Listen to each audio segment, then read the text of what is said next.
Hello everyone and welcome back to Old Man Stories.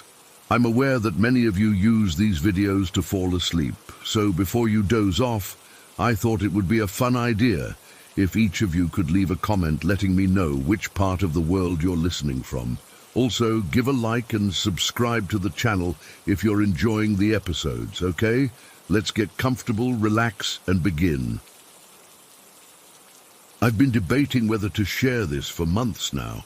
I'm still trying to make sense of it, and honestly, I'm not sure I ever will. But I need to get this off my chest, and maybe someone here has experienced something similar. This happened about 5 months after we moved into our house in Riverdale. Nothing fancy, just a modest 3-bedroom ranch with a decent backyard for the kids. My sons were 4 and 2 at the time, Aiden and Lucas. Aiden, my oldest, has some developmental delays. He was diagnosed with a speech disorder when he was 3, and he mostly communicates through babbling and gestures. He knows a few words but rarely puts them together coherently. Lucas, my 2-year-old, is actually more verbal than his brother at this point, which sometimes makes things complicated. We were still settling in, getting used to the creaks and groans of the house. You know how it is with a new place. Every little noise makes you jump for the first few months. I was unpacking some boxes in the dining room while the boys played in the living room. I could see them from where I was standing, so I wasn't worried. That's when I first noticed Aiden doing something odd. He walked over to the corner of the living room near the hallway that leads to their bedrooms. It was just an empty corner with nothing special about it. No toys, no furniture, just the junction where 2 walls met. He stood there looking up at something about 5 or 6 feet off the ground. Then he started babbling excitedly, gesturing with his hands like he was having a conversation. At first, I didn't think much of it. Kids with developmental delays often have their own ways of playing. I figured he was just in his own little world. But then it happened again the next day, and the day after that. Same corner, same upward gaze, same animated babbling. I mentioned it to my husband Mike, but he said it was probably just Aiden creating an imaginary friend. Makes sense, right? Lots of kids do that. But something about it felt different. The way Aiden looked at that spot, it wasn't like he was pretending. It was like he was genuinely seeing something there. Then came that Thursday. It was rainy outside, so we were stuck indoors all day. The boys were getting restless, and I was exhausted from trying to keep them entertained. I had finally managed to get them settled with some blocks and toy cars in the living room while I folded laundry on the couch. I was half watching them play when Aiden suddenly stopped what he was doing. He got up, walked over to Lucas, and took his hand. This caught my attention because Aiden rarely initiates interaction with his brother. Usually it's Lucas trying to get Aiden's attention. But here was Aiden, purposefully taking Lucas by the hand and leading him to that same corner. My heart started beating faster as both boys stood there, looking up at the exact same spot. Lucas, who normally can't stand still for more than 10 seconds, was completely focused on whatever they were seeing. Then they both started giggling. Not the usual toddler giggles over something silly. These were the kind of laughs kids make when an adult is playing peekaboo with them or telling them a funny story. I put down the shirt I was folding and watched them. Goosebumps ran up my arms despite the warm temperature in the house. Lucas raised his little hand and waved. Aiden nodded his head enthusiastically, babbling away. They were clearly interacting with something. "Boys!" I called out, my voice shakier than I intended. "What are you looking at?" They ignored me completely, too engrossed in their interaction. I walked over and stood behind them, staring at the empty corner. There was nothing there, just beige walls meeting at a right angle. No shadows, no unusual marks, nothing that could be mistaken for a figure. I put my hands on their shoulders. "What do you see, guys?" And that's when it happened. Aiden turned to me, looked me straight in the eyes, and spoke with a clarity I had never heard from him before. "I'm talking to Grandpa," he said, as casually as if he were telling me about a toy. My blood ran cold. Grandpa. My father was alive and well, living 3 states away. Mike's dad was also alive, though we called him Papa, not Grandpa. The only grandpa in our family had been my grandfather, Daniel, who died when I was 19, 12 years before Aiden was born. "What grandpa?" I stammered, kneeling down to his level. Aiden just smiled and turned back to the corner. Lucas pointed up and said, "Grandpa tall," then giggled again. I felt dizzy. There was no way my boys knew about my grandfather. We didn't have photos of him displayed in the house. They were still packed away somewhere. I rarely talked about him, and when I did, it wasn't in front of the kids. They had never met him, never seen him, never even heard stories about him. Yet here they were, both clearly seeing and interacting with someone they called Grandpa. I backed up to the couch and sat down, watching them. Should I be scared? Concerned? Was something wrong with my kids? But they didn't seem scared or upset. They seemed happy, content, like they were enjoying the company of whoever or whatever they were seeing. For the next 30 minutes, I sat frozen on that couch, watching my sons talk to an empty corner. At one point, Aiden ran to get his favorite toy truck and held it up to show Grandpa. Lucas did the same with his stuffed dinosaur. They nodded at certain points, as if listening to instructions or a story. Aiden even laughed at something I couldn't hear. Then came the moment that still gives me chills when I think about it. Without any prompting from me, both boys suddenly started picking up their toys from around the room.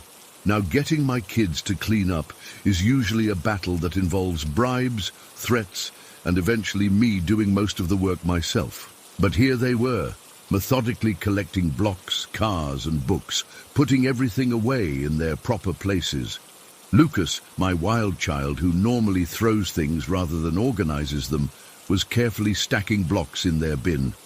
Aiden was lining up his cars on their shelf. They worked quietly, efficiently, like they were following specific instructions. When they finished, they both sat down cross-legged on the rug, facing the corner, still looking up occasionally and nodding or smiling. I managed to find my voice again. "Boys, who told you to clean up?" Lucas pointed to the corner.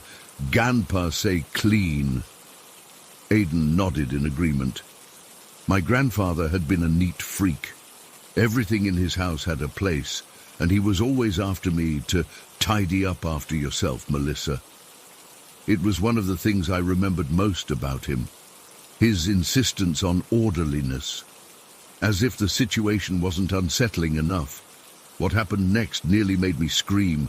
The door to the hallway, the one right next to that corner, suddenly swung open about halfway. Not violently, not dramatically, just opened, as if someone had walked through it. There was no draft in the house. All the windows were closed because of the rain. That door had been still all day. Both boys turned to look at the door, then back to the corner, then to the door again. Lucas waved and said, "Bye-bye." Aiden also waved, looking slightly disappointed. The atmosphere in the room changed instantly. It's hard to explain, but it felt lighter somehow, like a weight had been lifted. The corner was just a corner again. The boys got up and went back to playing, but not in that spot anymore. They moved to the middle of the room and started a new game, as if nothing unusual had happened. I sat there trembling, trying to process what I'd just witnessed. I thought about calling Mike at work, but knew how it would sound. "Hey, honey, I think the ghost of my dead grandfather just visited our sons and made them clean their toys." Yeah, that would go over well. Instead, I did what any rational person would do. I Googled kids seeing ghosts and fell down a rabbit hole of paranormal forums and psychology articles. Some suggested children are more sensitive to spiritual energy. Others claimed it was just an active imagination. Nothing I read made me feel better or worse, just confused. That night, after the boys were in bed, I sat in the living room staring at that corner. Part of me wanted something to happen, a sign, a movement, anything to confirm I wasn't losing my mind. Another part of me was terrified that something actually would happen. Mike came home late from his shift, and I decided not to tell him.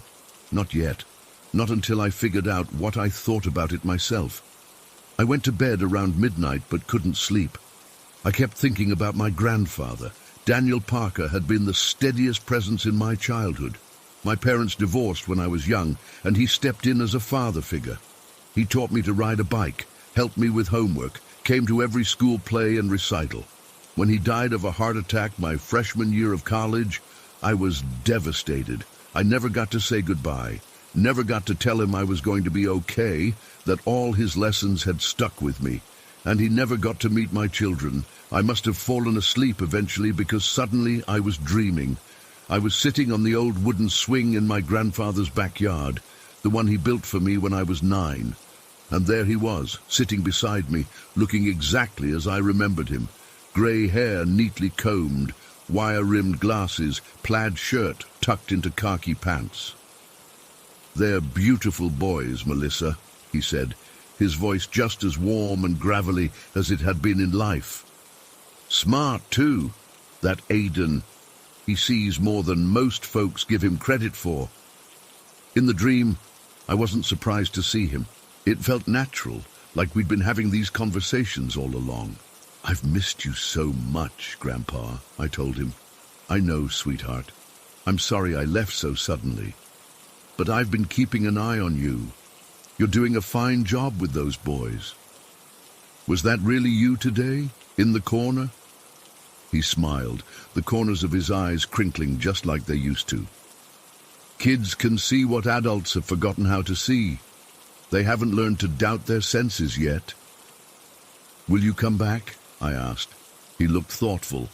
"I'm not supposed to interfere too much, but sometimes, when the veil gets thin, I can peek through, just to check on my great-grandsons." I woke up with tears streaming down my face. The dream had been so vivid, so real. I could still feel the gentle sway of the swing, still hear the exact cadence of his voice. I got up and checked on the boys. They were sleeping peacefully. Aiden with his arm thrown over his head like he always sleeps. Lucas curled up with his dinosaur. Normal, regular kids who may or may not have spent the afternoon talking to their dead great-grandfather. It's been 2 months since that day, and nothing quite like it has happened again. Occasionally, I'll catch Aiden looking at that corner and smiling, but he doesn't go over there to talk anymore. Lucas seems to have forgotten the whole thing, as 2-year-olds tend to do. I still don't know what to make of it. Was it really my grandfather's spirit visiting his great-grandchildren? Was it some kind of shared hallucination? Was it just 2 kids with active imaginations who happened to use the word grandpa? But I can't explain how Aiden, who struggles to string 3 words together, clearly said, "I'm talking to Grandpa." I can't explain how they both looked at the exact same spot, reacted to the same invisible presence. I can't explain how they suddenly cleaned up their toys without complaint, and I definitely can't explain that door opening on its own. Part of me hopes he'll come back someday. There's so much I want to tell him, so many questions I want to ask. But maybe it wasn't about me at all. Maybe he just wanted to meet the boys, to let them know they have someone watching over them, even if they don't remember it as they grow up. Whatever happened that rainy Thursday in our living room, I'm choosing to believe it was a gift, a brief connection across whatever separates this world from the next. And if my sons someday tell me they've been talking to someone I can't see, I won't dismiss it. I'll ask who it is and tell them to say hello from me. Story 2. I never believed in ghosts or hauntings before this happened. I'm still trying to wrap my head around everything, and it's been almost 2 years since it all started. I manage an apartment building in Elgin. Nothing fancy, just a 12-unit place built in the 70s. The pay is decent enough, and I get reduced rent on my own unit, so I can't complain. It all started when Unit 4B became vacant after the previous tenant passed away. Mrs. Collins was nearly 90 and had lived there for about 15 years. She kept to herself mostly, just a quiet old lady who paid her rent on time. After her family came and took her personal belongings, it was my job to clean out whatever remained and prep the unit for the next tenant. The apartment was in rough shape. The carpet needed replacing, the bathroom fixtures were ancient, and there was that musty smell older people's apartments tend to have. I spent most of the morning hauling out old magazines, cleaning supplies, and random junk Mrs. Collins had accumulated over the years. That's when I found it. In the corner of the living room, propped against a support beam, was this ornate vase. I'm not talking about some cheap dollar store thing. This was clearly expensive. About 18 inches tall, white porcelain with hand-painted roses, and these little cherub figures around the neck. It looked antique, possibly European. Definitely not something that belonged in a rundown apartment building in Elgin. I figured her family must have missed it when they cleared out her valuables. It seemed too nice to throw away, so I placed it on the kitchen counter, thinking I'd ask the building owner what to do with it later. Maybe we could contact Mrs. Collins's family. I spent the rest of the day ripping up carpet, removing the old bathroom vanity, and prepping the walls for fresh paint. Around 7 p.m., I locked up the unit and headed home, completely wiped out. The next morning, I arrived early to continue working. I unlocked the door, walked in, and immediately felt something was off. At first, I couldn't place it. The tools were where I'd left them. The torn-up carpet was still piled in the corner waiting for disposal, but something wasn't right. Then I saw it. The vase. It wasn't on the kitchen counter anymore. It was back by the support beam where I'd found it originally. My first thought was that Daniel, my partner, had stopped by and moved it. He has a key to all the units for emergencies, so I texted him, "Hey, did you go into 4B yesterday?" "Nope," he replied. "Haven't been there in weeks." "Why?" A chill ran down my spine, but I tried to rationalize it. Maybe I only thought I'd moved the vase. Maybe I intended to, but got distracted. I could have sworn I put it on the counter, but memory is weird sometimes, right? So I picked it up again and deliberately placed it back on the kitchen counter. Then I went about my work. The renovation took another week. I replaced the carpet, painted the walls, installed new fixtures in the bathroom, and deep cleaned everything. Throughout that time, I changed the locks. Standard procedure for new tenants. Only Daniel and I had the new keys. By the end of the week, 4B looked decent enough to rent out. I took photos for the listing, and in a stroke of luck, we had a tenant lined up within days. Marcus was in his early 30s, seemed like a regular guy with a steady job in IT. The background check came back clean, so we signed the lease and scheduled a move-in date. During the walkthrough, I pointed out various features of the apartment, how the shower needs a minute to warm up, where the circuit breaker is located, that kind of stuff. The vase was still on the kitchen counter, and Marcus actually commented on it. "That's staying with the place?" he asked. "Oh, that," I said. "It belonged to the previous tenant. If you don't want it, I can take it." He shrugged. "Nah, it's fine. Adds a little class to the place." I handed him the keys, and that was that, or so I thought. 3 days later, Marcus called me. He sounded rattled. "Thomas, I think someone's been in my apartment." "What? Did they take anything?"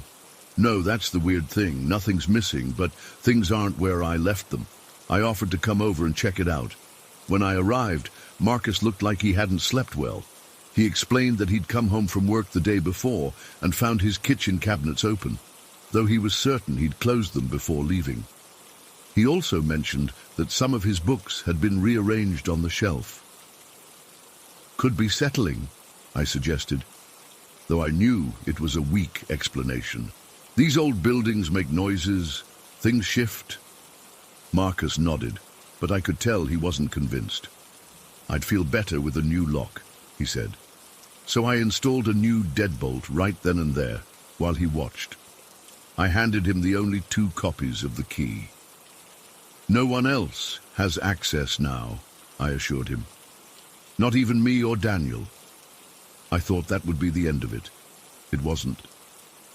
Over the next few weeks, Marcus and I became friendly. He'd invite me in for a beer sometimes, after I fixed something in his unit or elsewhere in the building. During one of these visits, about 2 weeks after changing his locks, I noticed the vase. It wasn't on the kitchen counter anymore. It was on a shelf next to his TV. "You moved the vase," I commented. Marcus looked confused. "No, I didn't. I found it sitting on my coffee table a couple of days ago. I figured maybe it got knocked off the counter somehow, so I put it on the shelf." That same uneasy feeling from before returned. "You didn't move it from the counter?" "No, man. Haven't touched it since I moved in." I didn't know what to say, so I changed the subject. But as I left his apartment that night, I couldn't shake the image of that vase, somehow migrating around the apartment on its own. Over the next few months, Marcus would mention strange occurrences in passing. At first, they seemed like the normal quirks of living in an older building. A cold spot here, a strange noise there. But as time went on, the incidents became harder to explain away.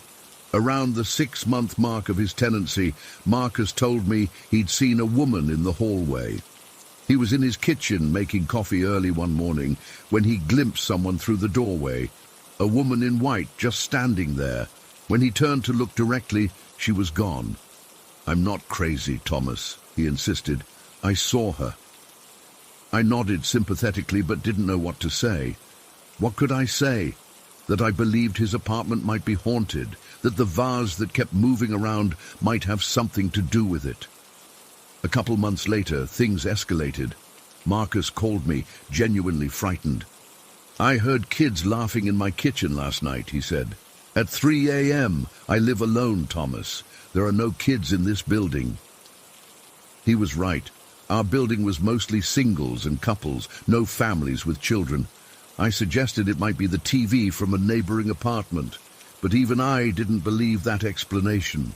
The cold spots Marcus had mentioned became more pronounced. He'd mapped them out.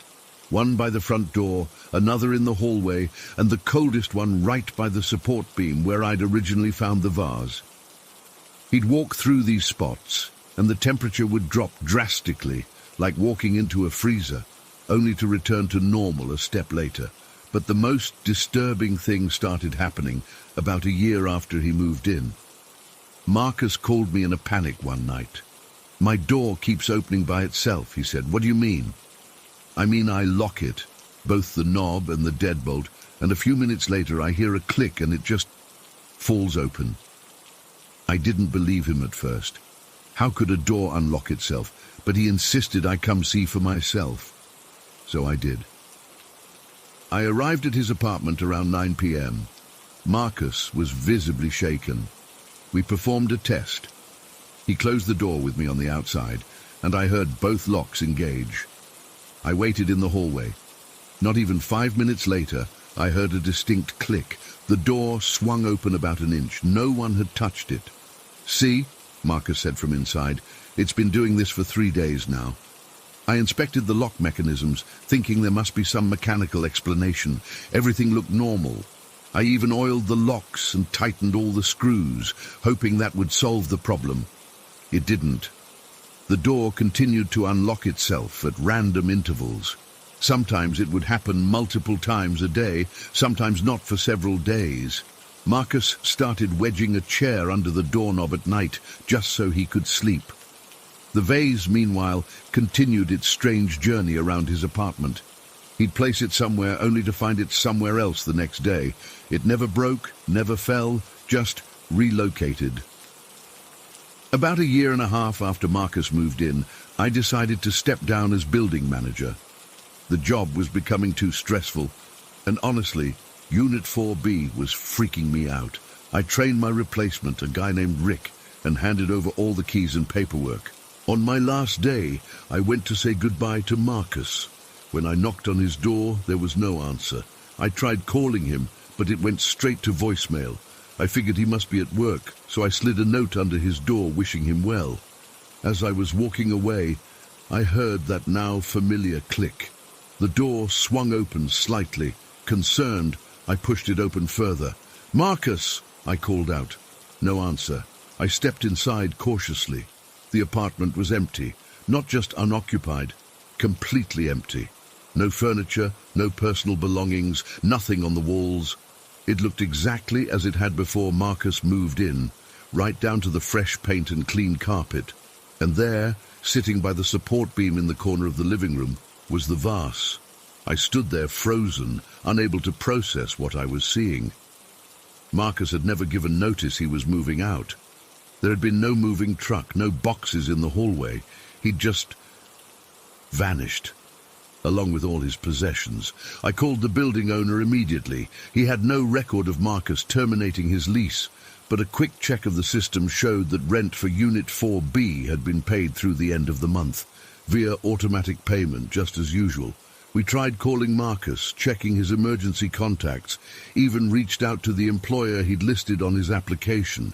No one had seen or heard from him. It was as if he'd disappeared without a trace, leaving only that vase behind. I don't know what happened to Marcus. I don't know why that vase won't stay put, or why the door to 4B unlocks itself, or who the woman in white might be. All I know is that I couldn't get out of that building fast enough. I drove past the place a few weeks ago. There was a "for rent" sign in the window of Unit 4B. I wonder if they'll mention the vase to the next tenant. Story 3. I've been debating whether to post this for weeks. I'm not even sure I can put it into words properly, but I need to get this off my chest, and maybe someone here has experienced something similar. I'm a junior at Westbrook University, living in a small one-bedroom apartment about 10 minutes from campus. Nothing fancy, just your typical student housing with thin walls and questionable plumbing. It's home, though, or at least it was until everything happened. This all started when I picked up a statue from my friend Derek's place about 2 weeks ago. It wasn't anything I'd normally be interested in, about 8 inches tall, made of some dark wood, depicting what looked like a hunched figure with its face hidden.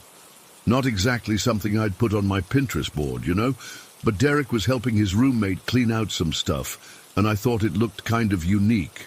Weird, but unique.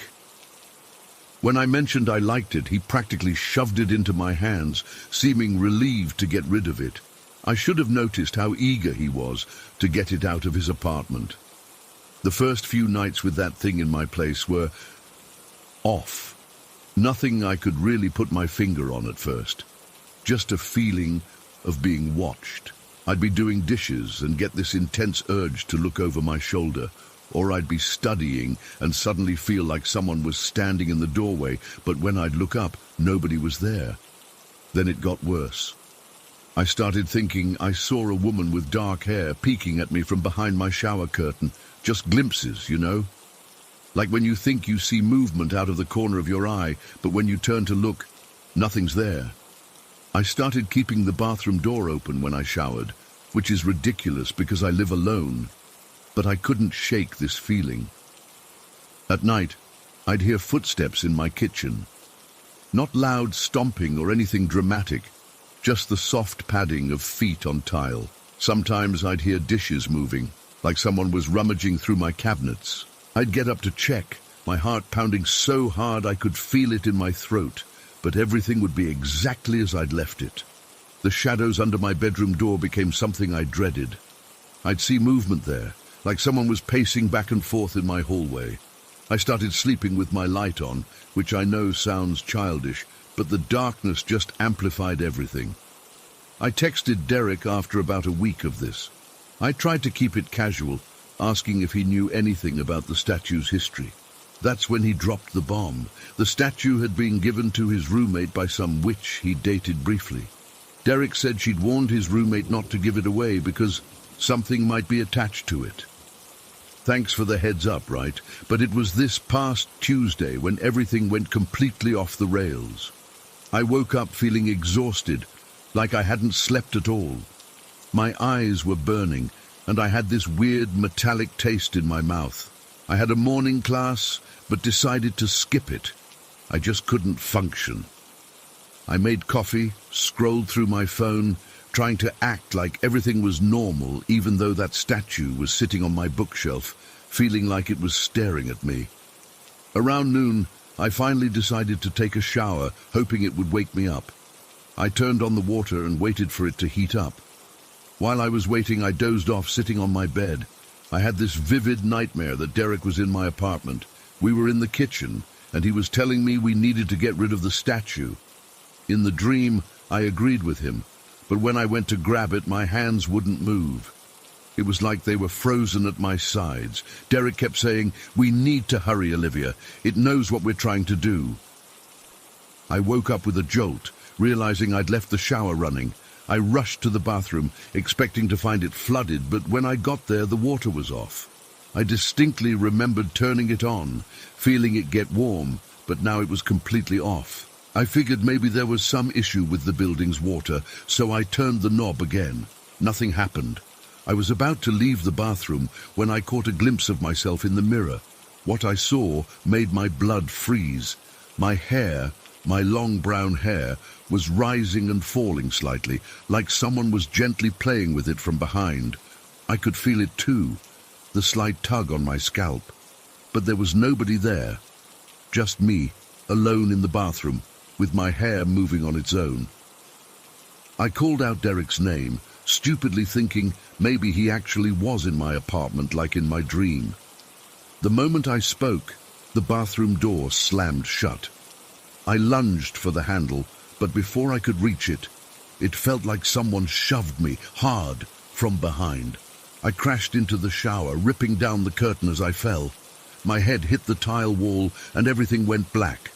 I woke up screaming. I was still in the bathroom, tangled in the shower curtain, my clothes soaked even though the shower wasn't running. My head was throbbing, and when I touched the back of it, my fingers came away with blood. I scrambled out of there as fast as I could, not even bothering to check the damage. I just needed to get out. I ran straight to my neighbor's apartment. Poor guy opened the door to find me soaking wet, bleeding and hysterical. He let me use his phone to call Derek since mine was still in my apartment, and I refused to go back in there alone. Derek arrived about 20 minutes later. By then, I'd calmed down enough to feel embarrassed about the whole thing. My neighbor had helped clean up the cut on my head, which turned out to be just a small gash, nothing serious. Derek insisted on checking my apartment before I went back in, but of course, he found nothing unusual. The shower was dry, the curtain was hanging perfectly in place, and there was no sign of a struggle. I would have thought I'd imagined the whole thing if not for the bump on my head and my damp clothes. When we got back to my place, I told Derek about my nightmare, about how he'd been in it, talking about the statue.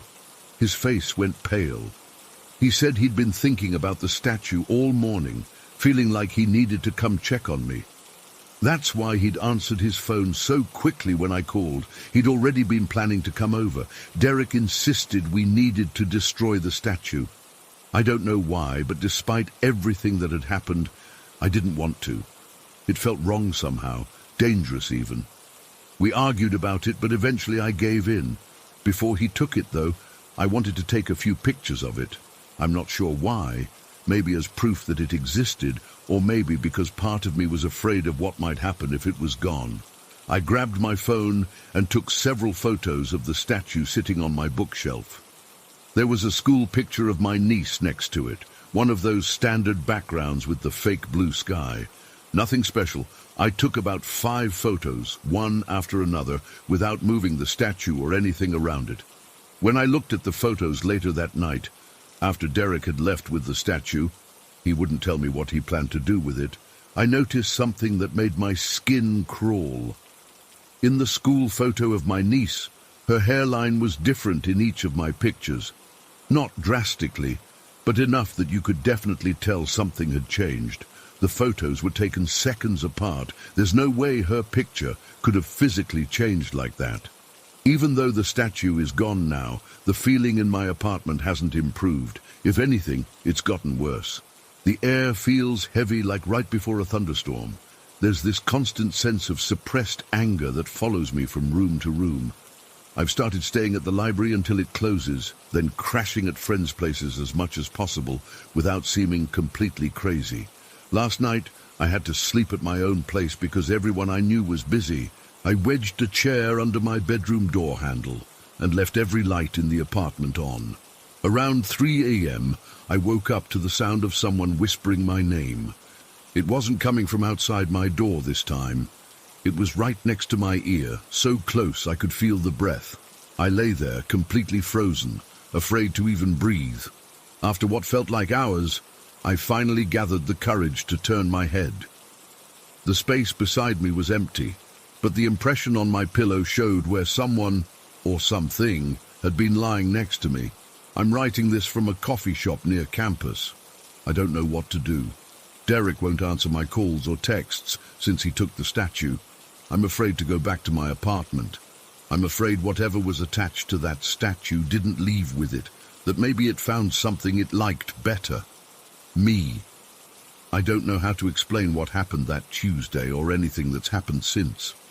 I just know I don't feel alone anymore, even when I am. Especially when I am. Has anyone else experienced anything like this? What do I do now? Story 4. I still can't sleep with my windows open. It's been 8 months since it happened, but every time I hear a small sound outside my window at night, my heart starts racing, and I can barely breathe. I've moved twice since then. I've seen 3 different therapists. I'm on medication now, nothing helps. I know what I saw, what I felt, and what attacked me that night. And I know it killed Chen too. I grew up in Seacliff, a small coastal town where everyone knows everyone's business. It's the kind of place where local superstitions are taken as seriously as the weather forecast. My grandmother was especially serious about these traditions. I always thought they were silly, until what happened after Chen's funeral. Chen and I had been dating since sophomore year of high school. We had all these plans for after graduation, road trips, college together, everything. Then one morning his mom called me, sobbing so hard I could barely understand her. Chen had died in his sleep, just gone. The doctors said it was some kind of sudden cardiac event. He was only 18, perfectly healthy as far as anyone knew. It made no sense. One day we were planning our future, and the next I was picking out clothes for his funeral. The funeral was on a Tuesday. I remember because it was supposed to be our 3-year anniversary. Instead of celebrating, I was watching his casket being lowered into the ground at Seacliff Cemetery, which sits on this hill overlooking the ocean. It was sunny that day, which felt wrong. It should have been raining or stormy or something, not perfect beach weather while I was burying the love of my life. After the service, my grandmother pulled me aside while I was talking to Chen's parents. She pressed a $20 bill into my hand and whispered, "Stop at Lee's Pharmacy on your way home. Buy some ointment or medicine, anything. Just make sure you don't come straight home." I knew immediately what she was doing. It was part of this local superstition called pag that she and the other old folks in town believed in. The idea is that when you attend a funeral, you can't go straight home because the spirit of the dead person might follow you. You have to make a stop somewhere else to shake off the spirit. Usually, people buy something small like medicine to justify the stop. Normally, I would have just nodded and done it to make her happy. But that day, standing there in my black dress with my makeup all smeared from crying for hours, something inside me rebelled. Maybe it was grief or denial or just being tired of all the rituals that hadn't managed to save Chen anyway. But I suddenly thought, what if I want Chen's spirit to follow me home? What if I could see him one more time? I didn't tell my grandmother what I was planning. I just took the money and nodded. After the reception, my friend Dave offered to drive me home. I asked if we could stop at Lee's Pharmacy, claiming I needed to pick up a prescription. When we got there, I stayed in the car and asked Dave if he could go in and buy some antibiotic ointment for me. I told him I just couldn't face seeing anyone else right then. He went in, bought it, and handed me the bag. Then he drove me straight home. Technically, I had bought something from another place before going home. But I hadn't gone in myself, hadn't broken the path between the cemetery and my house. In my mind, I had found a loophole in the superstition. If Chen's spirit wanted to follow me, I had left the way clear. That night, I was lying in bed, looking through old photos of Chen and me on my phone. It was around 1 a.m. when I first heard it. The soft tapping sound of pebbles hitting my second-floor window. My heart nearly stopped. It was exactly how Chen used to signal me when he would sneak over late at night. He would throw tiny pebbles at my window until I noticed. Then I would open it, and he'd climb up using the trellis on the side of the house. I froze for a second, then rushed to the window. I looked down, expecting, hoping, to see Chen standing there with that goofy smile of his. But there was nothing, just the empty driveway and the shadows of trees moving in the breeze. I opened the window anyway and left it open, just in case. Nothing else happened that night, and I eventually fell asleep clutching Chen's varsity jacket that still smelled like him. The next morning I came downstairs to find my grandmother in the kitchen, sprinkling salt in lines across all the doorways and windowsills. She was muttering prayers under her breath in Tagalog. When she saw me, she straightened up quickly and tried to hide the salt container behind her back.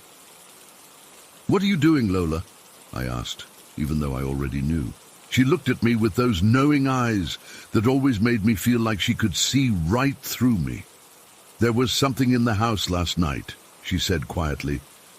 "I felt it." My heart skipped a beat. "What do you mean?" "A spirit. It's not at rest." She went back to spreading salt. "This will keep it out." I pretended to be concerned, but inside I was excited. Had Chen actually followed me home? Had my plan worked? I helped my grandmother finish with the salt, but when she wasn't looking, I cleared a small path through the line of salt under my window. An opening. That night, I waited. I sat by my window for hours, looking out at the empty street, hoping. Around 2 a.m. I heard it again. Pebbles hitting my window. This time I didn't even look out. I just whispered, "I'm here, Chen," and climbed into bed. I left the window open wide. At first, nothing happened. The curtains swayed gently in the night breeze, and I lay there, eyes wide open, staring at the ceiling. Then I felt it. The air in the room got heavier somehow, colder. I could hear my own heartbeat in my ears. The mattress shifted slightly, like when someone sits on the edge of your bed. I felt tears of joy welling up in my eyes. I whispered his name again. "Chen?" Something touched my cheek. It was warm at first, almost like a caress. But then the warmth intensified, turning hot, then burning. I gasped and tried to sit up, but I couldn't move. It felt like something heavy was sitting on my chest, pressing me down into the mattress. The burning sensation spread from my cheek to my neck, and then, God, I can barely type this even now. I felt hands around my throat, strong hands squeezing. I couldn't breathe. I tried to scream, but nothing came out except a weak, strangled sound. I struggled against the invisible weight, clawing at my neck, trying to pry away fingers that I couldn't see, but could definitely feel. My lungs were burning, spots dancing in front of my eyes. And that's when I saw it. In the corner of my bedroom, barely visible in the dim light coming through the window, was a woman. Not Chen. A woman with wild charcoal-colored hair, floating around her head like she was underwater. Her skin looked burnt, cracked in places with an orange glow coming from underneath, like there was fire inside her. And her eyes, bloodshot, wide, staring right at me with such hatred. She moved toward me, not walking but gliding, and as she got closer, the pressure on my throat increased. I was losing consciousness, the edges of my vision going dark. With my last bit of strength, I managed to knock my bedside lamp onto the floor. It shattered, the noise apparently startling the thing. The pressure on my throat eased slightly, just enough for me to gasp in a breath and scream. I screamed and screamed until my bedroom door burst open and my dad rushed in, followed by my mom and grandmother. The thing was gone by then, vanished the instant they turned on the lights, but I was still thrashing around, scratching at my neck and sobbing. They thought I was having a nightmare. My grandmother kept saying, I told you," while my mom tried to calm me down. They didn't believe me when I tried to explain what had happened. How could they? It sounded crazy even to me. The next morning, I had these weird burns on my neck and cheek, red, irritated marks that looked almost like handprints. My parents wanted to take me to the doctor, but my grandmother insisted on treating them with some herbal remedy she made. The whole time she was applying it, she kept asking me if I'd done the pag correctly after the funeral. I couldn't bring myself to tell her the truth. I was too scared, too ashamed. I had invited something into our home, but it wasn't Chen. It was something else, something horrible. That afternoon, I went to visit Chen's parents. I needed to be around people who loved him as much as I did. His mom invited me to see his room, which they had kept exactly as it was. I sat on his bed, touching his things, breathing in what remained of his scent. That's when I noticed a photo on his nightstand that I hadn't seen before. It was Chen with his family at some kind of festival, taken maybe a week before he died. I picked it up to look closer, and my blood turned to ice. There, around Chen's neck, peeking out from his collar, were marks. Red marks that looked exactly like the ones on my neck. His mom saw me staring and said, "Those showed up the night before he..." We thought it was an allergic reaction to something. The doctors didn't know what to make of them. I couldn't speak. I couldn't move. All I could think was that whatever had attacked me had gotten to Chen first, and it had succeeded with him. Later, I got the courage to ask his mom if anything strange had happened before he died. She hesitated, then told me Chen had been complaining about someone throwing pebbles at his window at night. They'd thought it was me, but when they checked, no one was ever there. And the night he died, his window had been found wide open, even though it was the middle of winter. I've spent months researching what happened. The closest thing I can find is something called sleep paralysis. But that doesn't explain the burns, or the fact that both Chen and I experienced the same thing. It doesn't explain the woman I saw. My grandmother won't talk about it directly, but she's tripled the protective measures around our house. Salt lines everywhere, strange herbs hanging from doorways, prayers said every night. She knows. She believes me, even if no one else does. I still don't know what that thing was, or why it targeted Chen and then me. Was it because I broke the pag rule? Or was it after Chen all along, and I just put myself in its path? All I know is I've stopped questioning my grandmother's superstitions. I follow every rule, perform every ritual she teaches me, and I never ever open my windows at night anymore. But sometimes even now I hear pebbles hitting the glass, and I know it's still out there waiting. Story 5. I've been putting off writing this for months now, but I need to get it out of my system.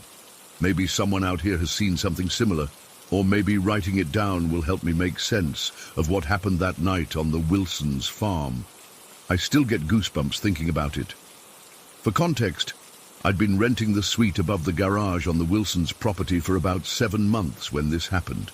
It was a good setup, cheap rent in exchange for occasionally helping around the farm when Mr. Wilson's back was acting up. The property was massive, around 80 acres of mostly cornfields with some soybean rotation. My little apartment faced the main barn, which was about 50 yards away across a gravel driveway area. This was in rural Missouri, about 20 miles outside of Springfield. The kind of place where your closest neighbor is a mile away, and the night gets so dark you can actually see the Milky Way. I loved it there. The quiet, the space, being away from people. I'm not exactly a social butterfly. That night was in late October.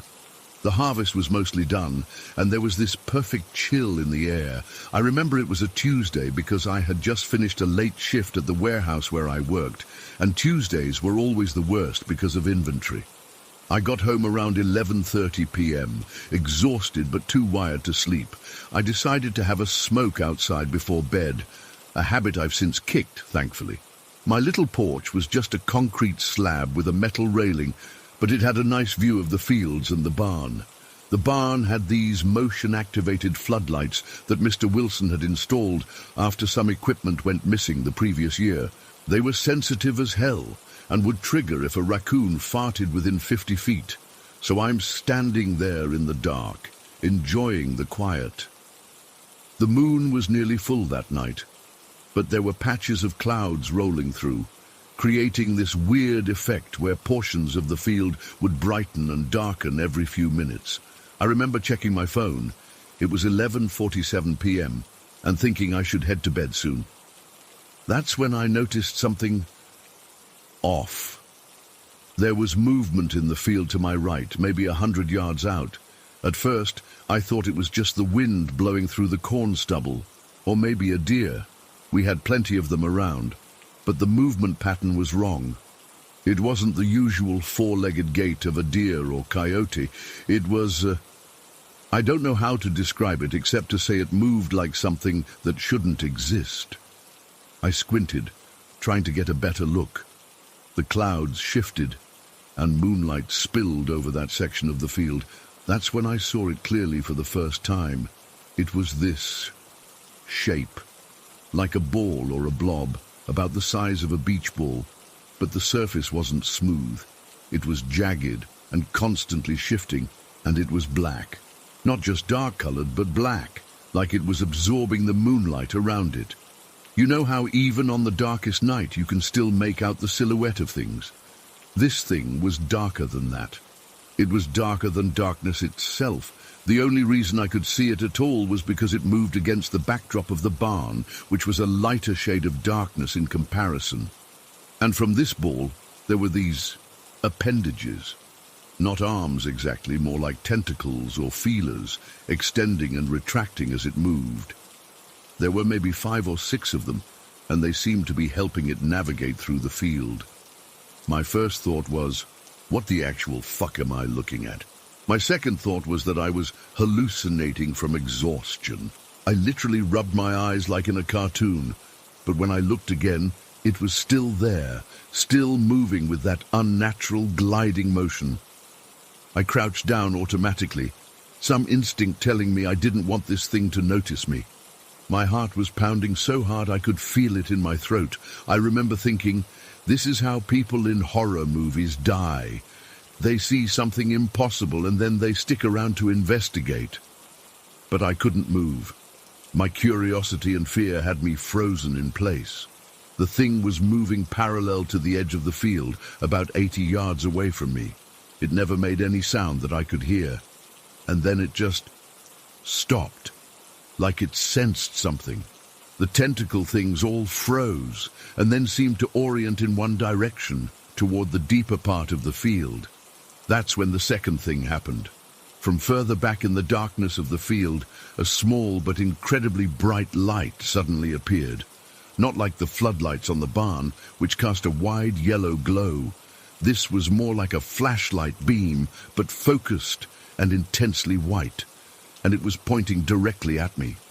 The moment that light hit my face, I felt this wave of absolute dread wash over me. It wasn't just that someone or something was out there in the field. It was the deliberate way that light moved. It didn't sweep around searching. It turned on and immediately found me, like whoever was holding it knew exactly where I was standing in the dark. I dropped my cigarette and nearly fell backward trying to get to my door. My hands were shaking so badly I couldn't get the key in the lock at first. The entire time I could feel that light on me, like it was burning into my skin. When I finally got inside, I slammed the door shut, locked it, and then shoved a chair under the doorknob for good measure. I live alone, and in that moment I've never felt more isolated. The nearest neighbor was the Wilsons in the main house, and they were in Florida visiting their daughter. I grabbed my Glock from the lockbox in my closet. Yes, I own a gun. This is rural Missouri after all. And positioned myself by the window where I could see the field but couldn't be easily spotted from outside. The adrenaline had me so wired I could hear my own pulse in my ears. For about 5 minutes nothing happened. The black thing had disappeared from view, and the light had switched off the moment I ran inside. I was starting to think maybe I had imagined the whole thing when the barn's floodlights suddenly kicked on, bathing the driveway and parts of the field in harsh yellow light. Something had triggered the motion sensors. I strained to see what it was, but there was nothing visible in the illuminated area. The lights stayed on for their usual 90 seconds, then clicked off, plunging everything back into darkness. The moment they went off, I saw the black thing again. It had moved closer to the driveway, at the edge of where the floodlights' range would be. It was like it understood the lights, like it was testing their boundaries. Then the focused beam of light appeared again, further back in the field, but definitely moving closer to the black thing. This time, I could tell it wasn't just a flashlight. It was too steady, too precise in its movement.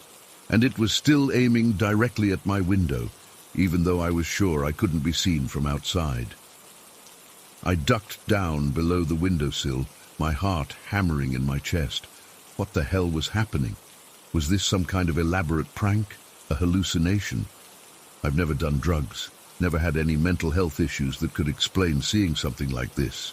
When I peered over the windowsill again, the black thing was now at the very edge of the driveway, maybe 40 yards from my door. The light was closer too, now clearly following behind the blob thing. They seemed to be working together, coordinating. That's when the most terrifying part happened. The black mass suddenly extended all its tentacle things straight up into the air, like antennae searching for a signal. They stood rigid for a few seconds, and then the thing began to change shape. It stretched vertically, growing taller and narrower until it almost resembled a human silhouette. Except wrong. The proportions were off, and those tentacle things never fully disappeared. They just sort of melded into this humanoid shape, occasionally rippling along the surface. The light behind it dimmed slightly, but remained fixed on my window. The black figure stood completely still for what felt like forever, but was probably only 30 seconds. Then it took a step forward, not glided, not floated. It stepped like a person would, but the movement was jerky and unnatural. Another step, then another. It was heading straight for the barn, which would trigger the floodlights if it got close enough. I held my breath, waiting for the lights to come on, for this thing to be exposed in the harsh glare of the floodlights.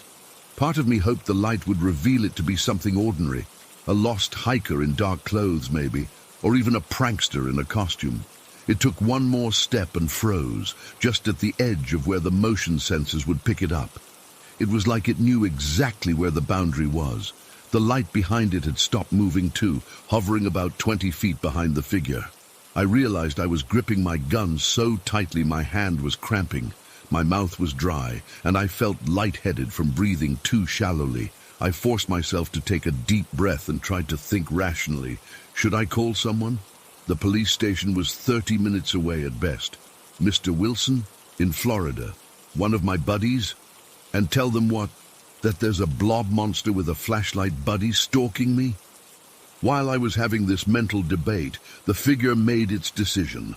It suddenly distorted, the humanoid shape collapsing back into that amorphous blob with tentacles, and quickly retreated toward the light source. The light blinked off, and both vanished into the darkness of the field. I stayed by that window with my gun for the rest of the night. I didn't sleep, didn't move except to use the bathroom once, and even then I was terrified. The whole time I couldn't see outside. As the sky finally started to lighten around 6 a.m., I felt this enormous relief wash over me. Whatever that thing was, it seemed to be a creature of darkness. When full daylight came, I worked up the courage to go outside and check the field. I convinced myself I'd find some logical explanation. Weird tracks from farm equipment maybe, or signs of teenagers playing an elaborate prank. But there was nothing. No footprints, no disturbed earth, no dropped flashlight or costume pieces. The only thing I found was my cigarette butt, where I dropped it the night before. I went back inside and slept for a few hours, exhausted from the night of terror. When I woke up, I almost convinced myself it had been some kind of waking nightmare or sleep paralysis episode, except I know I was fully awake and mobile throughout the whole experience. I never told Mr. Wilson about it when he got back. What would I say? I did casually ask if there had ever been any strange sightings on the property, and he looked at me funny and said, "Strange how?" I dropped it after that. I stayed in that apartment for another 2 months before finding a place closer to town. I told myself it was for the shorter commute, but the truth is, I never felt safe there again. I stopped going outside after dark entirely. Even taking out the trash became a daytime-only activity. The weirdest part? 2 weeks after my experience, I was at the local bar when I overheard a guy talking about seeing a shadow that was blacker than black near his hunting cabin about 5 miles from the Wilson farm. He was drunk and everyone was laughing it off, but I felt ice in my veins.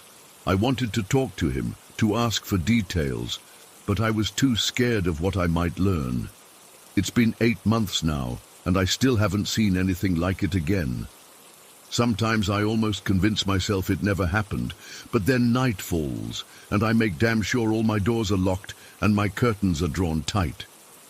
Because whatever that thing was, alien, interdimensional being, or something else entirely, I can't shake the feeling that it saw me that night, and worse, that it recognized me. And sometimes when I'm driving home late and pass a dark field, I can't help but scan the shadows, wondering if somewhere in that darkness, something darker than darkness itself is watching me, waiting for me to stop and have another cigarette. Story 6. I still can't sleep properly, and it's been almost a month now. I keep checking my windows and the street below my apartment. Sometimes I think I see him standing there just watching. My family thinks I'm being paranoid, and my colleagues have started giving me concerned looks, but I know what I saw. I know it was real. It happened on a Tuesday night about a month ago. I'd been working late at the IT firm where I'm employed as a systems analyst. Our office is in Hinjawadi IT Park, about 20 kilometers from my home in Kothrud. Usually, I take a company cab back, but that night, our project deadline had pushed me to stay much later than normal, and I'd missed the last company transport. Around 11:30 p.m., I finally wrapped up my work. I was exhausted. We'd been debugging this client system for 3 straight days. When I walked outside, the monsoon rain was pouring down in sheets. Normally, I'd book an Ola or Uber, but the app kept showing no cabs available because of the downpour. The security guard suggested waiting it out, but I was desperate to get home, shower and sleep. After trying for about 20 minutes, I gave up on finding a cab and decided to catch the last PMT bus. I ran to the bus stop, getting completely drenched in the process. The bus was nearly empty, just a couple of college students and an old woman with groceries. I sat near the back, shivering from the cold air conditioning against my wet clothes. The bus dropped me at Carver Road, still about 1 kilometer from my apartment complex. The rain had slowed to a drizzle by then, but the roads were waterlogged and my shoes squelched with every step. That's when an auto rickshaw pulled up beside me. "Kothrud Jana High?" The driver asked if I was going to Kothrud. I nodded, relieved. "Manik Baug, near Karishma Society." He quoted a fair price, surprising for that time of night, and I climbed in. Just as the driver was about to pull away, I heard someone call out, "Bhaiya, ruko!" The driver stopped and looked back. An elderly man, probably in his 80s, was walking toward us. He wore a white kurta pajama and a traditional Maharashtrian turban. Despite the rain, his clothes looked completely dry. He had this long white beard and walked with surprising agility for someone his age. "Can I get a ride too?" he asked in Marathi, his voice unexpectedly clear and strong. The driver looked at me questioningly. It was late, I was tired and wet, but I couldn't say no to an elderly person standing in the rain. "It's fine," I told the driver. The old man climbed in beside me. There was something odd about him I couldn't quite place. He smelled like incense, not the fresh kind, but old, lingering incense smoke that clings to temple walls. He smiled at me, but his eyes, they didn't seem to match his smile. They were dark, almost completely black in the dim light of the auto, and they seemed to absorb rather than reflect the occasional streetlight we passed. We rode in silence. I was uncomfortably aware of how close he sat to me, though there was enough space in the auto for him to sit further away. Every few minutes, I would catch him staring at me.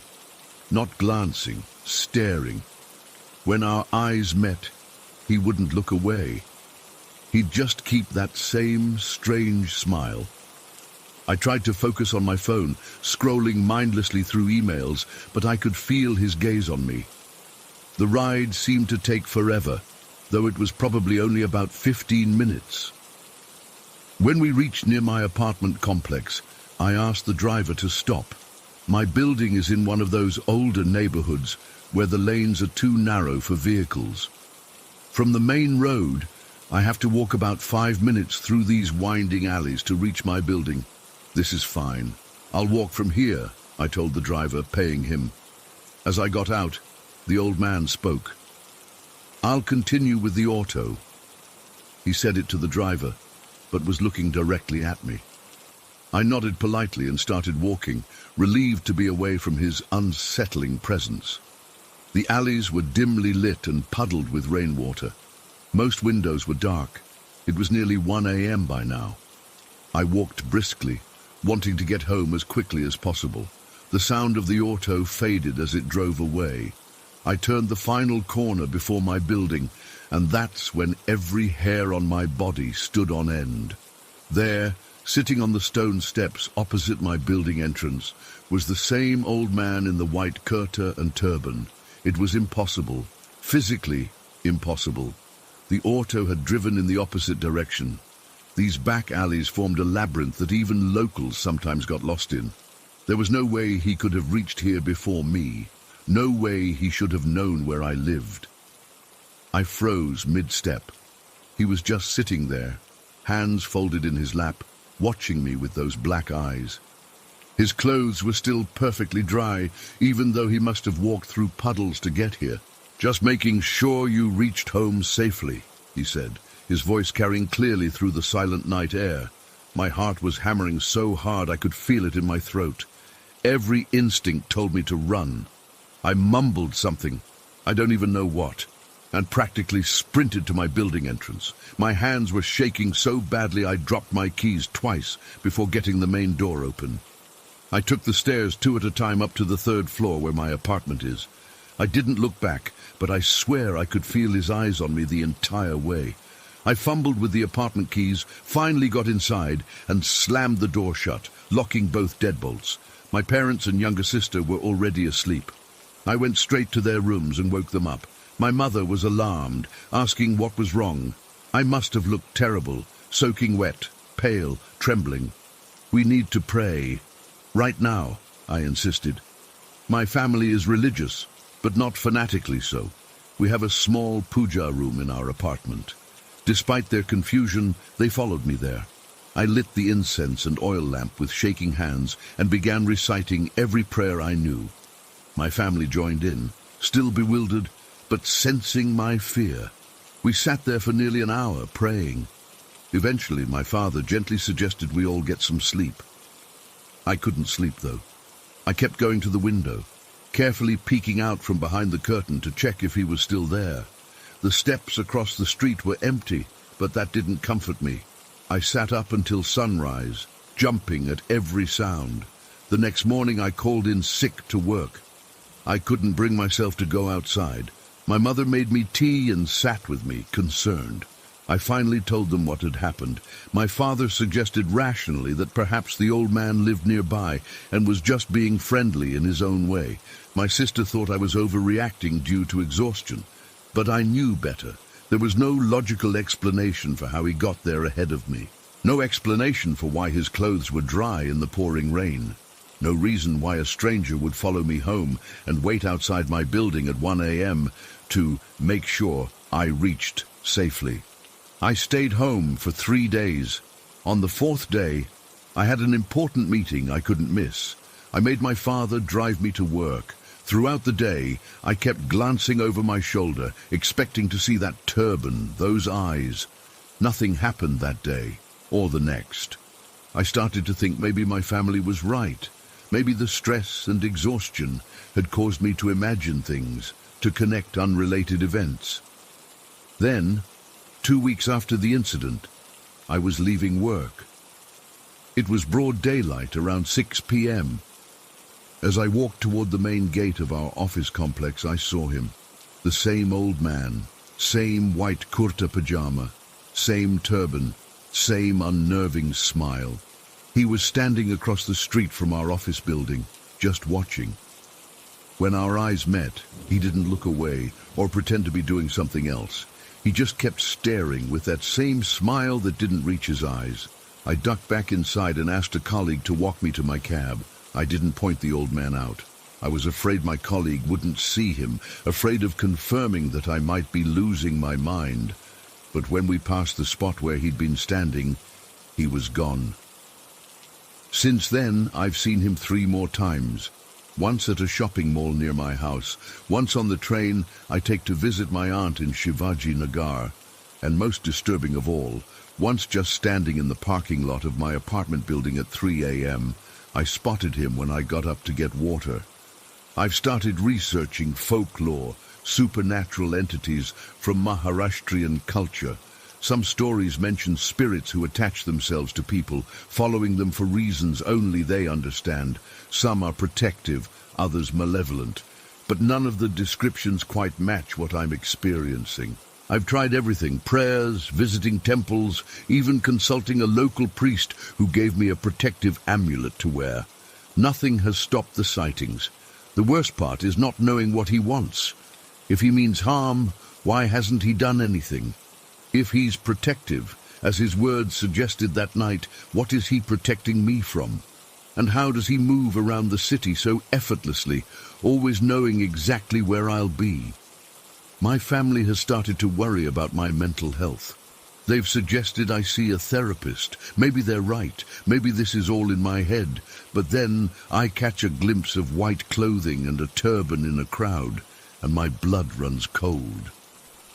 Last night, I woke up around 2 a.m. with the strongest feeling that someone was watching me.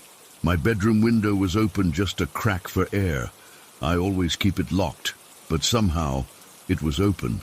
And I swear, just as I was about to get up to close it, I caught the scent of old incense smoke wafting through the gap. I don't know what to do anymore.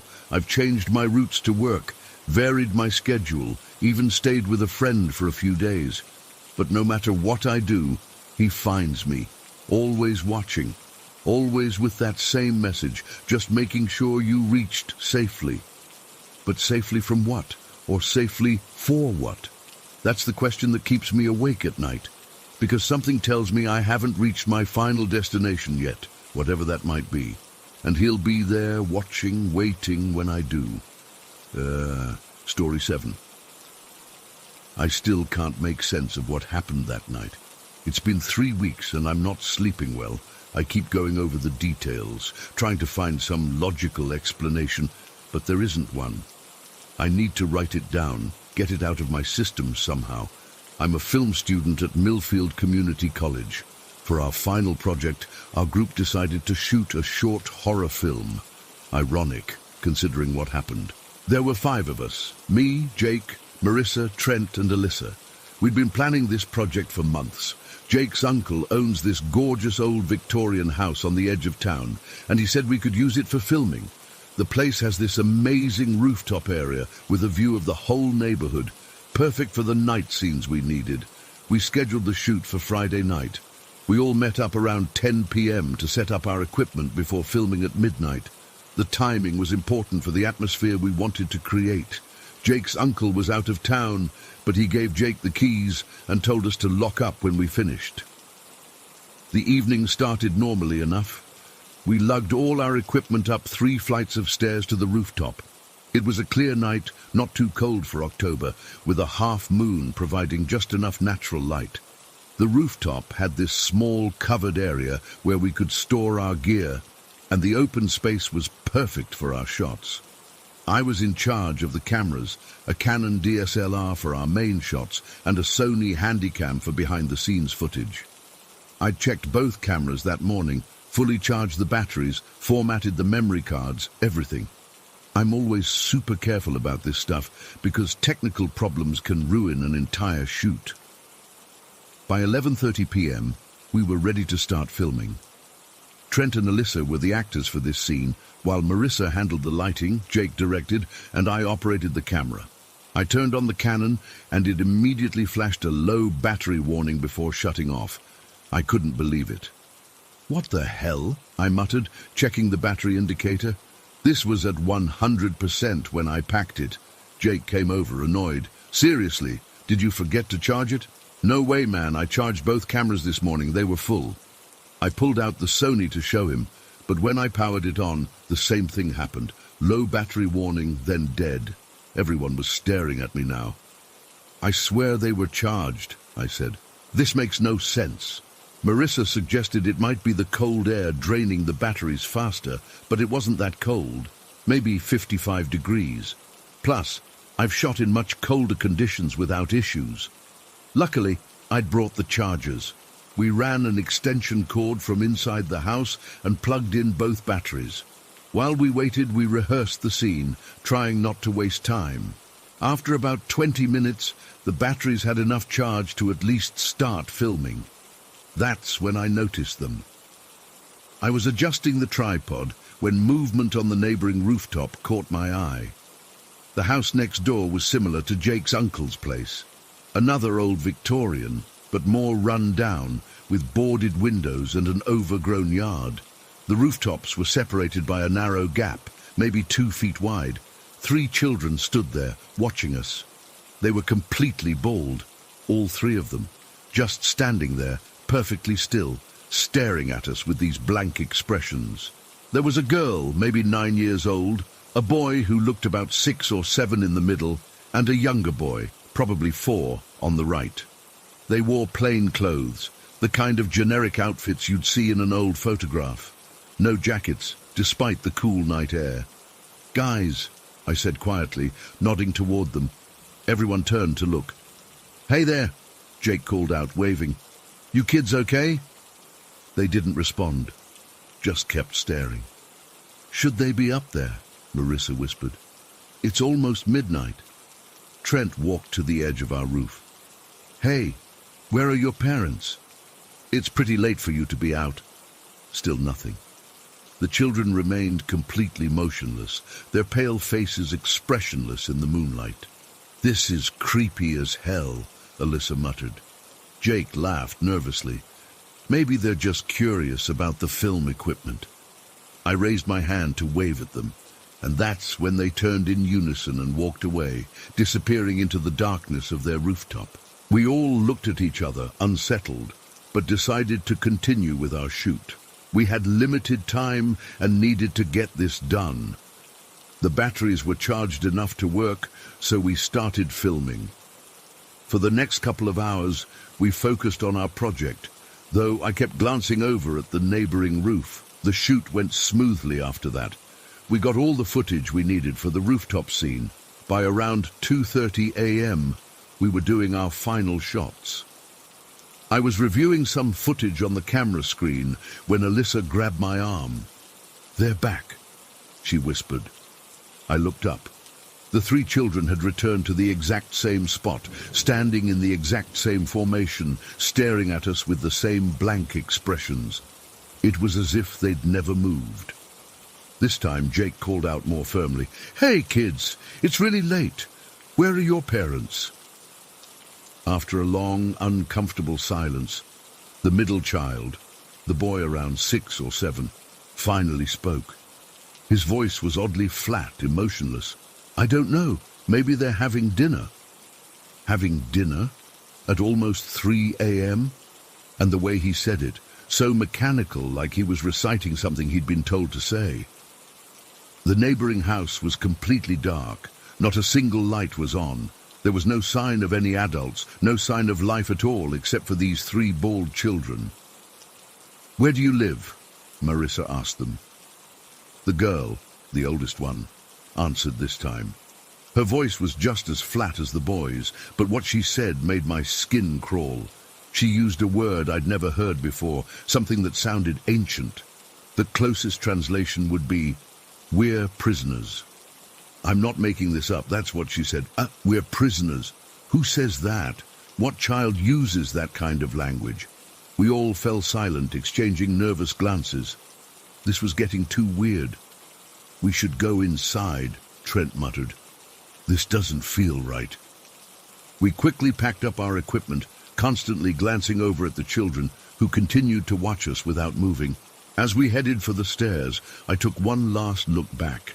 They were still there, 3 bald heads, 3 expressionless faces, following our movements with their eyes. Once inside, we debated what to do. Should we call someone? The police? But what would we say? There are some creepy kids on a roof. They weren't doing anything wrong, just standing there.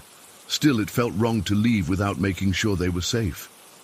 We decided to wait for Jake's uncle, who was supposed to return around 4 a.m. from his business trip. Maybe he knew about the neighbors, could tell us if there was a family with 3 kids living next door. We were all on edge, sitting in the living room, jumping at every creak in the old house. No one wanted to go back to the roof to check if the children were still there. Jake's uncle, Mark, arrived at 4:15 a.m. He was surprised to find us still awake, huddled in his living room looking scared. "What's going on?" he asked, setting down his suitcase. "You all look like you've seen ghosts." Jake explained about the children on the neighboring roof. As he described them, Mark's expression changed from confusion to concern. "That's impossible," he said finally. "No one lives in that house. It's been abandoned for years." "We saw them," I insisted. 3 kids, all bald, standing on the roof. They talked to us. Mark shook his head. "Come with me." He grabbed a flashlight and led us outside. We followed him around to the back of the neighboring property. There were 2 gates leading to the backyard and presumably access to the roof, both secured with massive rusted padlocks. "These haven't been opened in decades," Mark said, shining his light on the locks. "There's no way anyone could get in there, let alone children." "But we saw them," Marissa repeated. "We all saw them." Mark looked at us thoughtfully. "That house has a history. It wasn't always a residence. Back in the early 1900s, it was a small private asylum. They treated children with mental illnesses, or what they considered mental illness back then. It closed down after some scandal, I think. The place has been empty ever since." A cold feeling washed over me. An asylum for children. 3 bald children on the roof. "We're prisoners," the girl had said. Did they shave the patients' heads?" I asked quietly. Mark nodded. "Standard practice back then. They thought it helped prevent lice and made it easier to administer electric shock treatments to the scalp." No one spoke for a long moment. The implications were too disturbing to voice. "You're all tired," Mark said finally, trying to sound reassuring. "It's been a long night. Shadows can play tricks on your eyes. But it wasn't just shadows. We'd all seen them. We'd heard them speak. We gathered our equipment and left shortly after. No one talked much on the drive home. What was there to say? We'd encountered something impossible, something that couldn't be explained away by logic or reason." The next day, I went back to the house alone. I needed to see it in daylight. Needed to convince myself there was a rational explanation. I walked around the property several times. The gates were exactly as Mark had shown us, secured with ancient padlocks, undisturbed for years. The windows were boarded up or broken. There was no way anyone could be living there, especially not children. I stood there for almost an hour, staring up at the roof where we'd seen them. In the daylight, I could see how deteriorated the structure was. Parts of the roof had caved in. No one could stand where those children had stood. It wouldn't support the weight. I've replayed that night in my head countless times since then. I've questioned my memory, my perception. But I know what I saw. We all saw them. Those 3 bald children, standing perfectly still, watching us with empty eyes. "We're prisoners," the girl had said. "I haven't told anyone else about this. Who would believe me? Sometimes I'm not sure I believe it myself.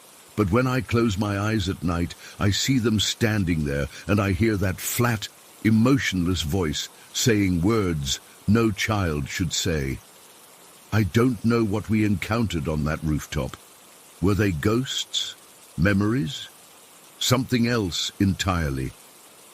All I know is that something impossible happened that night, and I'll never look at old buildings the same way again. We finished our film project, used all the footage we shot that night, but none of us have watched it yet. I'm afraid of what might be in the background just 2 feet away across that narrow gap. 3 bald heads, 3 expressionless faces, watching us still. Story 8. I never believed in ghosts. Not really. Not until that night at my dad's girlfriend's house. I still get chills thinking about it. It's been almost a year and I haven't told many people because, well, who would believe me? But I need to get this off my chest, so here goes. My dad started dating Sarah about 2 years ago. She seemed nice enough, always trying to connect with me, inviting me over for dinner, that kind of stuff.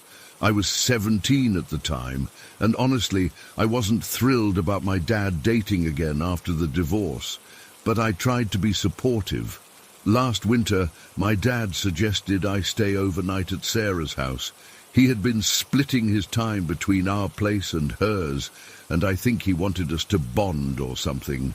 Our heating was acting up at home anyway, so I reluctantly agreed. It was supposed to be just one night. I wish I had trusted my gut and said no. Sarah lived in this older 2-story house in a quiet neighborhood. Nothing particularly creepy about it from the outside.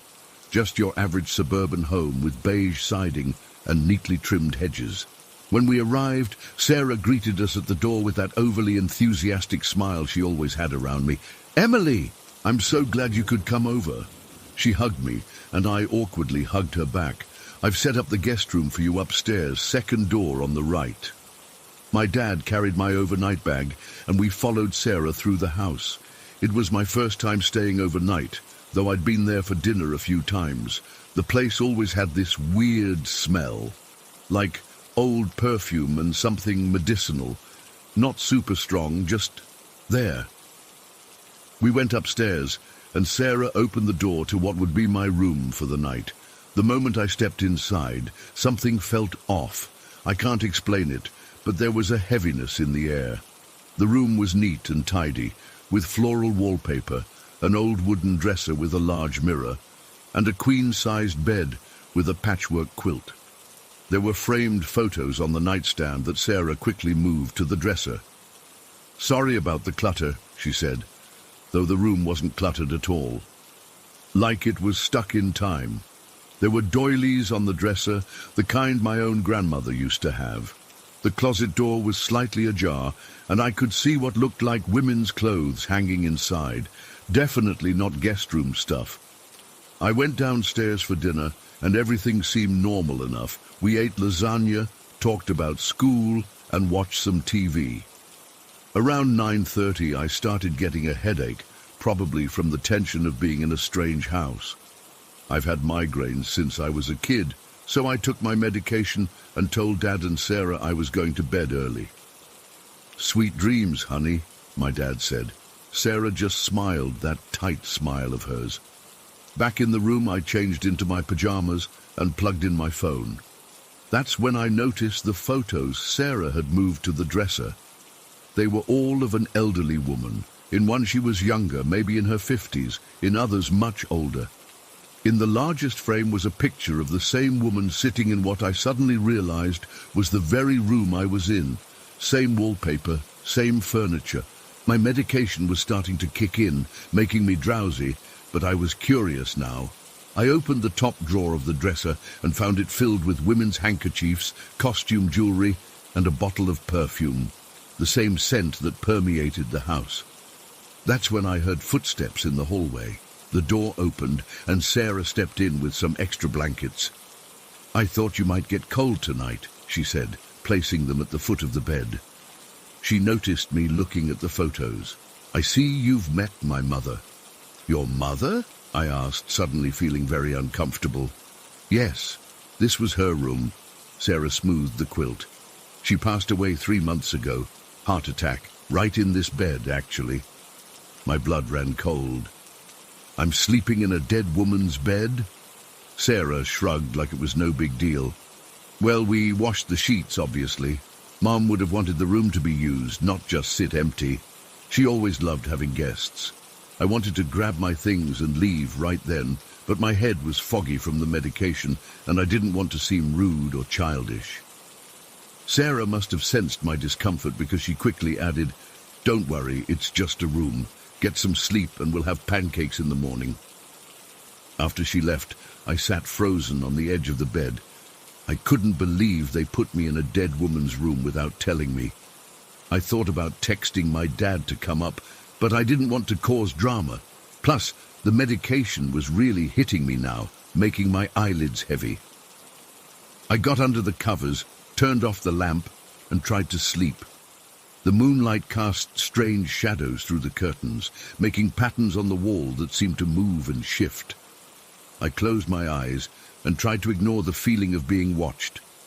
I must have dozed off because the next thing I knew, I was jolted awake by a sound. The closet door, which had been ajar, was now wide open. I blinked, trying to clear my head. Maybe it had been open that wide all along, and I just hadn't noticed.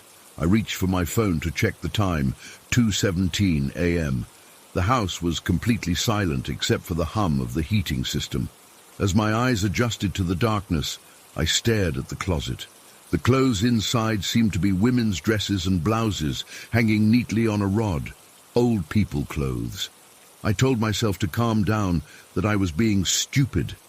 I turned over to face away from the closet and pulled the covers up higher. That's when I felt the bed dip slightly, as if someone had sat down on the edge behind me. My heart nearly stopped. I lay perfectly still, afraid to move, afraid to breathe. There was no one else in the room. There couldn't be. I was just imagining things because of what Sarah had told me, and maybe because of my medication. After what felt like forever, I worked up the courage to roll over. There was no one there. The room was empty, and the closet door was now closed.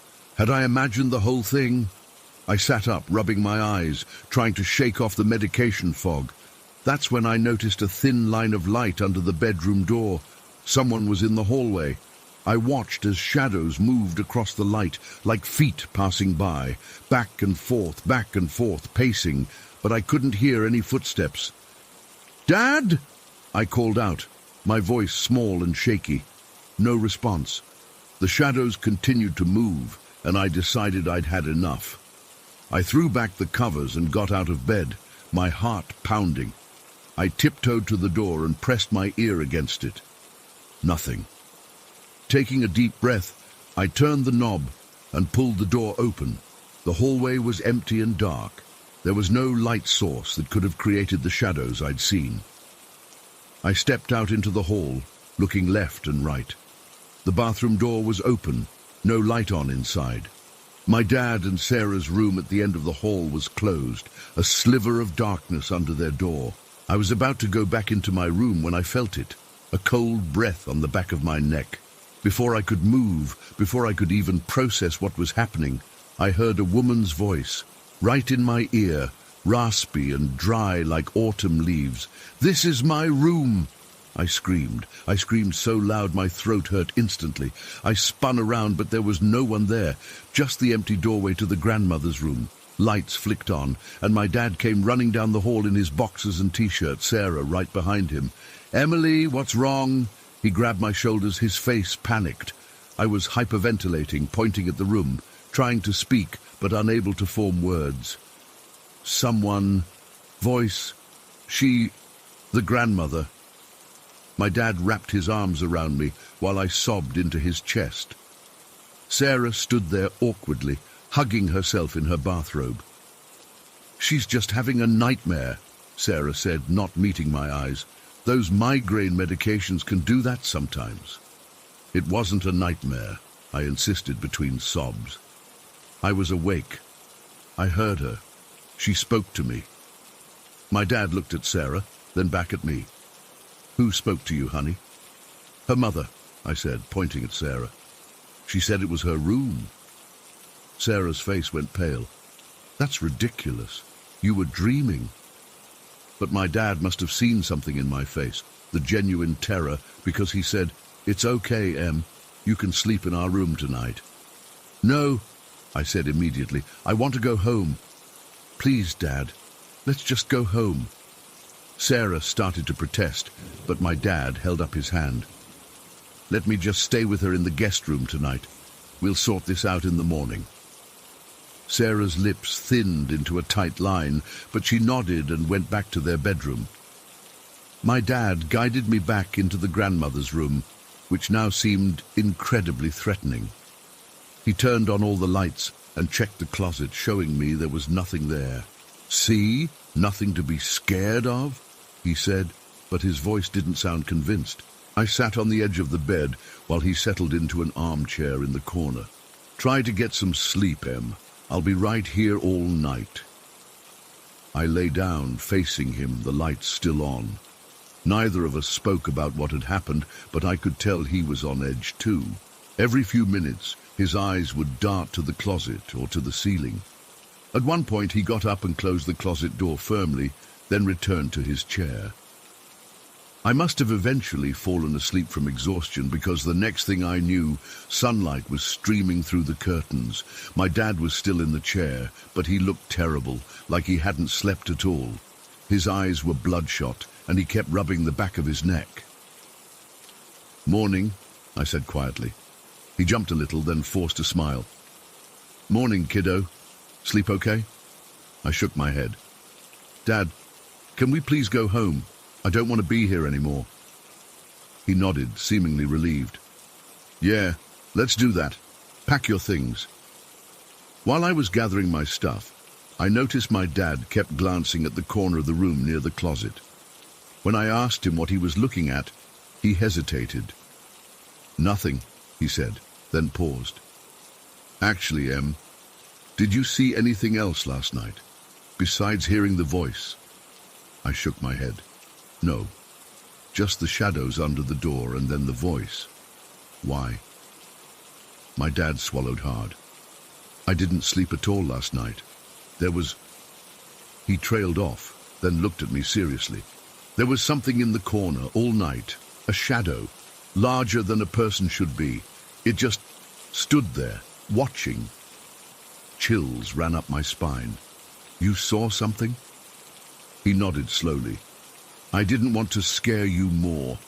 I told myself it was just my eyes playing tricks, but..." He shook his head. "Let's just go home." We went downstairs with my bag. Sarah was in the kitchen making coffee, acting like nothing had happened.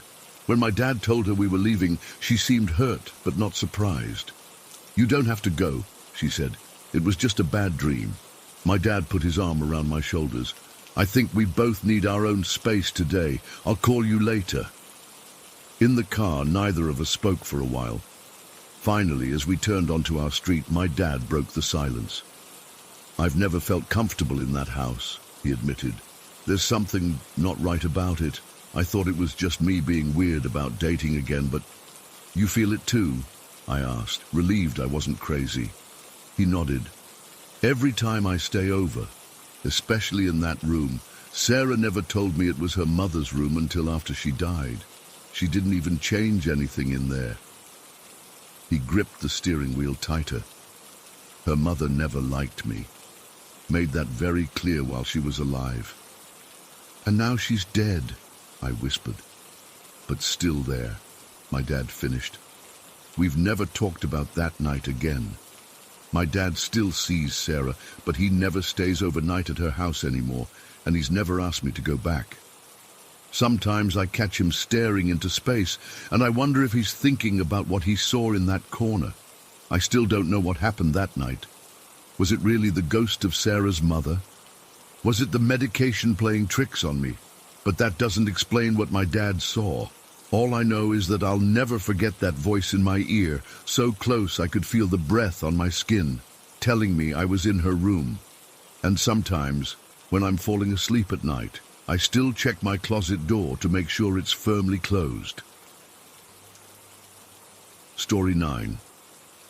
I'm still trying to make sense of what happened to me almost 11 years ago in northern Norway. I've never shared this experience online before, but I need to get this off my chest because it still keeps me up at night sometimes.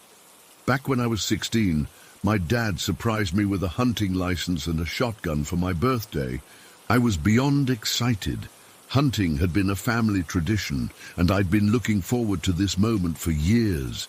Dad grew up in a small village in Norway, above the Arctic Circle, and he wanted to take me on my first real hunting trip to the mountains near his childhood home. We planned a weekend trip to our family's hunting cabin in early November. It was just the two of us. Mom never enjoyed these trips because the cabin was extremely remote, with no electricity or running water. It was literally in the middle of nowhere, about a 6-hour drive from the nearest town, followed by a ferry ride across a fjord, and then another hour-long trek through dense forest. When we arrived at the dock, I remember noticing how empty everything was. The ferry operator mentioned we were the only passengers he'd taken across all week, and he wouldn't be back until Monday afternoon. That meant we were completely alone out there. No neighbors, no hikers, nobody for miles around. At the time, that excited me. It felt like a real adventure. The hike to the cabin was tough, especially carrying all our gear, but finally seeing our little wooden cabin nestled against the mountainside made it worth it. Dad got a fire going in the old iron stove while I unpacked our supplies. We spent that first evening planning our hunt for the next day. Dad spread out an old map on the wooden table and pointed to a specific area on the mountain. "This ridge is good for ptarmigan," he explained. "They like to hide in the vegetation there. Be patient, move slowly, and you'll do fine." I remember how cold it was that night in the cabin. I slept in my thermal underwear, inside my sleeping bag, and I could still see my breath. Outside, there was nothing but darkness and silence. A silence so complete, it felt like pressure on my eardrums. The next morning, we were up before sunrise. Dad fixed a hearty breakfast of oatmeal and coffee on the wood stove. We went over the hunting plan again. I would head up to the higher ridges for ptarmigan, while Dad would stay at a lower elevation to hunt hare and prepare a special dinner for us. "Remember everything I taught you," Dad said as I shouldered my new shotgun. "Stay aware of your surroundings. The weather can change quickly up there." I checked my backpack one last time.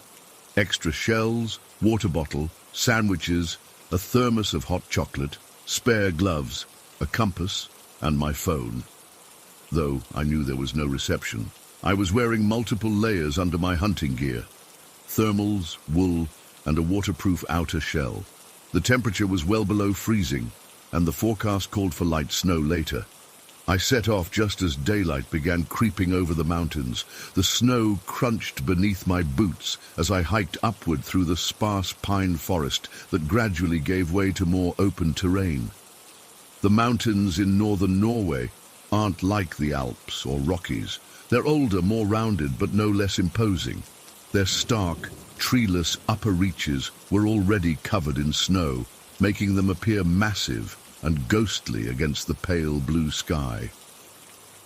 After about an hour of steady climbing, I reached a plateau where Dad had said I might find ptarmigan. These birds are perfectly camouflaged in winter, pure white against the snow, making them challenging to spot.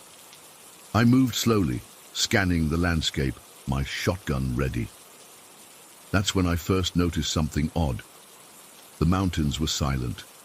Completely, utterly silent. No birds calling, no wind rustling through the sparse vegetation, no distant sounds carrying from the valley, just nothing.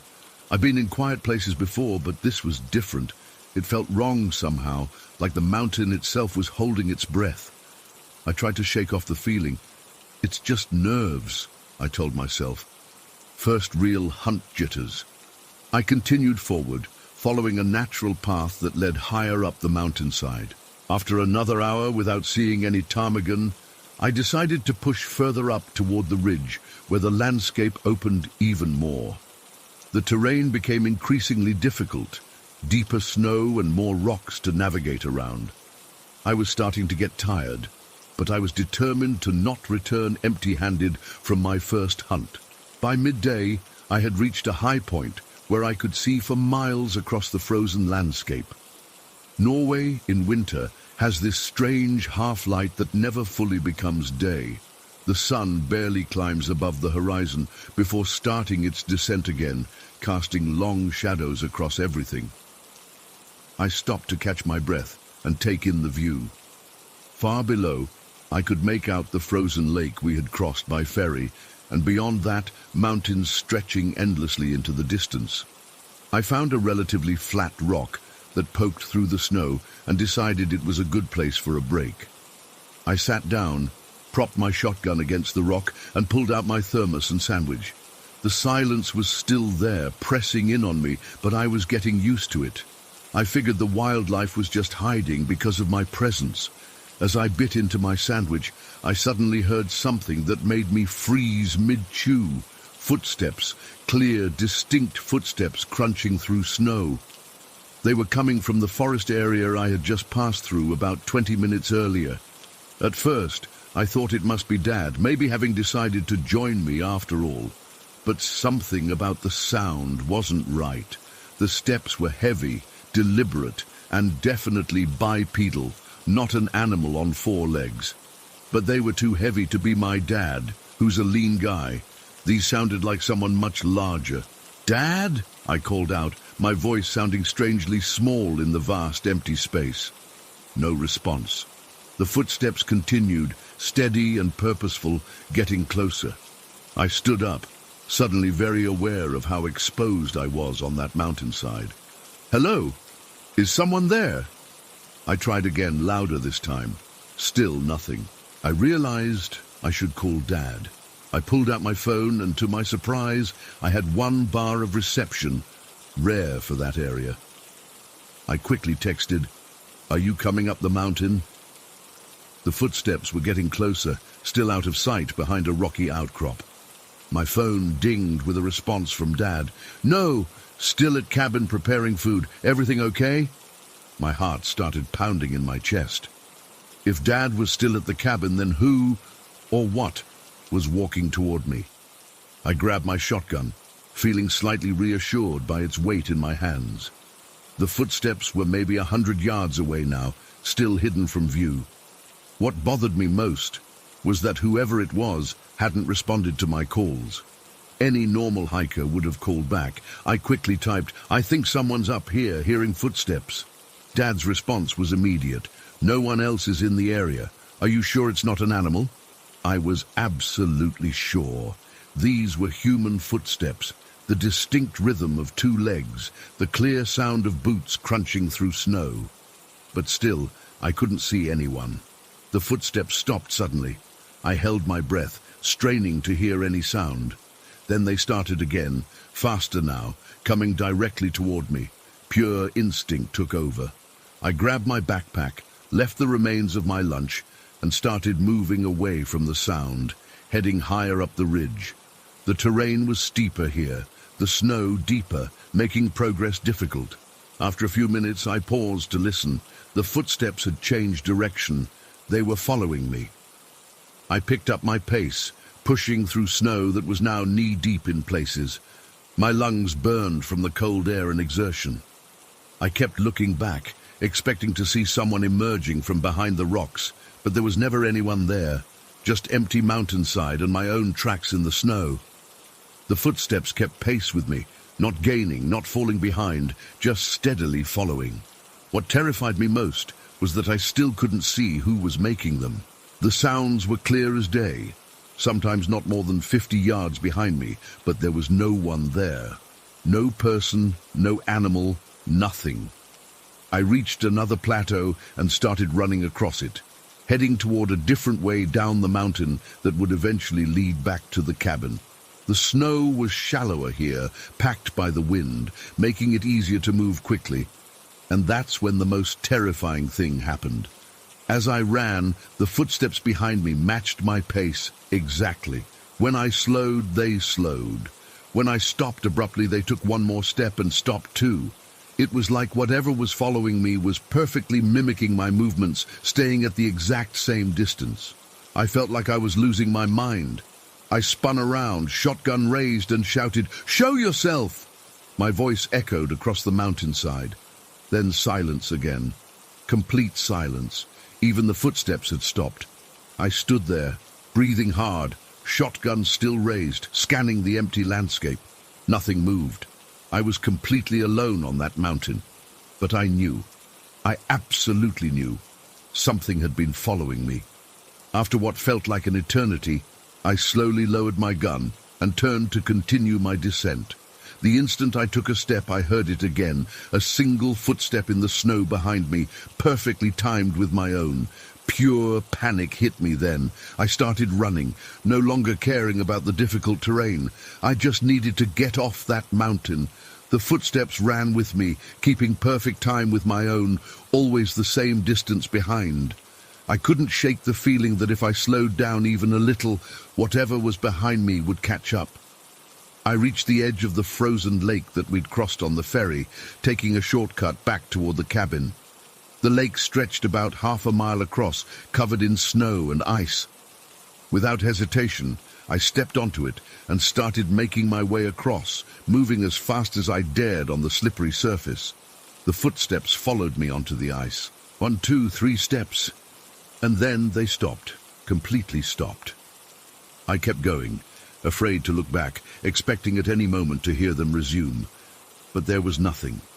Just the sound of my own labored breathing and the occasional crack of the ice settling beneath me.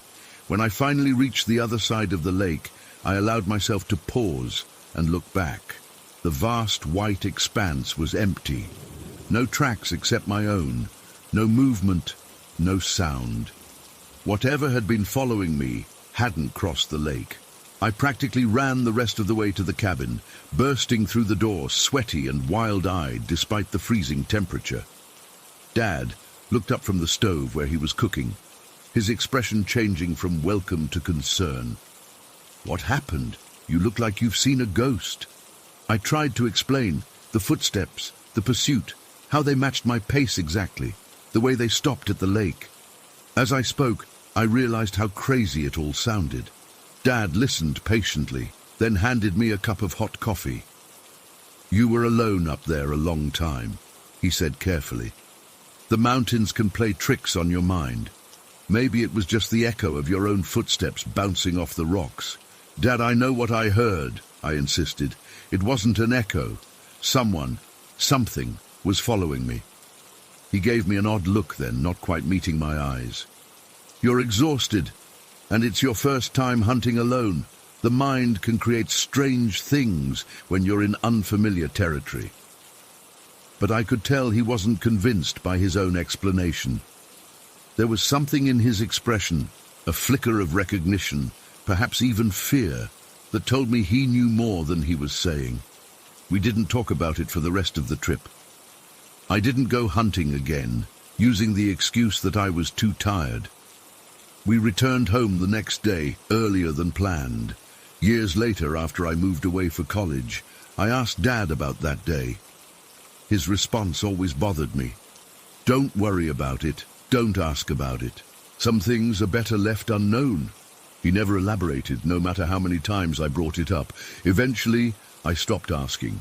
But sometimes, when I visit my parents and Dad and I are alone, I catch him looking at me with this strange, sad expression, like he's carrying a burden he can't share. I've done research since then. Stories of the indigenous Sami people mention spirits that guard the mountains, entities that follow travelers but can't cross water. But these are just old tales, legends to explain the unexplainable. All I know for certain is what I experienced that day. Something followed me on that mountain. Something that sounded human but wasn't. Something that perfectly mimicked my movements. Something that couldn't cross the frozen lake. I've never gone hunting in those mountains again. I've never told anyone else this story until now. Sometimes I wonder if I imagined the whole thing, if Dad was right about the mountain playing tricks on my mind. But then I remember the absolute certainty I felt in that moment, the knowledge that I was being pursued by something I couldn't see, and I remember the look in my father's eyes when I told him what happened. That flash of recognition that told me this wasn't the first time he'd heard of such a thing. Whatever was on that mountain that day, I hope I never encounter it again. And if you ever find yourself in the northern mountains of Norway, alone in that vast silence, and you hear footsteps behind you, run. Run and don't look back. Find water, cross it, and don't stop until you're safely away. Because some things really are better left unknown. Story 10. I still can't explain what happened in that house. It's been almost 8 months since we moved out, and I still wake up in cold sweats some nights, thinking I see that face in the dark corners of our new apartment. My boyfriend Alex thinks I just need therapy, says I was going through too much at once. Maybe he's right, but I know what I saw. We were so excited about the house at first. After living in a cramped one-bedroom apartment where you could practically cook dinner while sitting on the toilet, this 2-story house with an actual yard felt like a palace. I remember the day we signed the lease, February 12th, right in the middle of that awful winter. The pandemic was still going strong, my dad was in and out of the hospital with his heart issues, and I was drowning in online classes. But getting that house key felt like finally catching a break. We moved in gradually over the next week. The previous owners had left the place spotless, almost eerily so. No leftover nails in the walls, no scuff marks, nothing. It was like no one had ever lived there before, which should have been my first clue something was off. The basement was unfinished but spacious, concrete floors, exposed beams, but dry and clean with those fluorescent tube lights that make everything look harsh and clinical. It was perfect for storage and laundry, which was a huge upgrade from the laundromat we'd been using for years. Everything was fine for the first few days. We were busy unpacking the essentials, kitchenware, clothes, bathroom stuff, when my parents called to say they could finally drop off all my boxes that had been sitting in their garage for the last year and a half. After graduating college, I'd moved directly into Alex's tiny apartment while we saved for a better place, so most of my belongings had been in storage at my parents' house about 3 hours away. My dad and brother arrived with a U-Haul full of my stuff the next weekend. My dad looked tired. His heart condition was getting worse, but he insisted on helping carry the heavier boxes down to the basement. We spent the whole day organizing everything, creating little pathways between stacks of boxes labeled Victoria's books, Victoria's college stuff, Victoria's high school memories, my entire life packed away and now reunited with me. That's when things started feeling wrong. The first time I noticed it, I was alone in the basement organizing some old photo albums. Alex had gone to grab us lunch, and I was sitting cross-legged on the cold concrete floor. I remember the exact moment. I was looking at photos from my high school graduation when a wave of unease washed over me. The basement suddenly felt colder, and I had this overwhelming sensation that I wasn't alone. I looked around, half expecting to see someone, but there was nothing. Just my boxes and the harsh fluorescent lighting. Still, I couldn't shake the feeling that I was being watched, that I wasn't welcome there. It was like that feeling when you're in a store after closing time and you know you should leave. I practically ran up the stairs, and the feeling disappeared as soon as I reached the main floor. I told Alex about it when he got back, but he just laughed and said, "It's a basement, Vic. They're all a little creepy." He was right, I guess. Basements are inherently unsettling, but this felt different, personal somehow. For the next few days, I avoided going down there alone. I'd make excuses to have Alex come with me whenever I needed to grab something or do laundry. The weird thing was, I only felt it when I was near my boxes, the ones that had been in storage at my parents'. The rest of the basement felt normal. Then Milo arrived.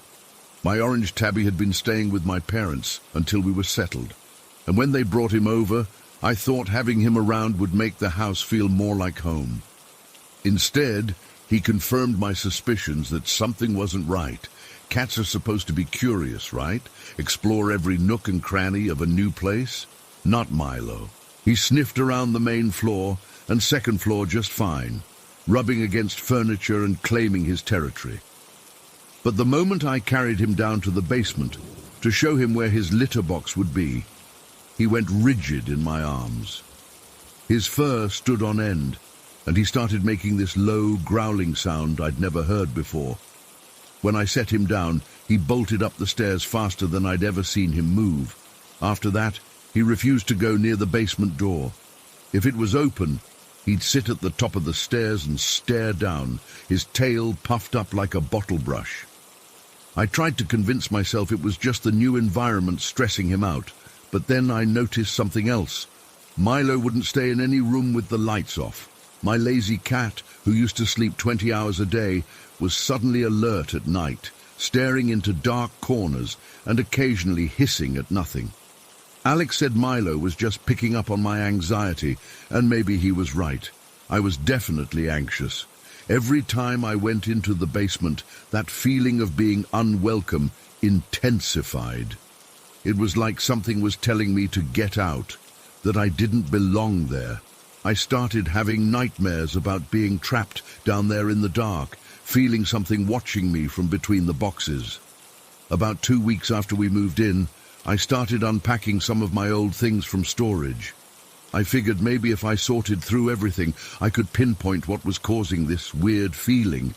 I brought up boxes one by one, carefully going through childhood toys, old clothes, books, and mementos. Nothing seemed unusual, but the feeling of dread in the basement was getting stronger. Then came that night, the night I still can't think about, without my chest tightening and my hands shaking. It was around 2 a.m. I'd been having trouble sleeping since we moved in, so insomnia wasn't unusual. Alex was knocked out beside me, snoring softly. I was thirsty, so I decided to go downstairs for some water. Milo, who had taken to sleeping, pressed against me every night, perked up when I got out of bed, but didn't follow me. Our bedroom was on the second floor, so I had to go down the main staircase to the first floor, then through the living room to the kitchen. The kitchen was small but updated, with one of those islands in the middle and a door that led to the basement stairs. We usually kept that door closed because of the draft, but as I shuffled into the kitchen, still half asleep, I noticed it was slightly ajar. I didn't think much of it at first.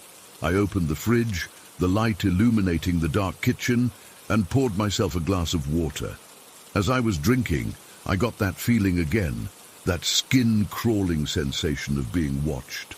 I slowly lowered my glass and looked toward the basement door. It was open wider now, just by a few inches. The darkness from the basement seemed to be spilling out into the kitchen like black ink.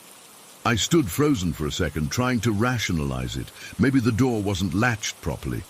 Maybe the house was settling.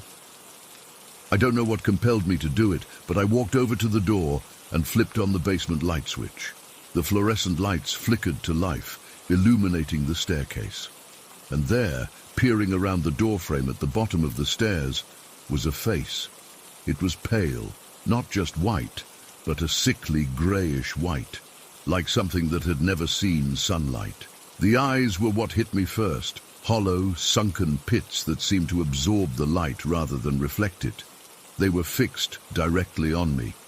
The face was gaunt, almost skeletal, with sharp cheekbones and a thin, lipless mouth.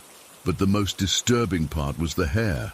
Long, thin strands of greasy blonde hair hanging limply around the face. Some of it stuck to the cheek like it was wet or adhered somehow. I couldn't move, couldn't breathe, couldn't scream. It felt like my heart had stopped in my chest. We just stared at each other for what felt like an eternity, but was probably only a second or two. Then it moved. Not toward me, thank God, but it shifted slightly, like it was adjusting its position to see me better. That tiny movement broke my paralysis. I slammed the basement door shut, fumbled with the lock, and ran. I didn't even grab my water. I just sprinted through the living room, up the stairs, and back to our bedroom. Milo was standing on the bed, his back arched, staring at the bedroom door like he'd been expecting me to come barreling through it. I snatched him up, locked the bedroom door, and dove under the covers, still clutching my terrified cat. Alex woke up, obviously confused and concerned to find me hyperventilating with a struggling cat in my arms. When I finally managed to tell him what I'd seen, he immediately got up to check. I begged him not to go, but he insisted, taking his phone for a flashlight. He came back about 10 minutes later, looking both relieved and annoyed. "There's nothing down there, Vic. I checked everywhere. Behind the furnace, in all the corners, even in the crawl space. It's empty." I didn't believe him. I couldn't. I knew what I'd seen. "It's the stress," he said, sitting on the edge of the bed. "Moving during a pandemic, your dad's health, your online classes. You're overwhelmed. Your brain is playing tricks on you." I wanted to believe him. It would have been easier to think I was just losing it a little bit, but then Milo, who had calmed down somewhat, suddenly looked toward our bedroom door and started that low growl again. We both heard it then, the soft creak of a floorboard on the landing outside our bedroom. Alex went still, his face finally showing a flicker of doubt. He got up slowly and approached the door. "Alex, don't," I whispered, but he was already turning the knob.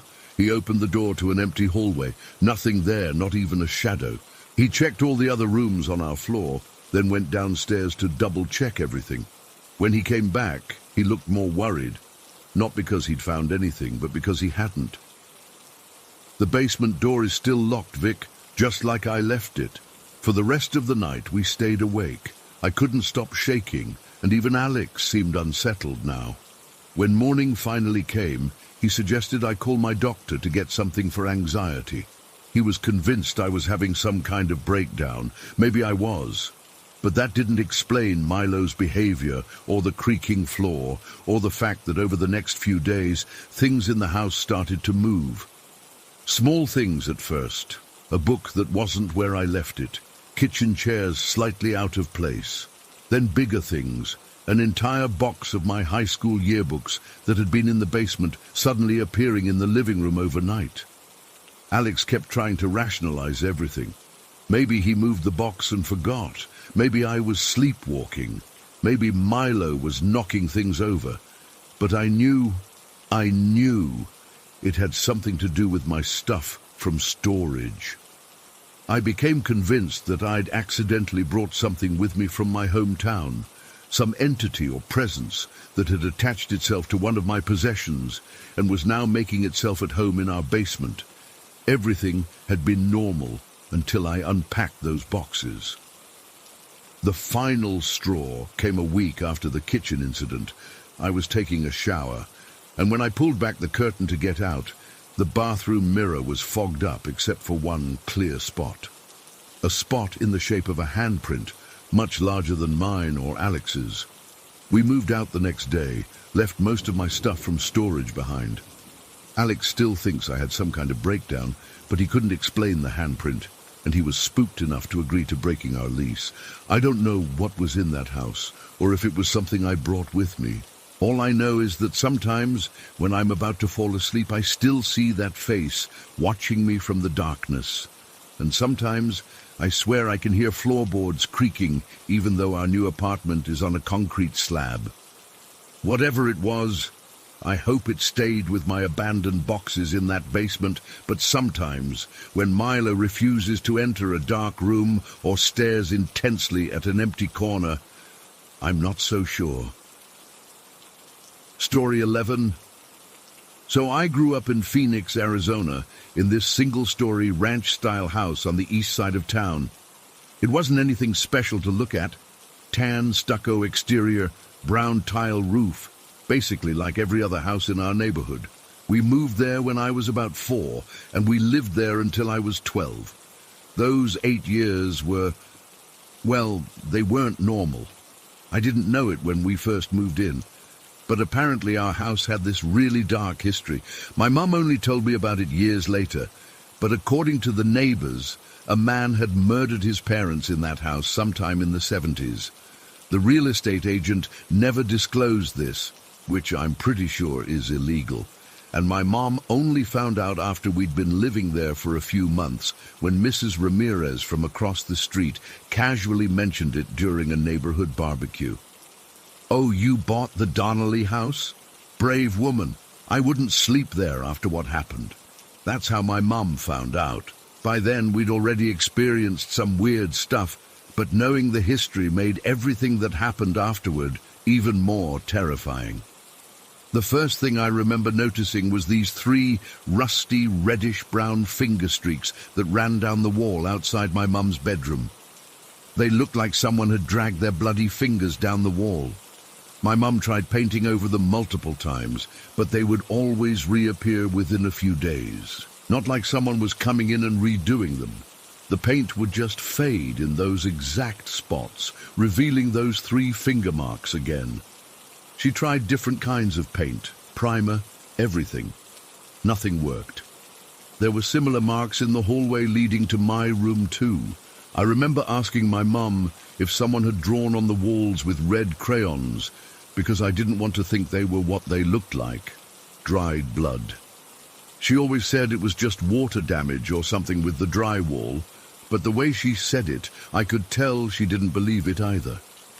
The cabinets in our kitchen would slam shut in the middle of the night, not like a gentle close from being left slightly open. These were violent slams that would wake us up at 2 or 3 in the morning. It happened so often that it became almost routine.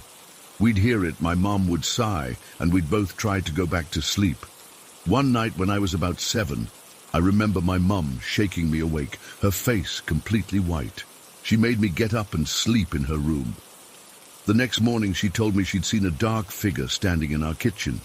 She thought it was an intruder at first, so she flipped on the light, but there was nothing there, just empty space. But she swore she saw someone, a tall, broad-shouldered silhouette of a man.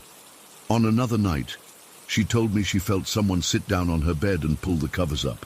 She thought it was me coming in after having a nightmare, which happened pretty often in that house, to be honest. She reached out to comfort me, but her hand went through empty air. When she turned on the lamp, there was a depression in the mattress next to her, and the blanket was pulled up as if covering someone. She slept on the couch for a week after that. I had my own experiences too. Once, when I was about 8, I went to use the bathroom before school.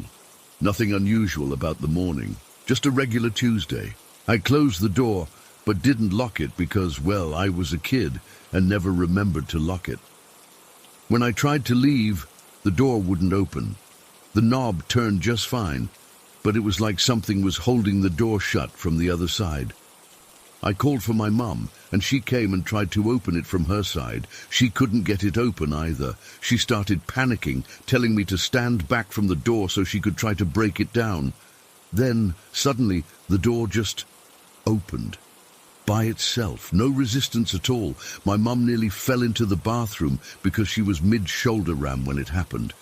We checked the door frame, the hinges, everything.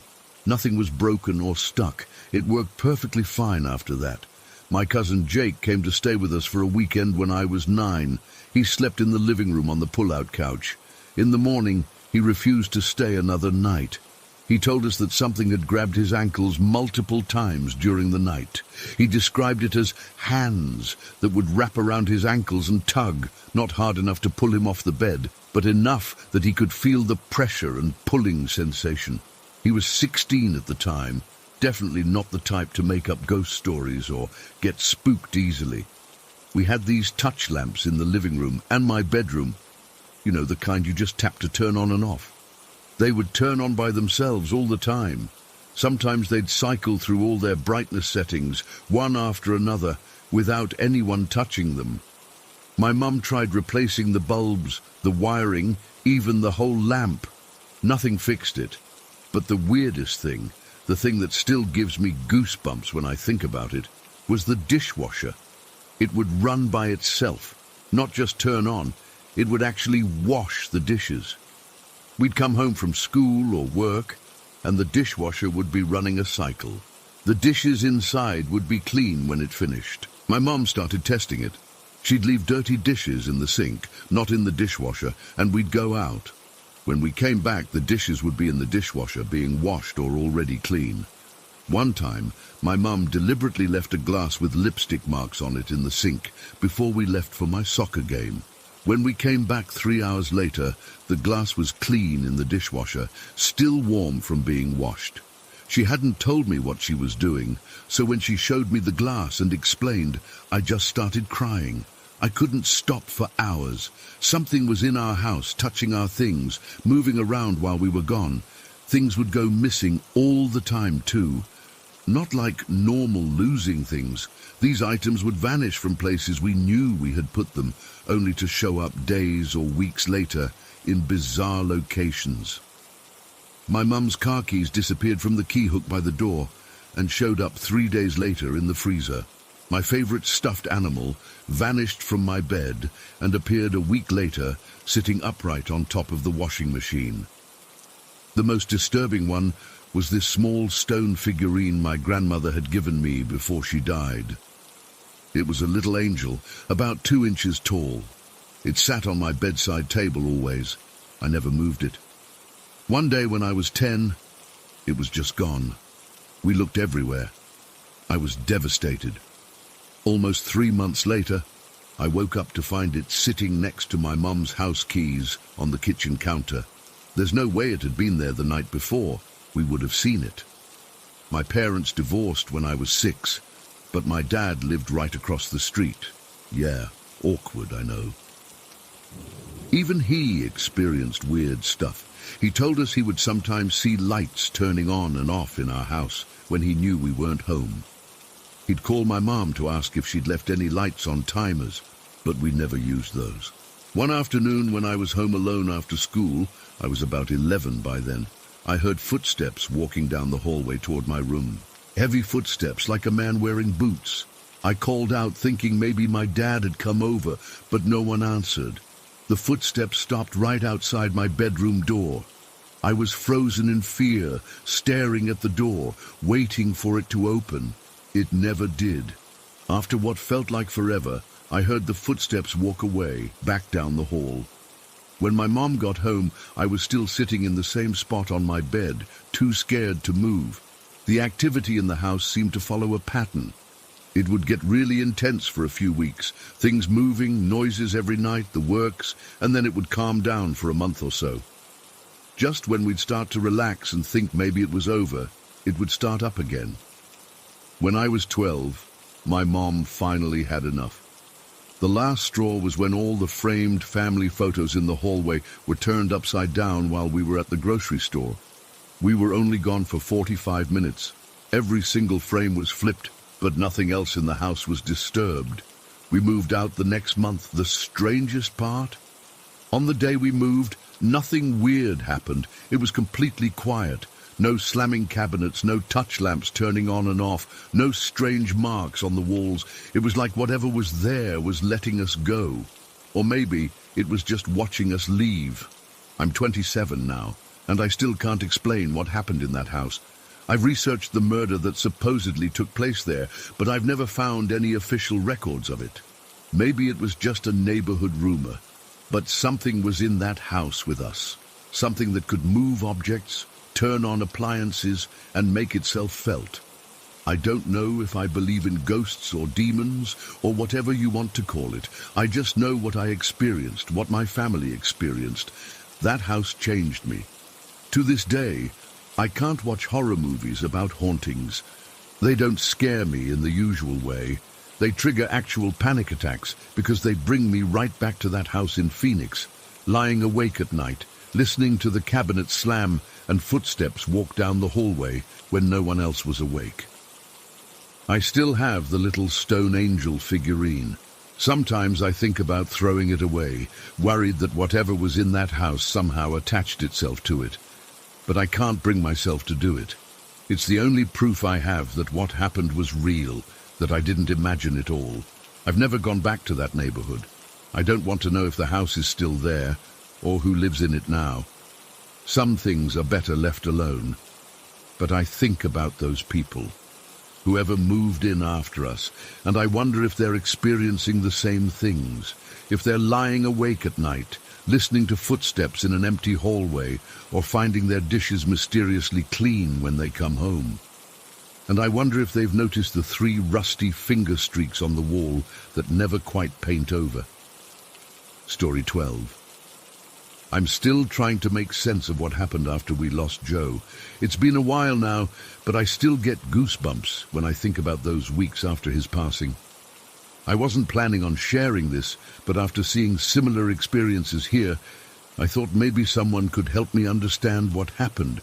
Joe wasn't your typical friendly lap cat.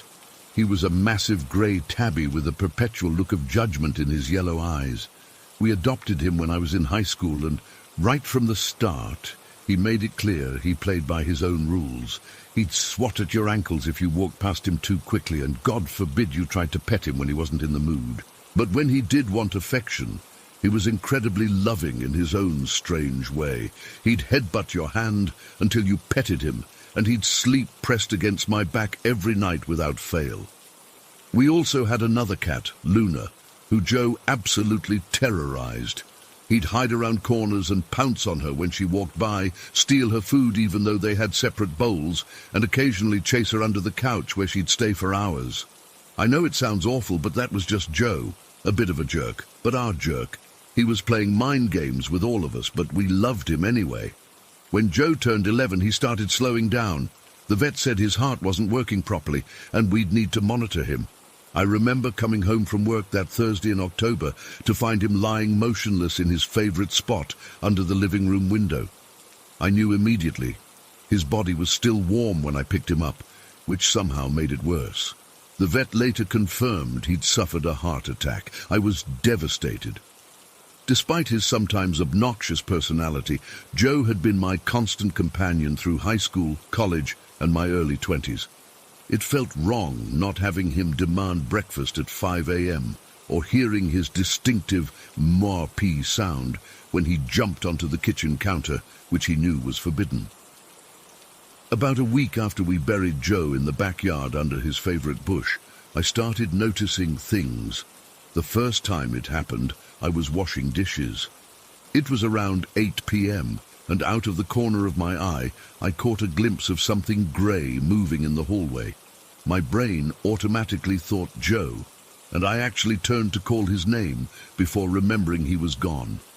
I figured my eyes were playing tricks on me, paired with the grief. That made sense, but then it kept happening. I'd be sitting on the couch watching TV and see that familiar grey blur in my peripheral vision, always just out of direct sight.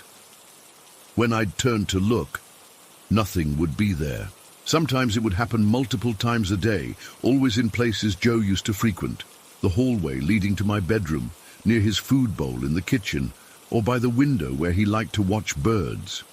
What was strangest was that it never felt threatening. It was just Joe being Joe, moving through the house like he always had, just slightly out of reach. Then other things started happening. I'd wake up in the morning to find kitchen cupboard doors slightly ajar, something Joe used to do religiously. He'd figured out how to paw them open and would climb inside to sleep among the pots and pans. I'd close them before bed, only to find them open again in the morning. I started questioning my sanity. Was I absent-mindedly leaving cupboards open and blaming it on a ghost cat? Was grief making me imagine Joe everywhere? I even started taking pictures of the closed cupboards before bed to confirm I wasn't losing my mind. Sure enough, they'd be open in the morning despite no one else being in the house. About 2 weeks after Joe's death, I woke up around 3 a.m. to the feeling of something pressing down on the foot of my bed. It wasn't heavy, just a slight depression, like when a cat jumps up and settles in. For a second I was still half asleep and thought, "Oh, Joe's here," before the reality hit me. My heart racing, I sat up and turned on the light. But there was nothing there, just the distinct impression in the comforter where something had been sitting. This started happening regularly. I'd wake up to find what looked exactly like cat paw prints on my bed, or feel that slight weight at my feet or against my back where Joe used to sleep. Sometimes in the middle of the night, I'd feel what seemed like a cat walking across the bed. That distinctive pattern of small impressions moving across the mattress. Luna noticed it too. She'd suddenly stare intently at empty corners of the room, her ears perked forward, tracking something invisible with her eyes. Sometimes she'd arch her back and hiss at nothing, something she only ever did when Joe was bullying her. Other times she'd dart under the couch for no apparent reason, just like she used to when Joe was chasing her. I didn't tell anyone about what was happening. I mean, how could I? My dead cat is haunting me sounds completely crazy. I convinced myself it was a combination of grief and an old house making normal settling noises. The depression on the bed, probably just me rolling around in my sleep. Then one night, about 3 weeks after Joe died, I was watching TV with Luna curled up beside me. Suddenly, she bolted upright, her eyes wide and fixed on a spot near the kitchen doorway. She let out a low growl, something I'd only heard her do around Joe. I looked over, but saw nothing. "It's okay, Luna," I said, trying to calm her down. But she continued staring, her tail puffed up to twice its normal size. That's when I saw it more clearly than ever before, a grey shadow, distinctly cat-shaped, sitting in the kitchen doorway, tail curled around its feet, exactly how Joe used to sit. It wasn't solid, more like a smoky outline, but it was unmistakably him. I blinked hard and it was gone, but Luna continued staring at that spot for another minute before finally settling down. After that night, the occurrences became more frequent. I'd hear the distinctive sound of Joe's collar jingling in the hallway, even though we'd buried him with it.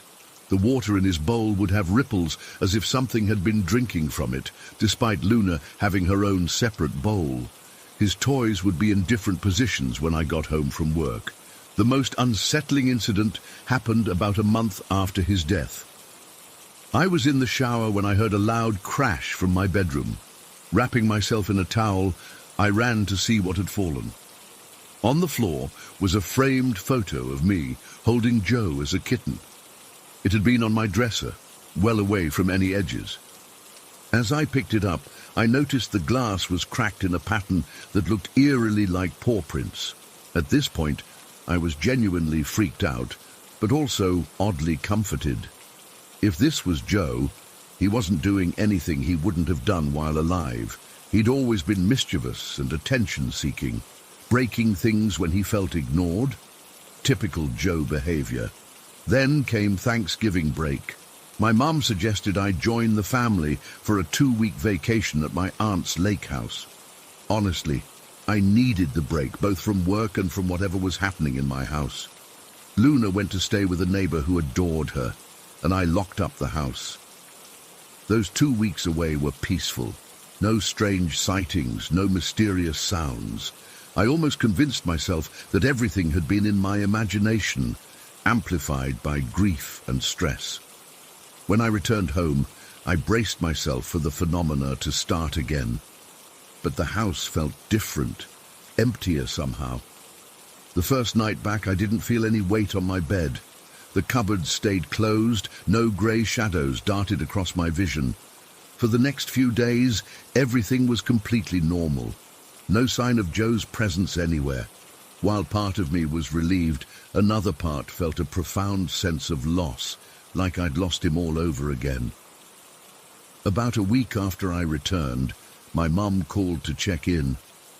During our conversation, she casually mentioned, "You know, the strangest thing happened before you left for Thanksgiving. I was watering your plants and could have sworn I saw Joe sitting on the windowsill." My blood ran cold. I'd never told her about my experiences. "What did you see exactly?" I asked, trying to keep my voice steady. "It was just for a second," she said. "A grey shape like Joe. When I turned to look directly, nothing was there, but it felt like him, you know? And then later, I noticed something moving by that bush where you buried him. Just a shadow, but cat-shaped. I thought I was imagining things." She paused. "I didn't want to tell you because I thought it might upset you." I couldn't speak for a moment. My mom, the most practical, no-nonsense person I know, had seen exactly what I had been seeing. "Rachel, are you still there?" she asked. Finally, I told her everything. The shadows, the cupboards, the weight on my bed. Instead of thinking I was crazy, she listened quietly. "I believe you," she said simply when I finished. "Joe was always so attached to you and that house. Maybe he didn't know how to leave. That's when it hit me. When we left for those 2 weeks, Joe's spirit must have thought we were gone for good. With no one to haunt, no one to remind of his presence, he'd finally moved on. In a way, we'd accidentally abandoned him twice, once by his death and once by leaving the house empty. That realization broke my heart all over again. I found myself apologizing out loud to an empty house that night, telling Joe's memory that we hadn't meant to leave him behind, that we would always remember him. It's been 6 months now, and I haven't experienced anything unusual since that vacation. Luna is more relaxed, no longer staring at empty corners or hiding under furniture for no reason. The house feels normal again, but sometimes, when I'm half asleep, I still imagine I feel that familiar weight at the foot of my bed or hear the faint jingling of a collar in the hallway. And I don't know if it's my imagination or if Joe is just checking in, making sure we're still here, making sure we haven't forgotten him. I never will. Story 13. I've lived in Portland for about 6 years now. I'm in the Selwood area, which is usually pretty quiet and safe. I work from home as a software developer, and sometimes I get these bouts of insomnia where I just need to get out and walk around to clear my head. Last night was one of those nights. It was around midnight when I decided to walk to the 7-Eleven, about half a mile from my apartment. Nothing unusual about that. I've done it dozens of times before. The weather was typical Portland, slightly foggy, a bit chilly, but not cold enough for more than a light jacket. As I was walking there, everything felt normal. The usual cars parked along the street, porch lights on, the occasional cat darting across lawns. I grabbed some snacks and a Red Bull, chatted with the cashier for a minute. He knows me by now. Another late night, Daniel, and headed back. That's when things started to get weird. About halfway home, I noticed the streetlights had gone out on the block ahead of me. It wasn't like a power outage. The houses still had lights on, and the streets behind me were lit up fine. Just this one stretch of maybe 200 feet was completely dark. I didn't think much of it at first. Maybe a timer issue or something. But as I got closer to that dark stretch, I got this feeling that something was off. You know that sensation when you feel like someone's watching you? It was like that, but more intense. The hairs on my arms stood up, and I had this overwhelming urge to look behind me. When I did, there was nothing there, just the empty sidewalk. But the feeling didn't go away. I picked up my pace a little, wanting to get through the dark section quickly. The fog seemed to have gotten thicker there, making it hard to see more than 10 feet ahead. My footsteps sounded louder than they should have in the quiet neighborhood. As I was about to exit the darkened area, I heard it. A squeaking sound like a rusty wheel turning slowly. At first, I thought it might be a gate swinging in the breeze, but there wasn't any wind. The sound was rhythmic. Squeak. Squeak. Squeak. Then I saw him. Just at the edge of the darkness, where the streetlights started working again, there was a little boy. He couldn't have been more than 5 or 6 years old, riding one of those plastic tricycles. You know, the old school kind with the big wheel in front. Red and yellow, I think. The kind they don't really make anymore. He was pedaling slowly along the sidewalk, his back to me. He had on these little overalls and a striped shirt. His hair was this sandy blonde color that looked almost white under the streetlight. My first thought was concern. What the hell was a kid that young doing out at midnight by himself? I looked around. expecting to see a parent nearby, but the street was empty. "Hey, buddy," I called out, not wanting to scare him. "It's pretty late. Where do you live?" The boy didn't respond or turn around. He just kept pedaling slowly. "Hey," I said louder this time. "Are you okay? Where are your parents?" Still nothing. I started walking toward him, thinking maybe he hadn't heard me. As I got closer, the squeaking from the tricycle got louder, but it didn't sound right. It was too metallic, not like plastic wheels on concrete. The boy stopped pedaling and just sat there, still facing away from me. I was about 10 feet away when I realized something else was wrong. He wasn't moving at all, not fidgeting, not looking around, not even the slight movements you'd expect from someone breathing. "Hey, kid!" My voice came out shakier than I intended. I took another step forward, and that's when I noticed one of the houses across the street had lights on in what looked like a living room. I thought maybe the boy had wandered away from there, so I decided to check. I kept my eye on him as I crossed the street, but he still didn't move. I rang the doorbell, and after a moment, a woman in her 60s opened the door. She had that look of someone who had been sitting up watching TV, but wasn't expecting company. "I'm sorry to bother you so late," I said, "but there's a little boy on a tricycle out here by himself. I was wondering if he might be your grandson or something." The woman's face changed instantly. All the warmth drained out of it, and she looked at me with a mix of anger and fear. "What kind of sick joke is this?" she snapped. "Get off my property before I call the police." "What? No, I'm serious," I said, pointing across the street. "There's a kid over there." I turned to point, but the boy was gone. The sidewalk was empty. There was no way he could have pedaled away that quickly without me hearing him.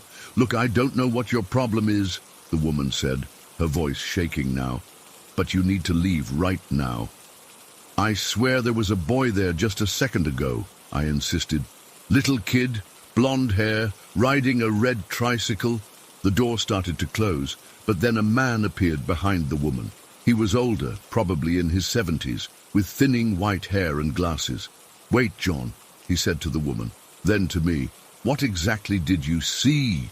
Something in his tone made me realize this wasn't the first time someone had knocked on their door with this story. "A little boy," I repeated, "maybe 5 or 6 years old, blonde hair. He was riding a red and yellow plastic tricycle on the sidewalk right over there. I tried talking to him, but he didn't respond." The man put his hand on the woman's shoulder. She was staring at me, her eyes wide and glassy. Did he look at you?" the man asked quietly. "No," I replied. "He kept his back to me the whole time." The man nodded slowly, then opened the door wider. "You better come in for a minute." "Frank, no," the woman, Jean, protested. "He needs to know, Jean," Frank said firmly. "He's seen him." I hesitated. This was getting weird, and part of me wanted to just apologize for bothering them and walk home. But curiosity got the better of me, and I stepped inside. Their living room was like stepping back in time. Floral patterned furniture, old photographs in wooden frames, a TV that looked at least 15 years old. Frank gestured for me to sit on the couch, while Jean disappeared into another room.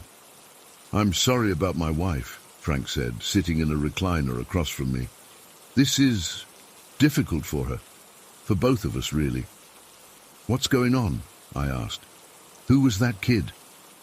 Frank took off his glasses and rubbed his eyes. "That was Anthony, our son." A chill ran through me. The way he said it, not "that's our son, Anthony," but "that was Anthony," told me where this was going. "Anthony died 30 years ago," Frank continued, his voice remarkably steady. "He was 5 years old. It was right out there on that street, drunk driver, middle of the day. Anthony was riding his tricycle on the sidewalk and the guy lost control, jumped the curb." He trailed off, and I didn't need him to finish. "I'm so sorry," I said, feeling a knot form in my stomach, "but I don't understand. What did I see out there?" Frank put his glasses back on and looked at me. "You saw Anthony, or what's left of him. You're not the first one. Every few years someone knocks on our door with the same story, always around midnight. Always they see a little boy on a tricycle who won't respond or turn around. I felt the hairs on the back of my neck stand up again. You're saying I saw a ghost? I don't know what to call it, Frank replied. A ghost, an echo, a memory stuck in time. All I know is that sometimes people see him, and it's always the same description, exactly how he looked that day. Jean returned with a framed photograph and wordlessly handed it to me. It showed a smiling little boy with blonde hair sitting on a red and yellow plastic tricycle in front of this very house. He was wearing overalls and a striped shirt, exactly what I had seen. My hands were shaking as I handed the picture back. I can't. We understand, Frank said. It's a lot to take in. We've had 30 years to come to terms with it, and we still haven't, not really. Has anyone ever interacted with him? I asked. No, Frank said. He never responds, never turns around, just pedals along that same stretch of sidewalk where it happened. We sat in silence for a moment. I wanted to leave, to go home and convince myself I had imagined the whole thing, but something kept me rooted to that couch. The streetlights, I said suddenly. They were out along that stretch of road. Frank nodded. That happens when he's around. We don't know why. Maybe it's how he manifests, or whatever you want to call it. I thanked them for talking to me and apologized again for upsetting them.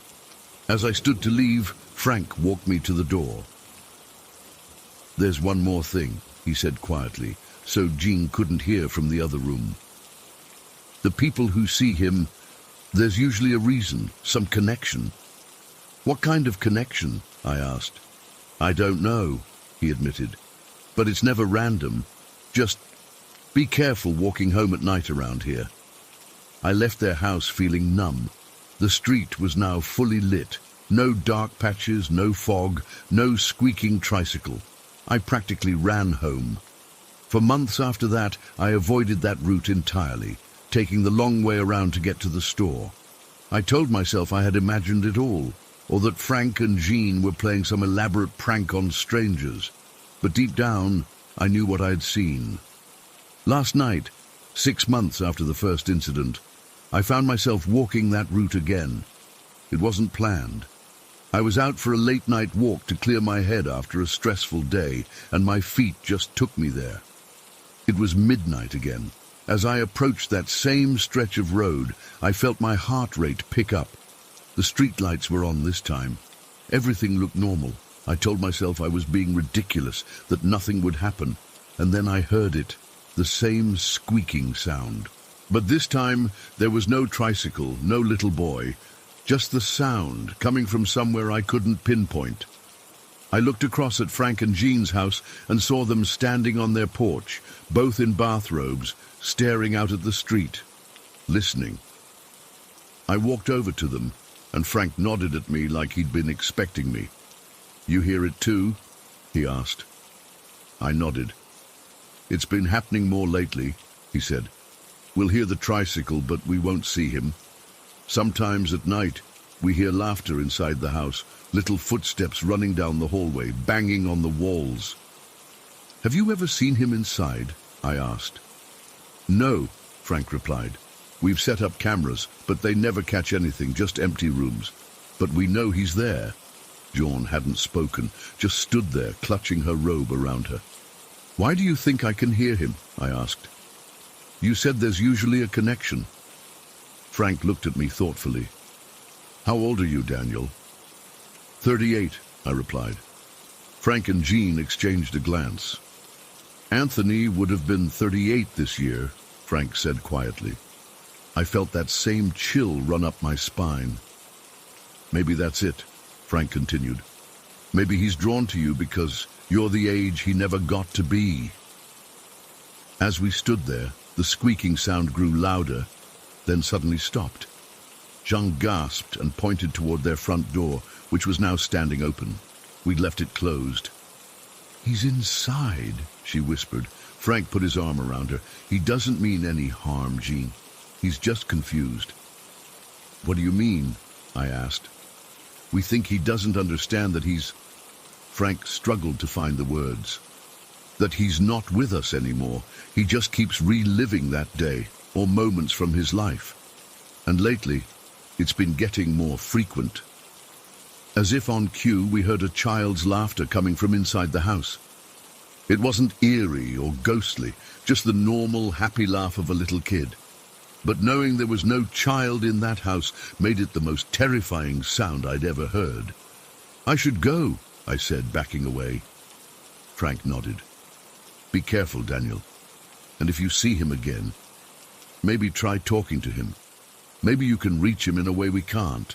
I practically ran home after that. The whole way back, I kept hearing that squeaking sound just behind me, but when I'd turn around, there was nothing there, just empty streets and silence. I haven't slept since then. Every time I close my eyes, I see that little boy on his tricycle.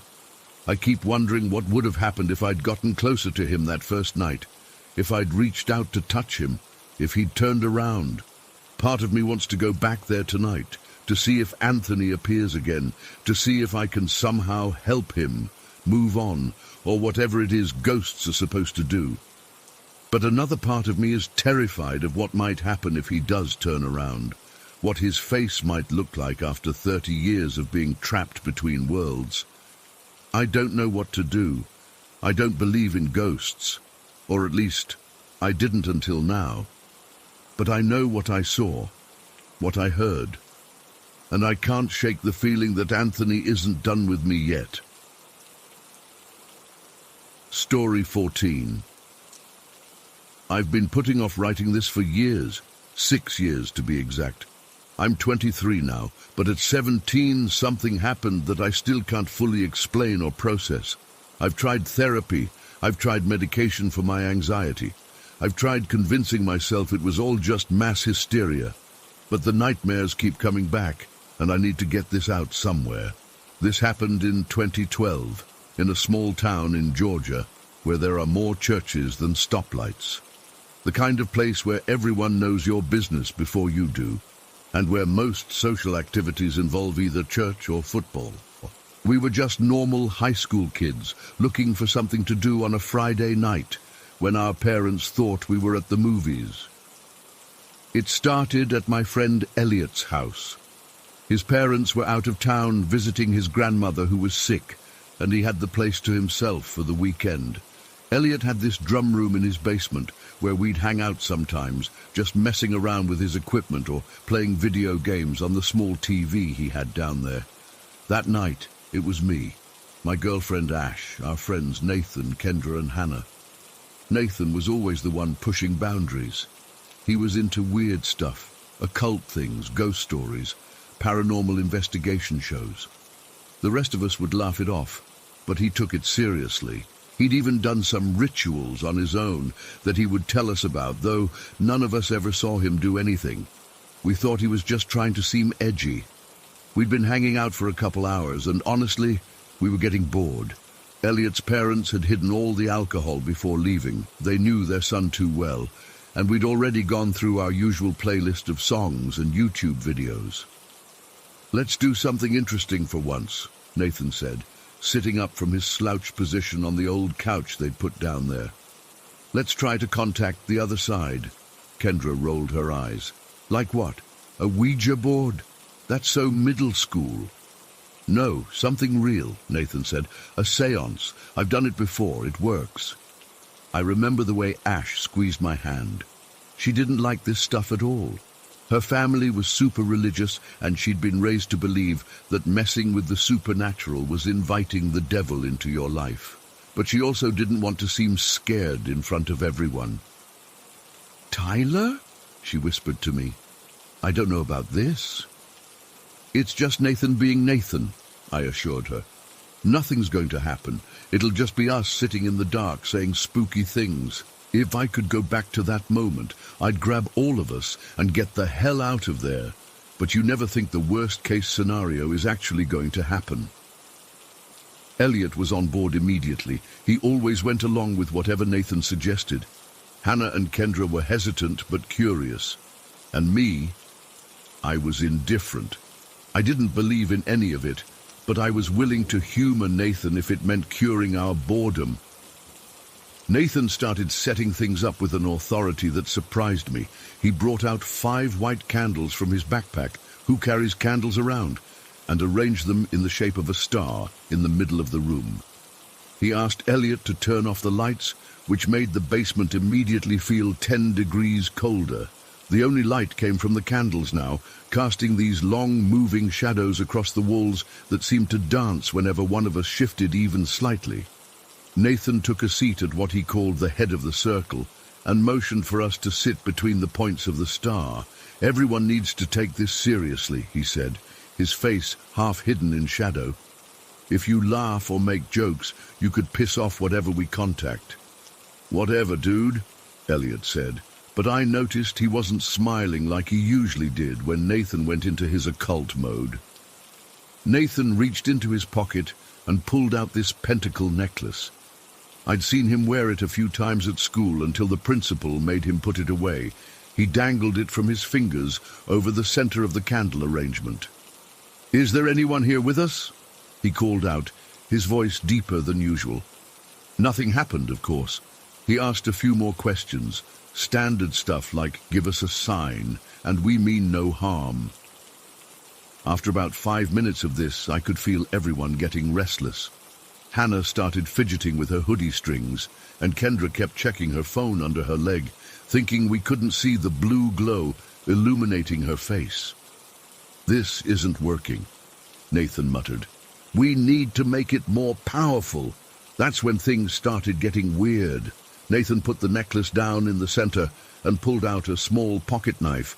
Before any of us could process what he was doing, he'd sliced across his palm, not deep, but enough to draw blood.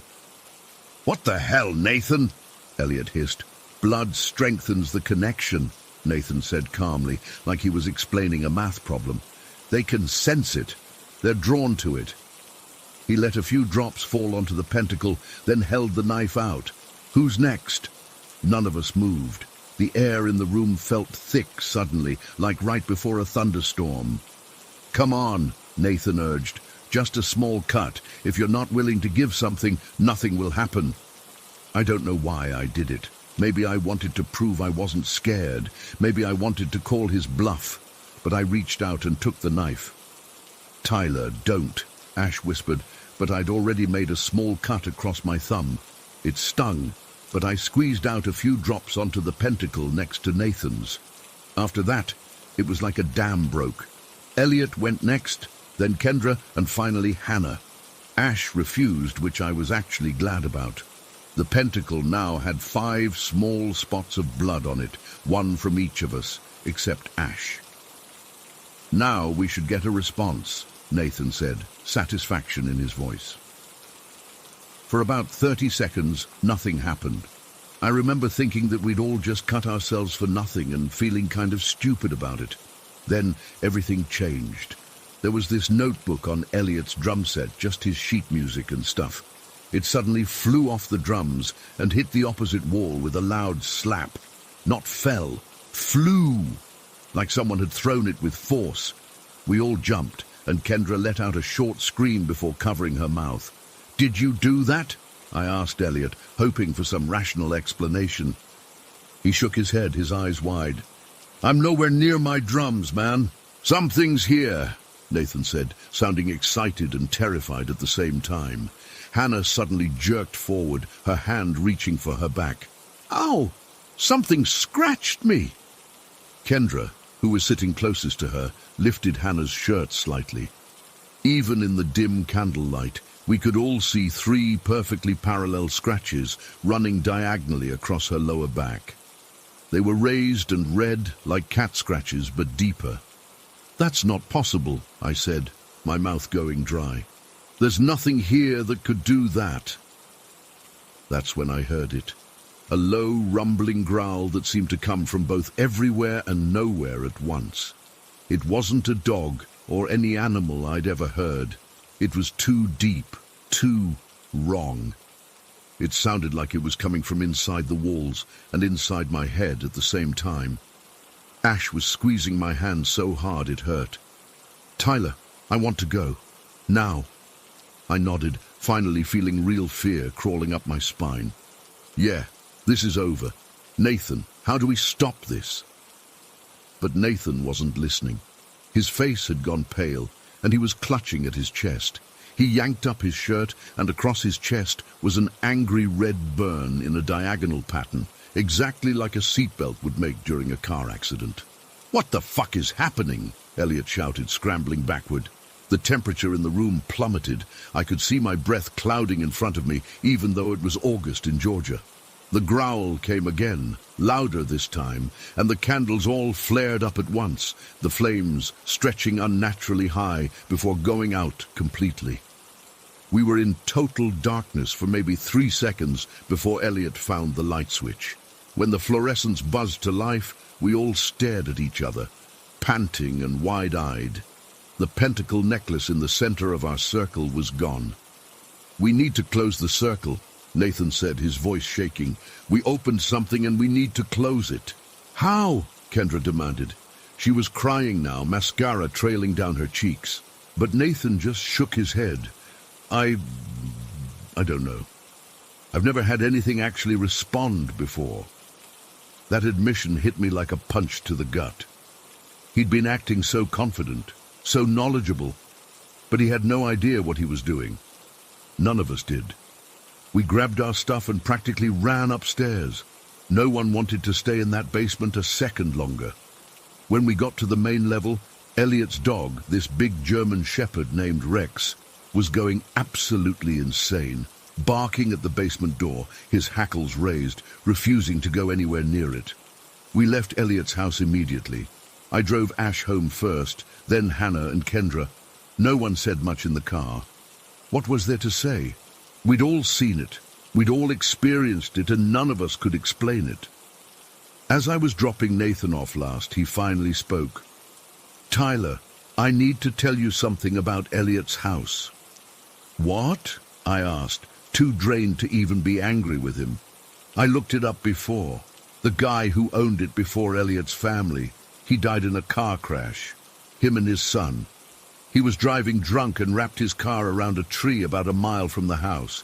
The son was in the passenger seat. Neither of them were wearing seatbelts."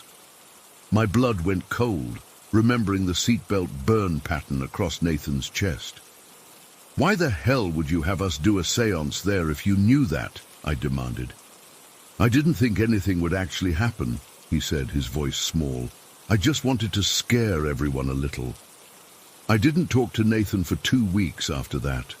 None of us really talked about what happened, but we all felt it. Hannah's scratches left scars that she still has. Nathan's chest burn faded after a few days, but he said it hurt for weeks afterward. Elliot had it worse, though. Over the next few months, he told me about things happening in his house. Whispers when no one was there, his dog barking at empty corners, objects moving when he wasn't looking. His parents eventually noticed too, and brought in their preacher to bless the house. Whether it was the blessing or just time, things eventually settled down. But none of us were the same. I've had anxiety issues ever since, sometimes so bad I can't breathe. I still jolt awake some nights hearing that growl in my dreams. Nathan went down a dark path. Last I heard, he was struggling with addiction, bouncing between rehab centers, and had gone through this whole identity crisis. I sometimes wonder if whatever we contacted that night attached itself to him somehow. Ash broke up with me a month later. She said she couldn't be with someone who'd participated in what she called inviting demons in. Maybe she was right. I still don't know what happened that night. Was it mass hysteria? Did we all somehow feed off each other's fear and imagine the whole thing? Or did we actually open a door to somewhere else? Somewhere we weren't supposed to go? All I know is that I still check under my bed every night, and I sleep with the lights on more often than I'd like to admit.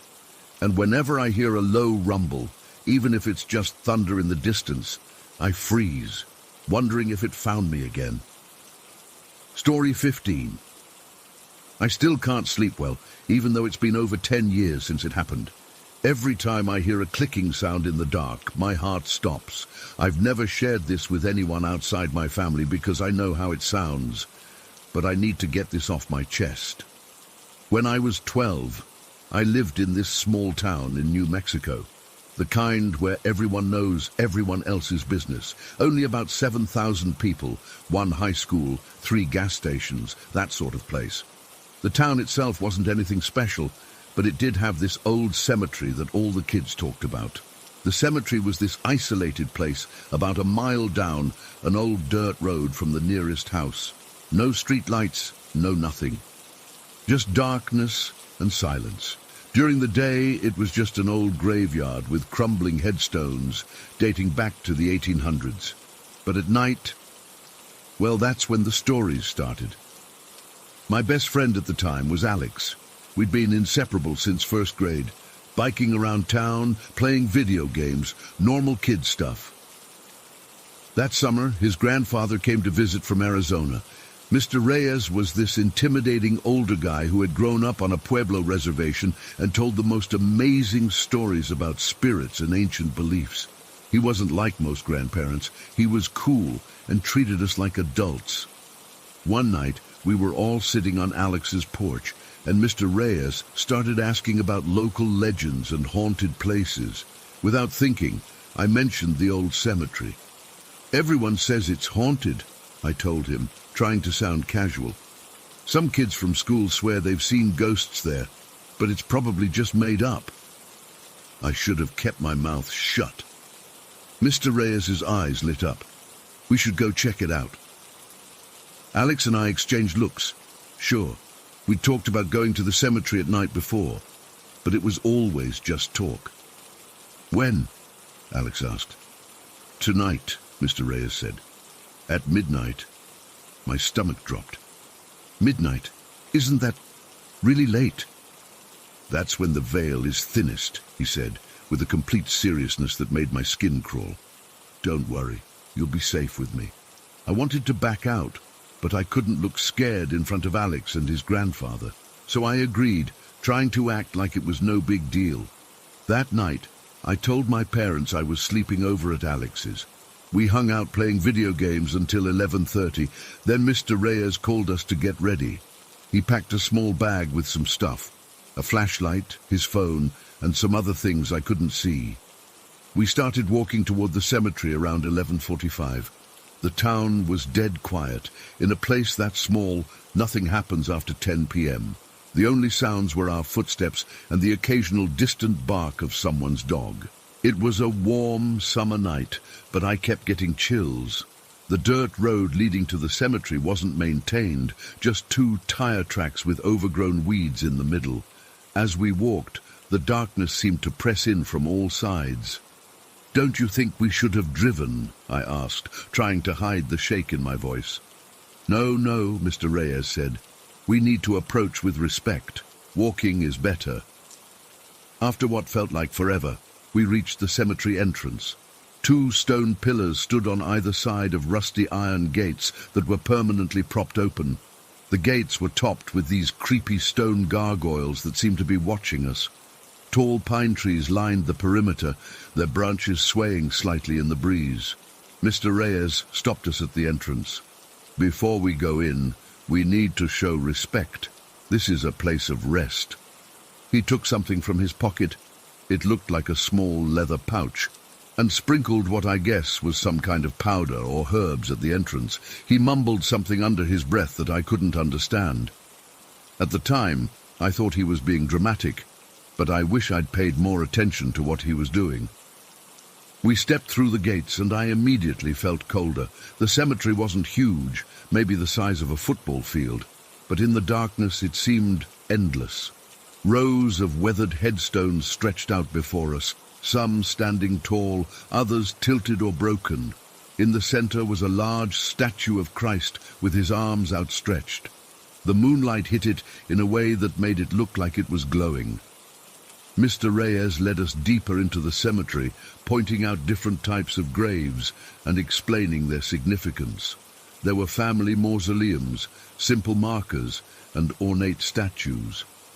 I was starting to relax a little, thinking this wasn't so bad after all. It was just an old cemetery, nothing supernatural about it. That's when we heard it for the first time. A clicking sound, like someone rapidly tapping their fingernails on wood. It came from somewhere to our left, then stopped. We all froze. "What was that?" Alex whispered. "Probably just an animal," Mr. Reyes said, but I could tell from his voice that he didn't believe it. We continued walking, more slowly now. The clicking came again, this time from behind us. I spun around, but there was nothing there, just rows of silent graves. "Maybe we should go," I suggested, my heart pounding so hard I thought it might burst through my chest. "Let's sit for a while," Mr. Reyes said, ignoring my suggestion. "Sometimes you have to be still to see what's around you." He led us to a grassy area near the base of the Christ statue, and we all lay down on our backs, looking up at the stars. For a moment it was peaceful. The summer sky was clear, with thousands of stars visible, way more than you could see in a bigger city. The clicking started again. This time it seemed to be moving, circling around us. First from the left, then behind, then to the right. I closed my eyes tight, wishing I was anywhere else. "Don't move," Mr. Reyes whispered. "Just watch." I opened my eyes and slowly sat up. Alex and Mr. Reyes were already sitting, their eyes fixed on something across the cemetery. I followed their gaze and felt my blood turn to ice. About 50 feet away, near a row of older graves, was a figure. It was tall, taller than any person I'd ever seen, and wearing what looked like a grey cloak or robe. The inside of the hood was pitch black, no face visible at all. The worst part was that it didn't seem to have feet. It just floated there, maybe an inch or two above the ground. "Holy shit," I breathed, immediately clamping my hand over my mouth for swearing. The figure began to move toward us, not walking exactly. It was more like it was gliding, smoothly and unnaturally fast. The clicking sound got louder as it approached. "Run!" Mr. Reyes said, his voice dead calm. "Now!" We scrambled to our feet and took off toward the cemetery gates. I've never run so fast in my life. The earth seemed to blur beneath my feet, and my lungs burned with each breath. I could hear Alex gasping for air next to me and Mr. Reyes behind us. The clicking followed us, getting louder and faster. As we ran, Mr. Reyes started chanting something in a language I didn't understand, probably Pueblo. His voice grew louder with each word, and suddenly the clicking stopped. I risked a glance over my shoulder and saw the figure sinking into the ground like it was being pulled down by invisible hands. We didn't stop running until we were well past the cemetery gates and halfway down the dirt road. When we finally slowed down, all three of us were drenched in sweat and trembling. "What the hell was that?" Alex demanded, his voice cracking. Mr. Reyes was breathing hard, looking back at the cemetery with a mixture of fear and fascination. Something that should have been left alone. We walked back to Alex's house in complete silence. None of us wanted to talk about what we'd seen. When we got inside, Mr. Reyes made us both sit at the kitchen table while he brewed some kind of herbal tea. "Drink this," he said, placing steaming mugs in front of us. "It will help." The tea tasted awful, bitter and earthy, but I drank every drop. That night, I slept without nightmares, which seems impossible given what we'd experienced. The next morning, Mr. Reyes acted like nothing had happened. He made pancakes and talked about taking us fishing. Alex and I kept exchanging looks, wondering if we'd both imagined the whole thing. After breakfast, Mr. Reyes looked at us seriously. "We need to go back." "No way," I said immediately. "We need to go during the day," he explained, "to understand what we saw." I didn't want to go back ever again, but curiosity got the better of me. So around noon we walked back to the cemetery. In daylight it looked completely different, just an old, somewhat neglected graveyard. Some of the fear from the night before started to fade. We walked to the spot where we'd seen the figure. There was nothing unusual there, just old graves and overgrown grass. But as we looked around, Alex spotted something near the base of a weathered headstone. It was a small statue of the Virgin Mary, maybe 6 inches tall. It looked old, but wasn't covered in dirt or moss like everything else in the cemetery. "This wasn't here last night," Mr. Reyes said, crouching down to examine it without touching it. "How do you know?" I asked. "Because we were lying right here," he said, pointing to the flattened grass where we'd been. "I would have seen it." He took some photos of the statue and the surrounding area, then stood up. "We need to come back tonight." "Are you crazy?" Alex said. "After what we saw." "That's exactly why we need to come back," Mr. Reyes said, "to understand what it wants." I spent the rest of the day with a knot in my stomach, dreading nightfall. I thought about making up an excuse not to go, telling my parents I was sick, anything to avoid going back to that place. But I also couldn't stop thinking about what we'd seen. Was it real? Was it some kind of hallucination? I needed to know. So that night, against every instinct telling me to stay away, I met Alex and Mr. Reyes again. This time, Mr. Reyes was more prepared. He had a larger bag with him, and I could see the outline of candles, small bundles of herbs, and other things I didn't recognize.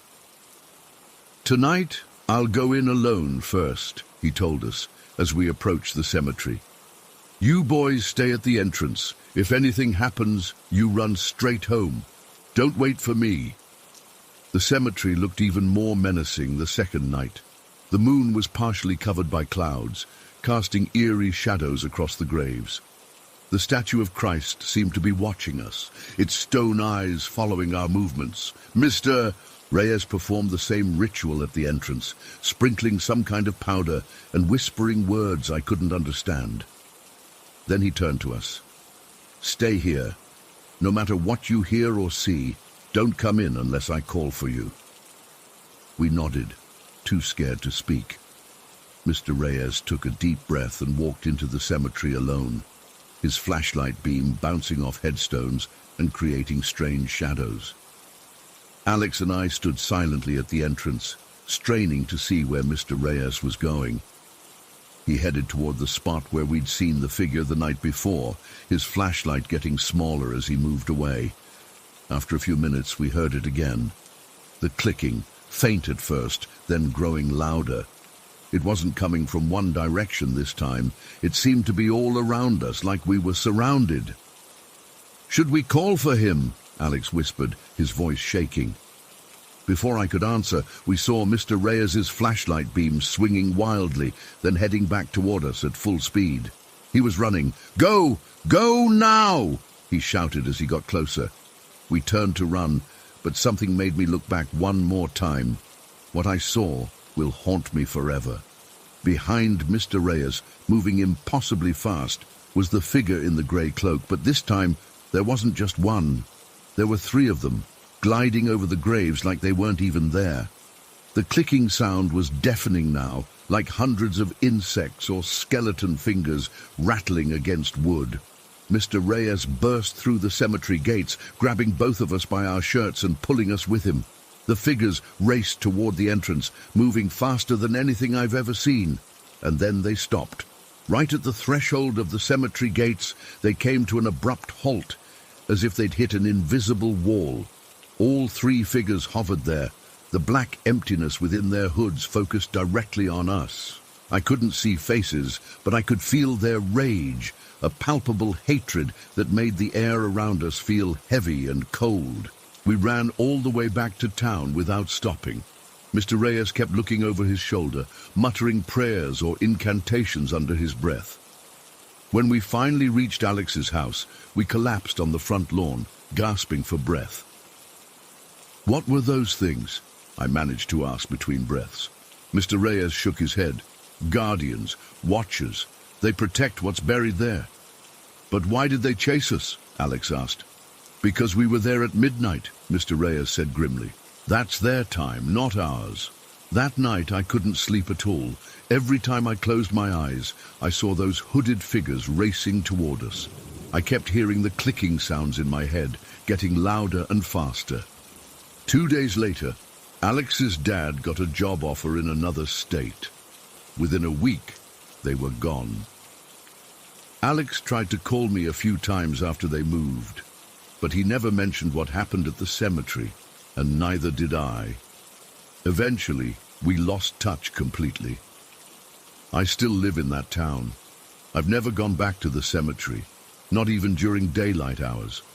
Sometimes I drive past the dirt road that leads to it, and my hands start shaking so bad I have to pull over. A few years ago, I looked up Mr. Reyes online, hoping to ask him about what we saw. I found his obituary. He had died in his sleep 2 years after that night at the cemetery. The article mentioned that he was a respected tribal elder, known for his knowledge of spiritual matters. I've tried to convince myself that what we saw wasn't real, that it was just our imaginations or some elaborate prank. But deep down, I know the truth. Those things in the cemetery were real, and sometimes, when I'm alone at night, I swear I can hear that clicking sound, getting closer and closer. Story 16. I've never told this story outside of conversations with Ashley. For the longest time, I figured we'd eventually come up with some rational explanation, but it's been almost 15 years now, and I still get goosebumps thinking about it. This happened during summer break when I was 12, back in 2008. I lived in Ridgefield, a small town that was experiencing a development boom at the time. My parents had bought our house just 3 years earlier in what used to be one of the first completed sections of a massive neighborhood project. By that summer, they were still building new houses about half a mile down the road. Ashley lived across the street from me. We'd been friends since her family moved in shortly after mine. That summer was special. It was the last before we'd start middle school, and we had this unspoken understanding that it represented the end of something. We were still kids, but just barely, existing in that weird in-between space where you're starting to see the world differently. Like most 12-year-olds with minimal parental supervision, we pushed boundaries wherever we could. My parents weren't strict, but they definitely wouldn't have approved of our midnight wanderings, which had become something of a habit that summer. The night it happened was in late July. It was hot, the kind of sticky, uncomfortable heat that makes it impossible to sleep. My bedroom was on the second floor, and even with the window open and fan running, I was miserable. Around 10:30 p.m., I got a text from Ashley asking if I wanted to go for a walk. We had this system where I'd sneak out my window onto the garage roof and then down the oak tree in our front yard. I'd gotten pretty good at it. By 11 p.m., we were walking down the empty streets of our neighborhood. The only sounds were the rhythmic buzzing of cicadas and the occasional distant bark of someone's dog. There's something about suburban neighborhoods at night. They transform from boring rows of similar houses into something both familiar and alien. We usually avoided the construction zone with all the half-built houses, but that night was different. Ashley suggested we check out the new section that had just been completed. According to neighborhood gossip, mostly from our moms talking, no one had moved in yet, but all the houses were done and ready for sale. I heard they finished all the interiors, Ashley said as we turned onto Maple Drive, where the new houses stood. My mum said they even staged some of them with furniture to look nice for potential buyers. I remember being surprised at how dark it was. Unlike our section of the neighborhood, there weren't any streetlights here yet. We used the flashlights on our phones sparingly, worried about attracting attention. The houses were all colonials or craftsmen's, pretty similar to the ones in our section, but newer and slightly bigger. There were maybe 15 of them total, spread out along both sides of the street, all dark, all empty. The lawns were freshly sodded, but still had those little white flags marking where they'd sprayed fertilizer. We were about halfway down the street when Ashley grabbed my arm. "Mitch, look!" She pointed at the third house on the right. "There's a light on." At first, I didn't see it. The house was dark like all the others. A 2-story craftsman with dark blue siding and white trim. But then I noticed what she was seeing. Low to the ground, barely visible from the street, was a soft, flickering yellow light coming from what had to be a basement window.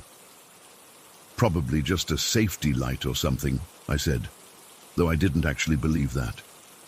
The light had an unsteady quality to it. It flickered and danced in a way that made me think of candles. "Let's check it out," Ashley said, already walking across the lawn. I followed, though something in my gut told me not to. As we got closer to the house, I could see it was completely dark, except for that basement window. No cars in the driveway, no porch light, nothing to suggest anyone was home. Yet there was that light flickering away below ground level. The basement window was one of those half-height ones, partially below ground with a window well around it. We had to lie on our stomachs in the grass and lean over to see inside. The window was clean and uncovered by curtains or blinds, giving us a clear view into the basement. What we saw makes no sense to this day. The basement was unfinished. Concrete floors, exposed beams in the ceiling, white painted walls. It was completely empty except for a small folding table set up in the middle of the room. On the table was a birthday cake with lit candles.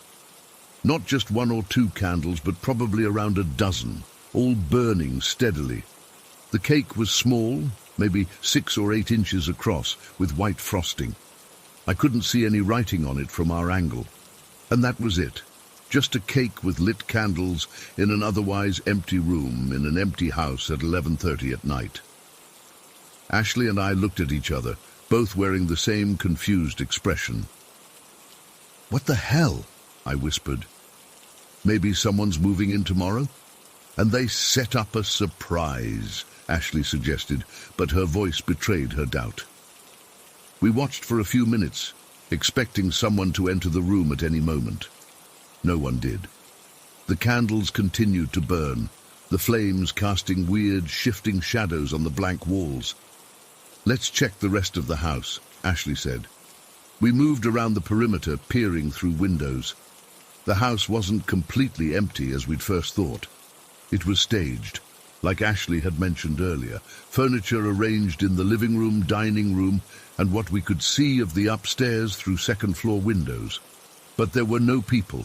No signs of actual habitation, no personal items, no food in the kitchen, nothing on the walls, just generic furniture arranged to make the house look lived in for potential buyers.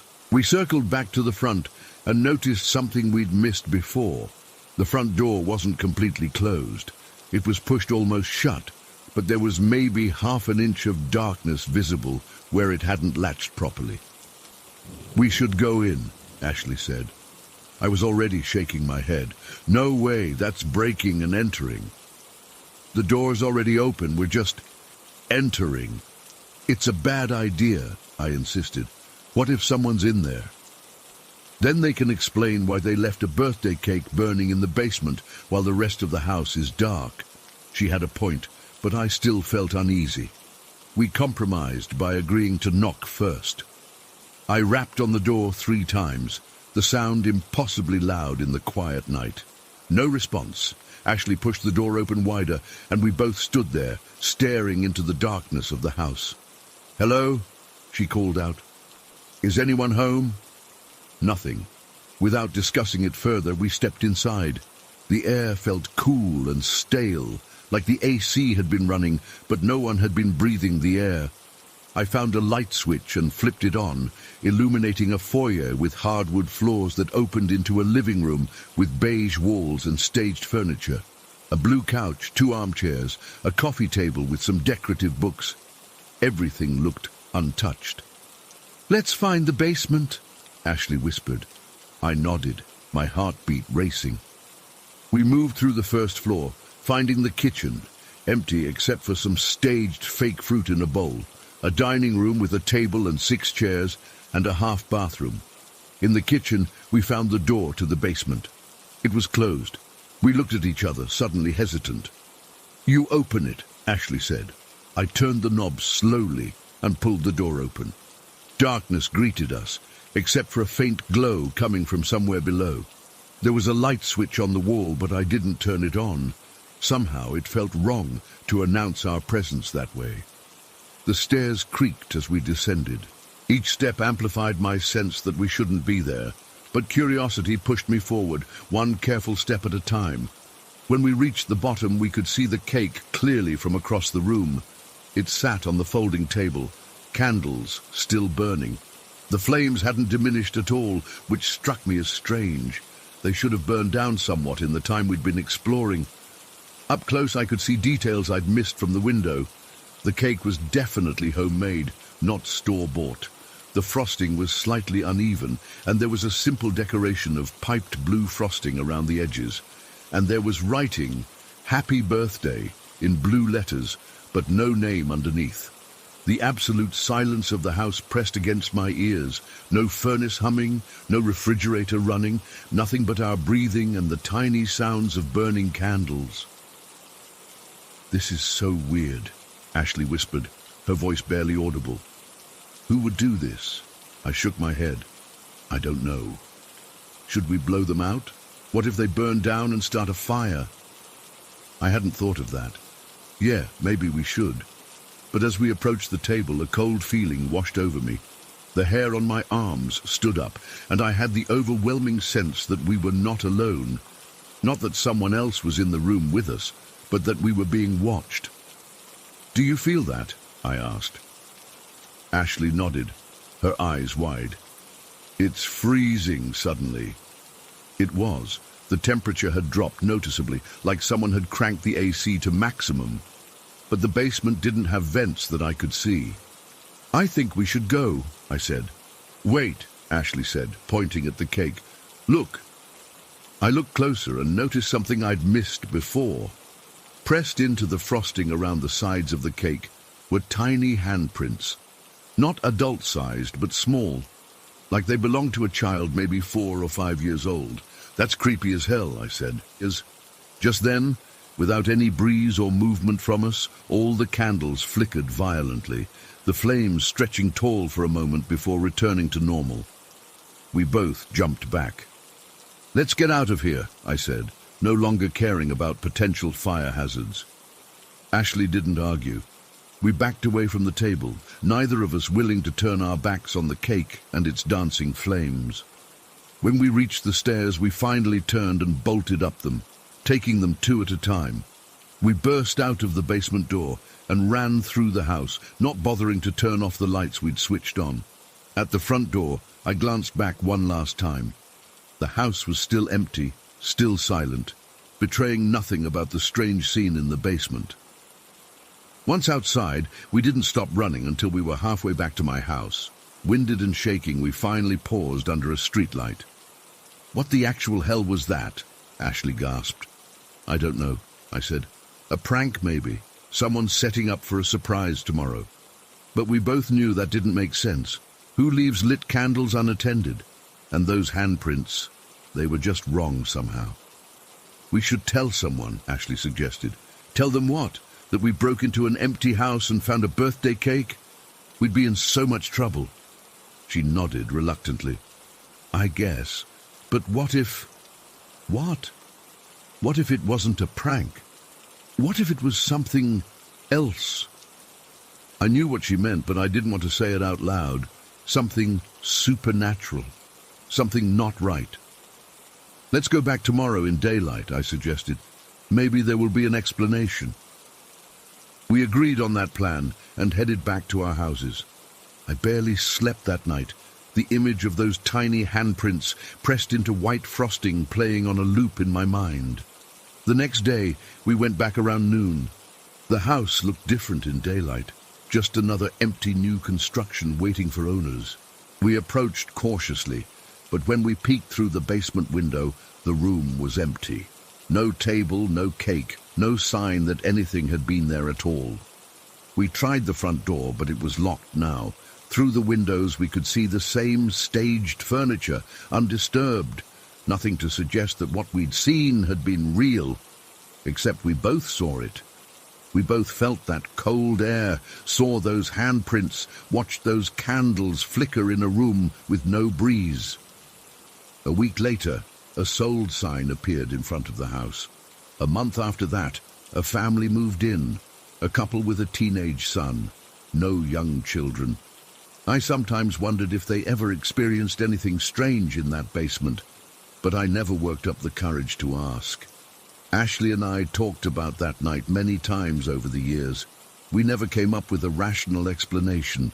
Sometimes I think maybe it was an elaborate prank by neighborhood kids, though I can't imagine how they would have cleaned everything up and locked the door without us noticing, since we were back the very next day. Other times, I wonder if it was something more, a glimpse into something we weren't supposed to see. A birthday celebration for someone who wasn't there, or maybe someone who was there, just not in a way we could perceive. All I know for sure is that every year on that same July night, I make sure all my doors are locked, and I stay far away from basement windows, and I never ever light birthday candles after dark. Story 17. I still can't explain what happened that night. It's been almost 4 years, but I get this sick feeling in my stomach whenever I think about it. I've tried to convince myself it was just our minds playing tricks on us, but deep down, I know what I saw was real. This happened back when I was 17. My best friend Alexis and I were in that phase where we were obsessed with anything creepy or mysterious. We'd spend hours watching those paranormal investigation shows and reading about local urban legends online. Our town was pretty boring most of the time. Typical American suburb with cookie-cutter houses and perfectly manicured lawns. But there was always something off about the old elementary school at the edge of the neighborhood. Maple Creek Elementary had been around since the 70s. It wasn't abandoned or anything. Kids still went there during the day, but at night, the place just felt wrong. The playground backed up against this dense patch of woods that stretched for miles. People in town would sometimes talk about weird stuff happening around there. Nothing major that made the news, just whispers about strange lights in the woods and bizarre animal noises that didn't sound quite right. About a month before that night, Alexis and I had been walking by the school around sunset, taking a shortcut home. We found these weird symbols drawn in chalk on the sidewalk near the edge of the woods. Not typical kid drawings. These looked deliberate, like something from those occult websites we'd browse. We also noticed small animal bones arranged in a circle nearby. At the time, we convinced ourselves it was probably just some high school kids messing around, maybe trying to freak out the elementary kids. But it still seemed pretty elaborate for a prank. So when Friday the 13th rolled around that October, we decided, stupidly, that it would be fun to hang out at the playground at midnight. I remember Alexis texting me that afternoon. Perfect night to tempt fate, don't you think? Looking back, I wish I'd just stayed home and watched a horror movie instead. Mom was working the night shift at the hospital, so it was easy to sneak out. I met Alexis at the corner of my street around 11:30 p.m. It was one of those perfect fall nights, crisp air, clear sky full of stars, and a half moon providing just enough light to see where we were going. The neighborhood was completely quiet, except for the occasional dog barking in the distance. We reached the elementary school a little before midnight. The main building was this long single-story brick structure with large windows along the front. The playground was set back from the school, maybe about 20 yards away from the main building. A chain-link fence about 6 feet tall surrounded the entire playground area. "I can't believe we're actually doing this," I whispered as we approached the fence. "Come on, Sophia," Alexis said, already starting to climb. "Where's your sense of adventure?" Getting over the fence was easier than I expected. The whole time I kept glancing around, worried that someone would see us and call the cops. The last thing I needed was my mom getting a call that I'd been caught trespassing. But the street was empty, and all the houses nearby had their lights off. The playground equipment looked eerie in the moonlight, all strange shadows and creaking metal. We made our way to the swings, our footsteps crunching loudly on the wood chips. I remember feeling like every sound we made was amplified in the silence. We sat on the swings, gently rocking back and forth, our nervous laughter turning into whispered conversations about school drama and college applications. Normal teenage stuff that made the whole situation feel less creepy. For about half an hour, it was actually kind of peaceful, just sitting there under the stars, away from parents and responsibilities. I was in the middle of telling Alexis about this guy I liked in my chemistry class when I noticed something that made my words catch in my throat. There was a police car parked directly in front of the school building. The car was just sitting there, headlights off, with only the dim glow from the school's front entrance lights illuminating it. "Alexis," I whispered, grabbing her arm. "Look, when did that cop car get there?" She stopped swinging and followed my gaze. I don't know. I didn't hear anything, did you?" That was what immediately felt wrong. Neither of us had heard a car pull up. The street in front of the school was paved, not gravel, but still. A car engine, tires on asphalt, a door opening and closing. We should have heard something, but there had been absolutely nothing. "Maybe we should go," Alexis said, her voice suddenly tight with anxiety. I nodded, but I couldn't stop staring at the car. Something about it didn't look quite right. It was an older model, not like the newer SUVs our county police had been using for the past few years. This one was a traditional sedan with the black and white coloring, but it looked dated, like something from the early 2000s. "Wait," I said, squinting to see better in the darkness. "Is there someone in there?" We both stared harder. There was definitely a figure sitting in the driver's seat. The interior light wasn't on, but I could make out what looked like a pale silhouette against the dark interior. "Should we go talk to them?" Alexis asked. "Explain that we were just hanging out." I was about to answer when the moonlight shifted slightly, illuminating the police car a little better. That's when I saw it clearly, and everything inside me went cold. There was someone, or something, in the driver's seat, but it wasn't a normal person. The figure was pale white, almost glowing in the darkness, but what made my blood freeze was its face, or rather, the lack of one. Where features should have been eyes, nose, mouth, there was nothing. Just a smooth, blank surface, like an unfinished mannequin, or a doll that someone had forgotten to paint. "Alexis," I breathed, my voice barely audible. "Do you see that?" Her grip on my arm tightened painfully. "Its face. Sophia, it doesn't have a face." We sat frozen on those swings for what felt like forever, but was probably only seconds. The figure didn't move. It just sat there, facing forward, that blank non-face somehow seeming to stare directly at us despite having no eyes. Then Alexis yanked my arm. "We need to go, now." I didn't need convincing. We both jumped off the swings and ran toward the fence, not caring about the noise we were making anymore. I remember the wood chips flying from under our feet and the sound of my heartbeat drowning out everything else. I kept expecting to hear a car door open behind us or footsteps following, but there was nothing except our own panicked breathing. I reached the fence first and practically threw myself at it, climbing faster than I ever had in my life. My hands were shaking so badly I nearly lost my grip at the top. I looked back once, just once, and the police car was still there, still motionless, that thing still sitting inside. We made it over the fence and hit the sidewalk running. We didn't slow down until we were at least 5 blocks away, both of us gasping for breath in the middle of a random residential street. What the hell was that?" Alexis panted, doubled over with her hands on her knees. "I don't know," I said, fighting the urge to throw up from fear and exertion. "But that wasn't a cop, and that wasn't a person." We walked back to my house in silence, jumping at every sound and shadow. I kept looking over my shoulder, terrified I'd see that old police car following us, but the streets remained empty. When we got to my place, Alexis called her mom and said she was staying over. Neither of us wanted to be alone. We didn't sleep at all that night.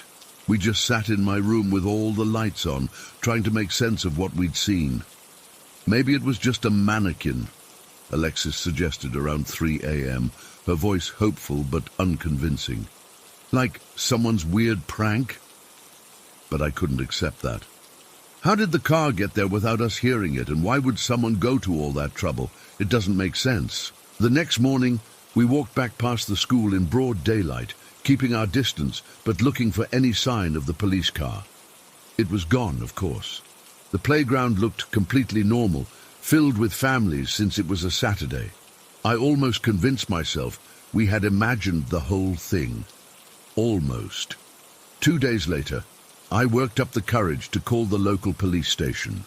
I made up some story about doing a school project on law enforcement vehicles and asked about the different models they used. The officer I spoke to was happy to tell me that they had switched their entire fleet to SUVs 3 years earlier. They hadn't used sedan models since 2005. I also found out something else that made my skin crawl. I was looking through some old yearbooks at the library. I can't really explain why, just following some instinct, and discovered that back in 1993, a school resource officer at Maple Creek Elementary had died under unusual circumstances on school grounds. The details were vague, but there were rumors he'd been involved with some kind of occult group. Most people dismissed it as small-town gossip. I never told my mum what happened. I never told anyone except Alexis, who eventually convinced herself it was just our overactive imaginations combined with bad lighting. We made a pact never to go back to that playground at night. Over the next few months, I noticed other weird things around town, more of those chalk symbols appearing in random places, people reporting strange noises from the woods near the school, even a brief mention in the local paper about unusual animal disappearances, but nothing as direct or terrifying as what we saw that night. I left for college the following year, and rarely go back home now. Alexis and I don't talk about it anymore. When the subject comes close to coming up, one of us always changes the topic. It's like we both know if we acknowledge it, we have to accept that there are things in this world that can't be explained. But every Friday the 13th, without fail, I get a single text from her. Staying inside tonight? And I always reply, definitely. I still don't know what we saw in that police car. I don't know if it was something supernatural or something worse, something that exists in our world but stays hidden most of the time. All I know is that it wasn't human, it wasn't normal. And whenever I think about that smooth, featureless face, I get this overwhelming feeling that it recognized us somehow, even without eyes. And sometimes, when I'm driving at night and see police lights in my rearview mirror, I have this moment of absolute terror before I can convince myself to pull over. Because deep down, I'm afraid I'll look in my mirror and see that blank face staring back at me, finally catching up after all these years. Story 18. I never believed in ghosts. Not until I was 13 and spent the night at my best friend Sandra's condo. Even now, 10 years later, I still get goosebumps thinking about it. I've tried to rationalize what happened that night 1,000 different ways, but I can't explain it. I just know what I felt. It was supposed to be a normal Friday night sleepover. Sandra's family had moved into this condo in Millbrook about 3 months earlier. It was one of those cookie-cutter suburban developments where all the buildings look the same. Beige walls, little patios, manicured lawns. Nothing special, nothing that screamed haunted.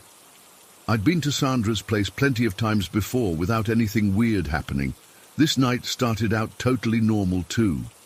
My mum dropped me off around 6 p.m. with my overnight bag and sleeping bag. Sandra and I had plans to watch horror movies, ironically enough, do face masks, and stay up way too late like typical middle school girls. Sandra's stepmom Becky was there when I arrived. Her dad was working late, and her little half-brother Noah, who was only about 18 months old, was already asleep in his crib.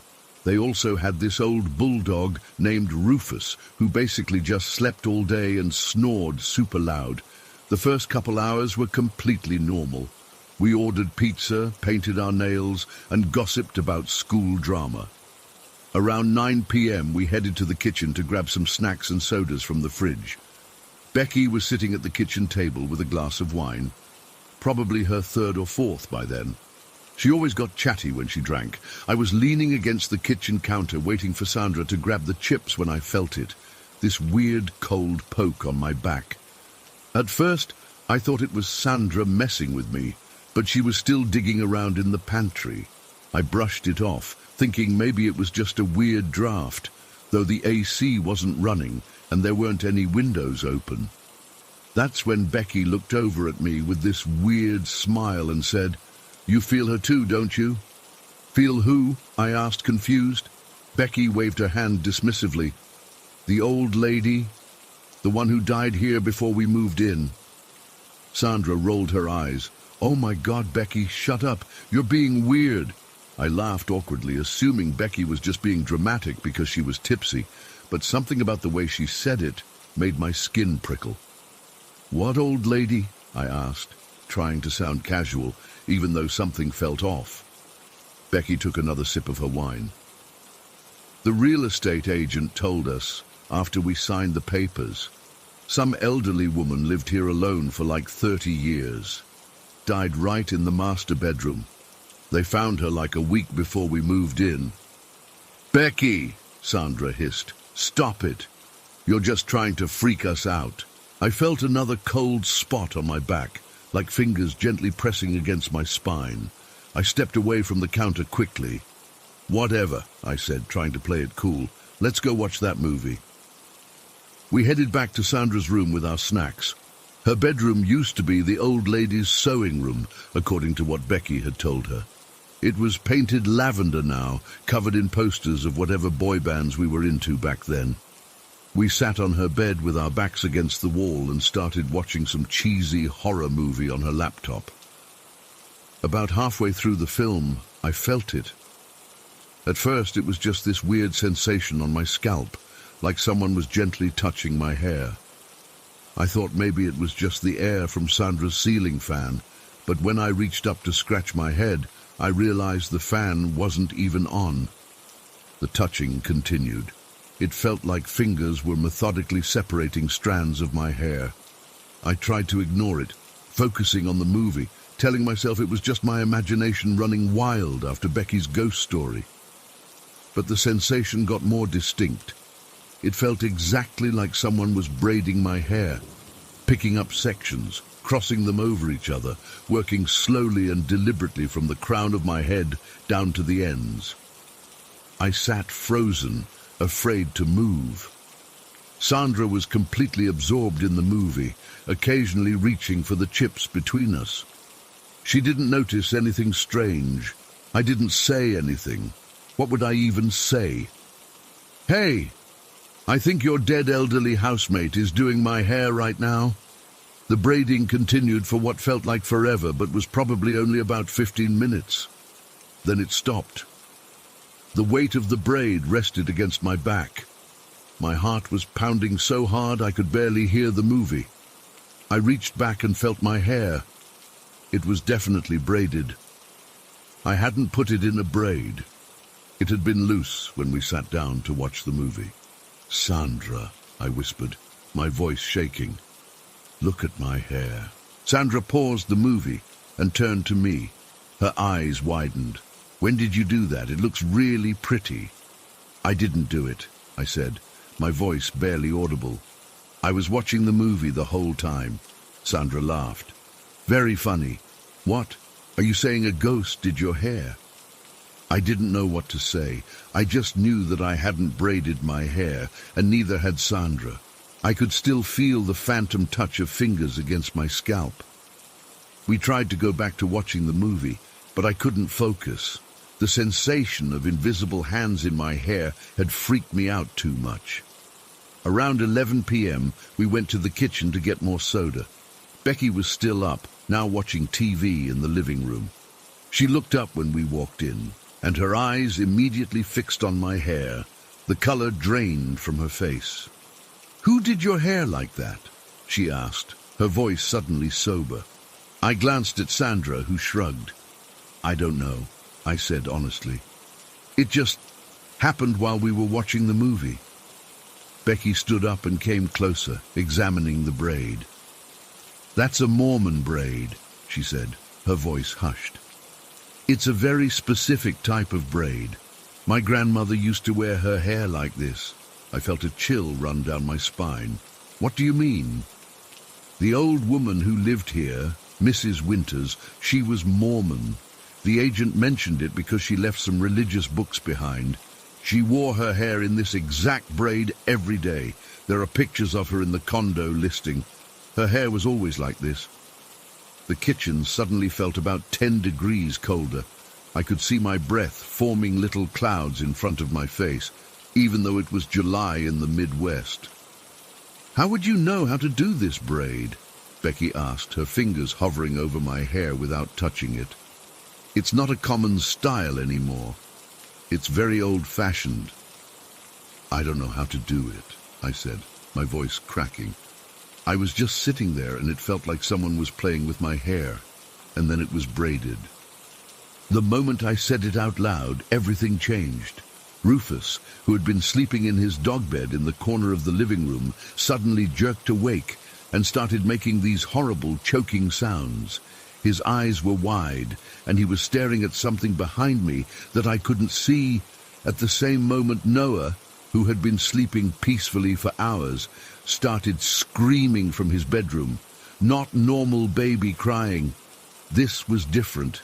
It was high-pitched and desperate, like he was terrified. The lights in the kitchen flickered, just once, but we all saw it. Becky rushed to check on Noah. Sandra and I stood frozen in the kitchen, not knowing what to do. I could still feel a presence behind me, like someone was standing just over my shoulder. "Sandra," I whispered, afraid to turn around. "Is there someone behind me?" Sandra shook her head, but her eyes were wide with fear. "No, but I don't know. It feels like someone's watching us." Becky came back with Noah, who was still crying but less frantically now. "He was standing up in his crib," she said, bouncing him gently, just staring at the corner of the room and pointing. I couldn't take it anymore. "I want to call my mum," I said, my voice shaking. Becky nodded, looking almost relieved. "Maybe that's best. I'm sorry. I shouldn't have told you girls about Mrs. Winters." While Sandra was helping me gather my things, Becky came into the bedroom with her phone. "I want to show you something," she said, her voice serious. I wasn't going to say anything because I didn't want to scare Sandra, but since you experienced something... She pulled up a video on her phone. It was from the baby monitor in Noah's room. The footage showed Noah sitting up in his crib during the day, babbling happily and offering his toys to an empty corner of the room. He would hold out a stuffed animal, and after a moment it would disappear from his hand, as if someone had taken it. A few seconds later, it would reappear in a different part of the crib. "This happens almost every day," Becky said quietly. "Noah calls her Nana. He's never had a grandmother we called Nana." My hands were shaking so badly I could barely text my mum to come get me. I kept feeling cold spots all around me, like someone was circling me, examining me. The braid in my hair felt heavy, like it was pulling me backward. When my mum finally arrived around midnight, I practically ran to the car. I didn't even say a proper goodbye to Sandra. In the car, my mom asked why I wanted to come home so suddenly. I couldn't tell her the truth, that a ghost had braided my hair and was possibly following me. She'd think I was crazy, so I made up some excuse about feeling sick. That night I slept with all the lights on in my room. I was too scared to undo the braid. It felt like if I took it out, I'd be insulting Mrs. Winters somehow, like she might get angry. In the morning, I finally worked up the courage to unbraid my hair. As the last strand came loose, I felt a cold hand on my shoulder just for a second, and then it was gone. Sandra and I stayed friends for a while after that, but I never went back to her condo. We'd always meet at my house or at the mall. Eventually, we drifted apart when we went to different high schools.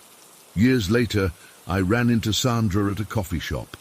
We caught up briefly, and I finally asked about the condo, trying to sound casual. She told me they'd moved out about a year after that night. Becky couldn't take it anymore. Objects moving on their own, Noah having conversations with someone they couldn't see, cold spots throughout the house. The final straw was when Becky woke up one morning to find her hair had been braided while she slept. Even now, a decade later, I sometimes wake up in the middle of the night feeling fingers in my hair, gently sectioning and weaving. When that happens, I turn on all the lights and sit up until morning, afraid to fall back asleep. I've never told anyone else the full story. Who would believe me? But sometimes, when I catch my reflection in a window or mirror from the corner of my eye, I swear I see my hair in that same distinctive braid, just for a split second, before it disappears. And I still feel her fingers in my hair. Story 19.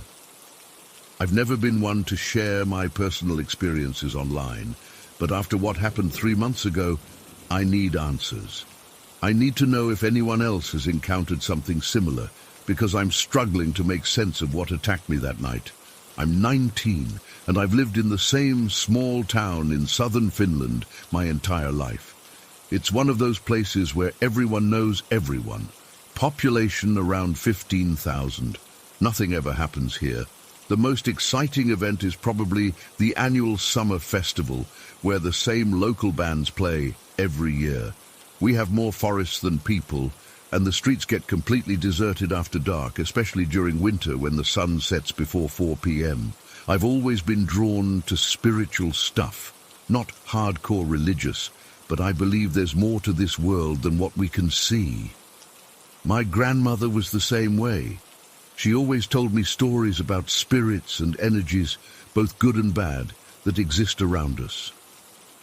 When I turned 16, she gave me this special bell necklace she'd bought from an old woman who made protective charms. It was beautiful. A small silver bell attached to a delicate chain that made the softest tinkling sound when I moved. Grandma told me it would ward off negative energies and protect me from harmful spirits. I wore that necklace everywhere. It became such a part of me that I'd panic if I realized I'd forgotten to put it on.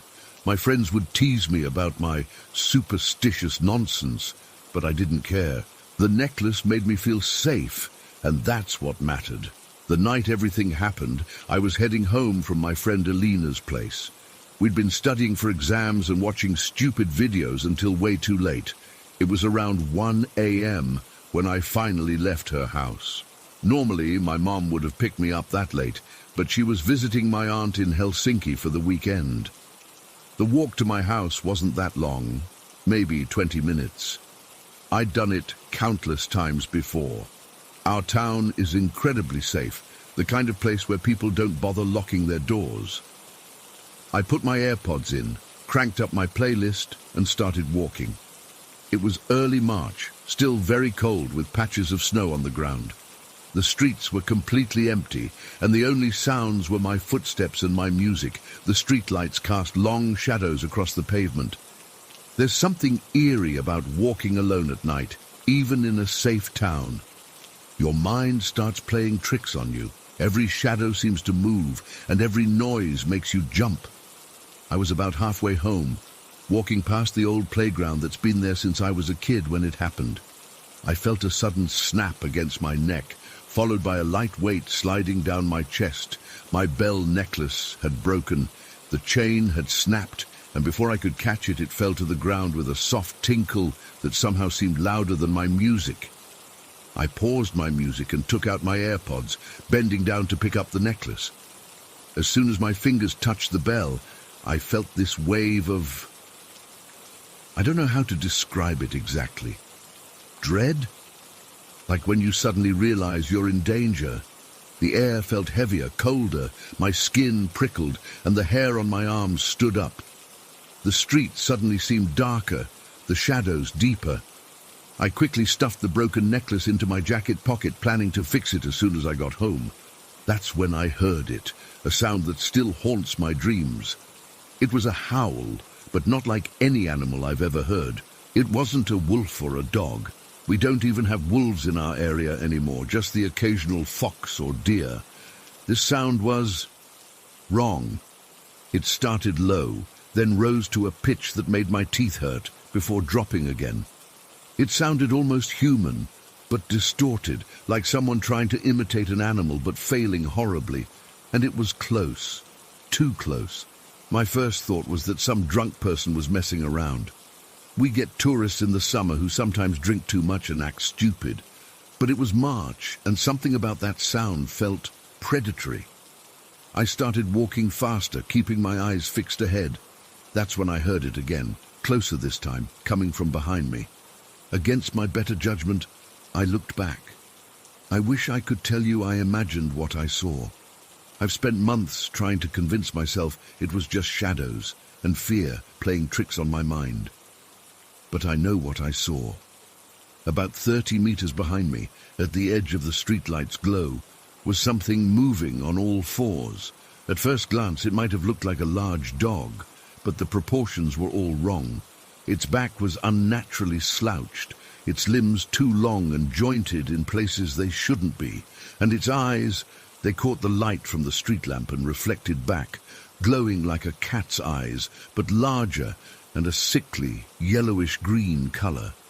I froze for maybe 2 seconds, my brain struggling to process what I was seeing. Then pure instinct took over. I ran. I'm not athletic. I don't do sports. The last time I ran was probably in PE class last year, but in that moment I ran faster than I've ever run in my life. My boots pounded against the pavement, my breath coming in short, painful gasps. My house was still about 10 minutes away at a normal walking pace. I had no idea if I could outrun whatever was behind me for that long. I didn't dare look back, but I could hear it. The sound of something heavy moving quickly, not quite like footsteps, more like something dragging itself forward at an impossible speed. And that awful, unnatural breathing, raspy and wet. I cut through old Mr. Niemanen's yard, hoping to shave off some distance. As I jumped over his low fence, my foot caught and I stumbled, nearly falling face first onto his frozen lawn. That split second was all it took. I felt it before I saw it, a searing, tearing pain in my right calf, like someone had pressed a hot iron against my skin and then dragged it downward. I screamed, more from shock than pain at first, and somehow managed to keep moving. Adrenaline is a powerful thing. I could feel something warm and wet running down into my boot, but I didn't stop. My house was just ahead now. I could see the porch light my mom always leaves on when I'm out late. I fumbled for my keys as I ran, nearly dropping them twice. My hands were shaking so badly. I don't remember getting through my backyard gate. I don't remember running up the porch steps. The next clear memory I have is slamming the front door behind me and collapsing against it, sliding down to the floor as my legs finally gave out.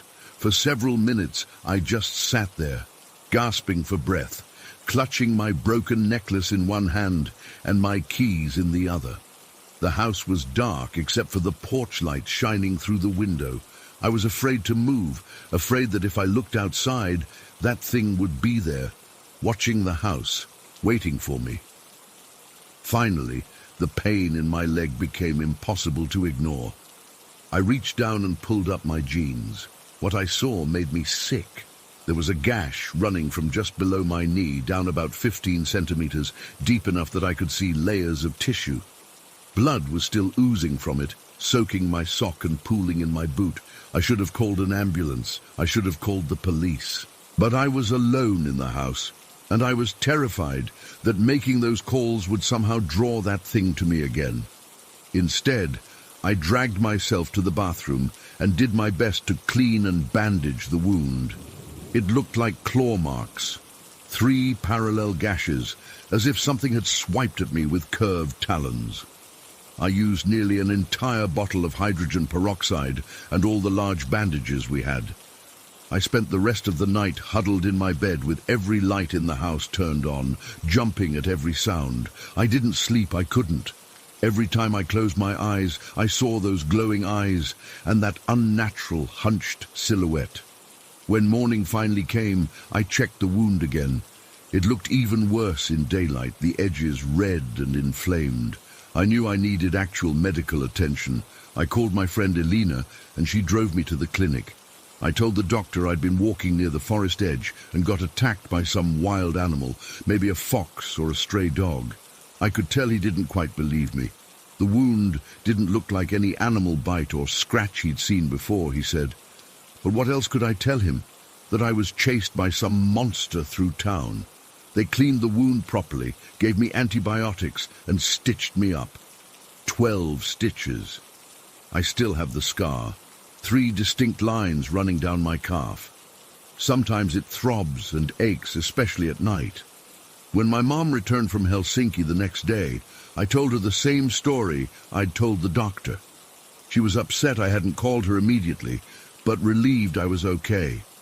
I didn't tell anyone what I'd really seen. How could I? They'd think I was crazy, but I know what happened.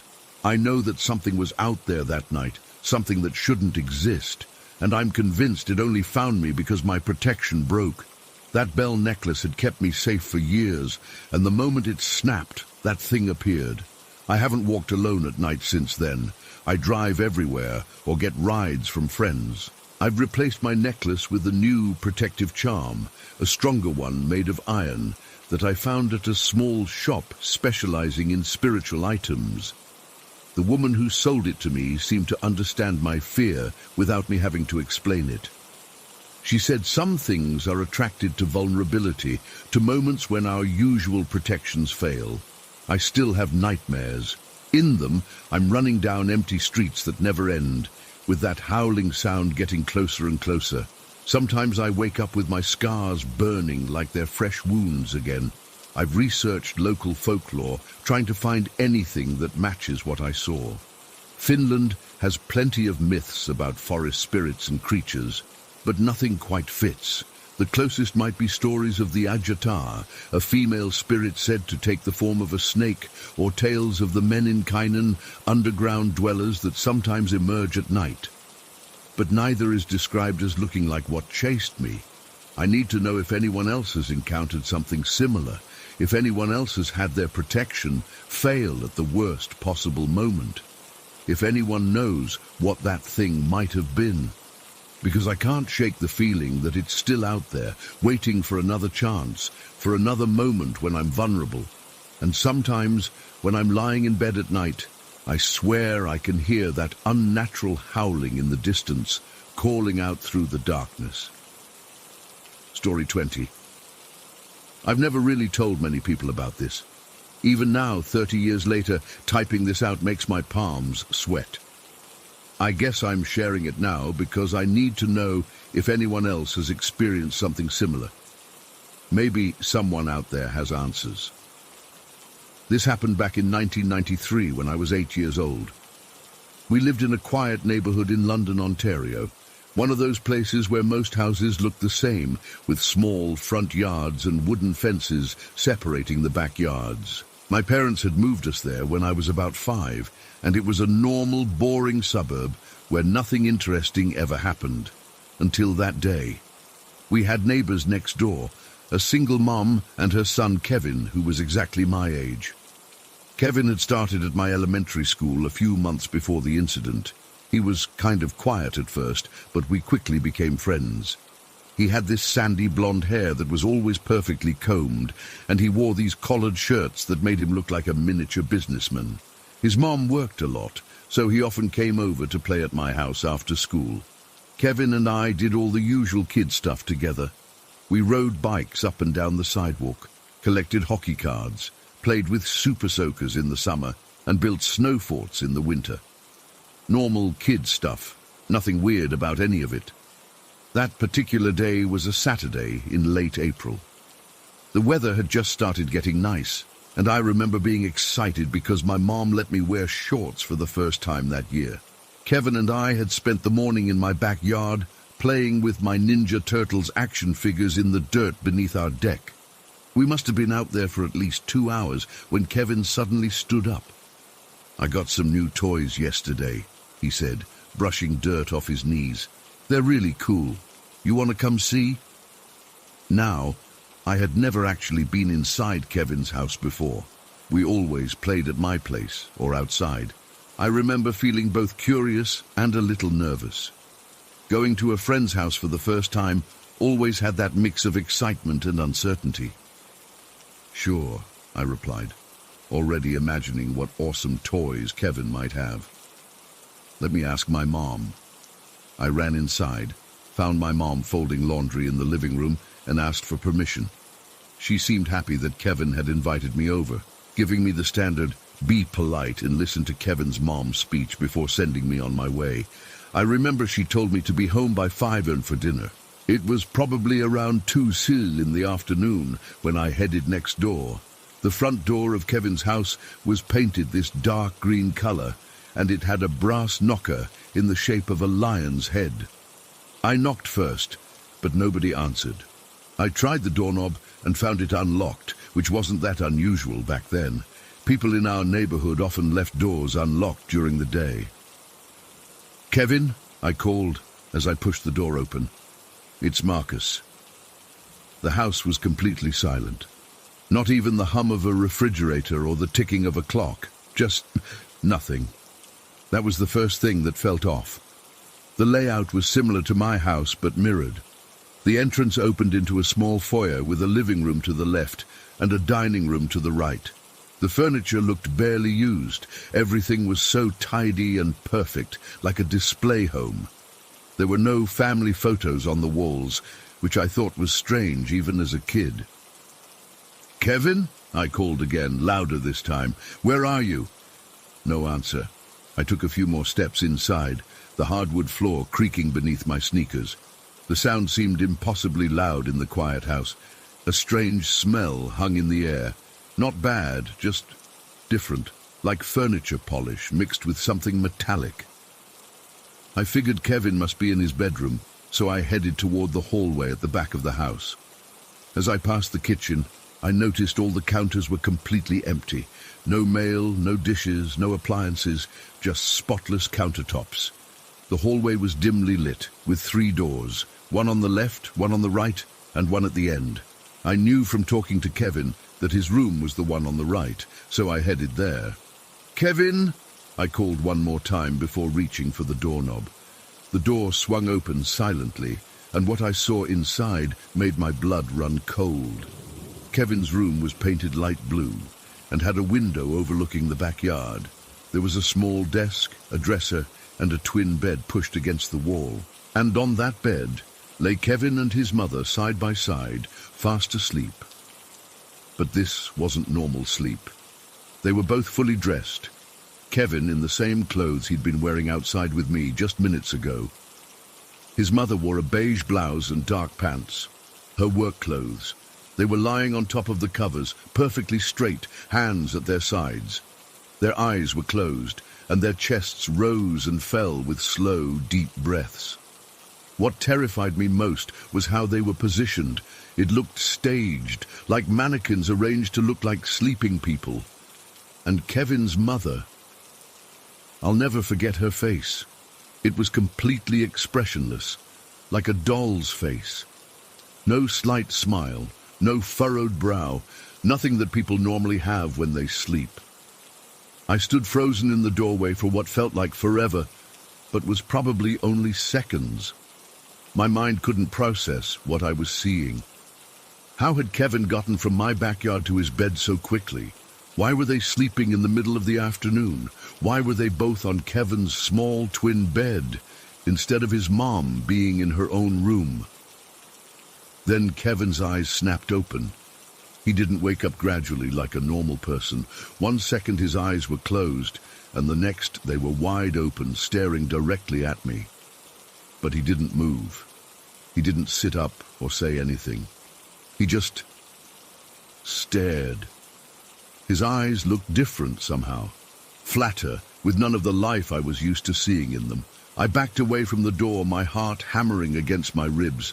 As I did, Kevin's mum's eyes opened too, just as suddenly, just as unnaturally, and they both kept staring at me, lying perfectly still on the bed. That's when I ran. I turned and sprinted down the hallway, through the living room and out the front door.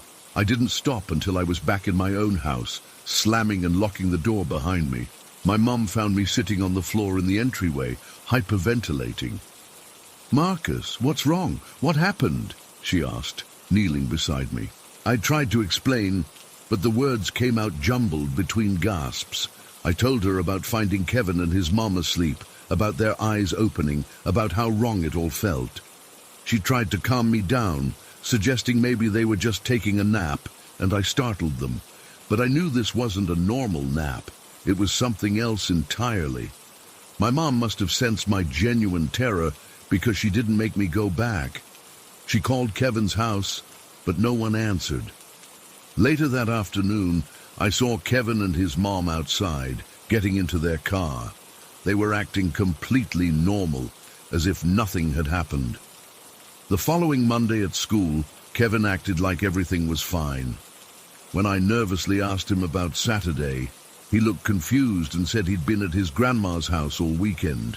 His mom had taken him there Friday after school, and they hadn't returned until Sunday evening. That's when the full weight of how impossible the situation was hit me. Kevin couldn't have been playing with me in my backyard on Saturday if he was at his grandmother's. He couldn't have invited me over. He couldn't have been lying in that bed. But I know what I saw. Over the next few weeks, I made excuses to avoid playing with Kevin. I was too scared. By the end of the school year, Kevin and his mum had moved away without saying goodbye to anyone. None of the neighbors seemed to remember them clearly when my parents mentioned their sudden departure. For years afterward, I had nightmares about those blank, open eyes staring at me. As I grew older, I tried to rationalize what happened. Maybe I imagined it. Maybe I dreamed the whole thing. Maybe I walked into the wrong house, though our neighborhood only had a few different house designs, and I knew exactly which one was Kevin's. I've spent 30 years trying to make sense of that day. Was it some kind of weird parallel dimension? Were they ghosts? Were they even human? I've researched sleep paralysis, doppelgangers, and all kinds of paranormal phenomena, but nothing quite matches what I experienced. Sometimes I wonder if the Kevin I played with that morning was the same entity as the Kevin lying on that bed. If neither of them was the real Kevin who was actually at his grandmother's house. I'm 38 now, with kids of my own, and I still find myself checking on them while they sleep, making sure they look natural, making sure their eyes don't just snap open. I've never felt comfortable with neighbors I don't know well, and I've never again entered someone's house when they don't answer the door. The strangest part is that sometimes, when I drive through certain neighborhoods, I'll catch a glimpse of a house with a dark green door and a lion's head knocker. It's never the same house twice, but each time I see one, I get that same cold feeling in my gut, and I wonder if they are still out there, lying perfectly still, waiting for someone else to open the door and find them. I don't know what happened that day in 1993, but whatever I encountered in that bedroom wasn't Kevin and his mother. It was something pretending to be them, and I'm convinced that if I had stayed just a moment longer, something much worse would have happened. I still haven't found an explanation, and honestly, I'm not sure I want to.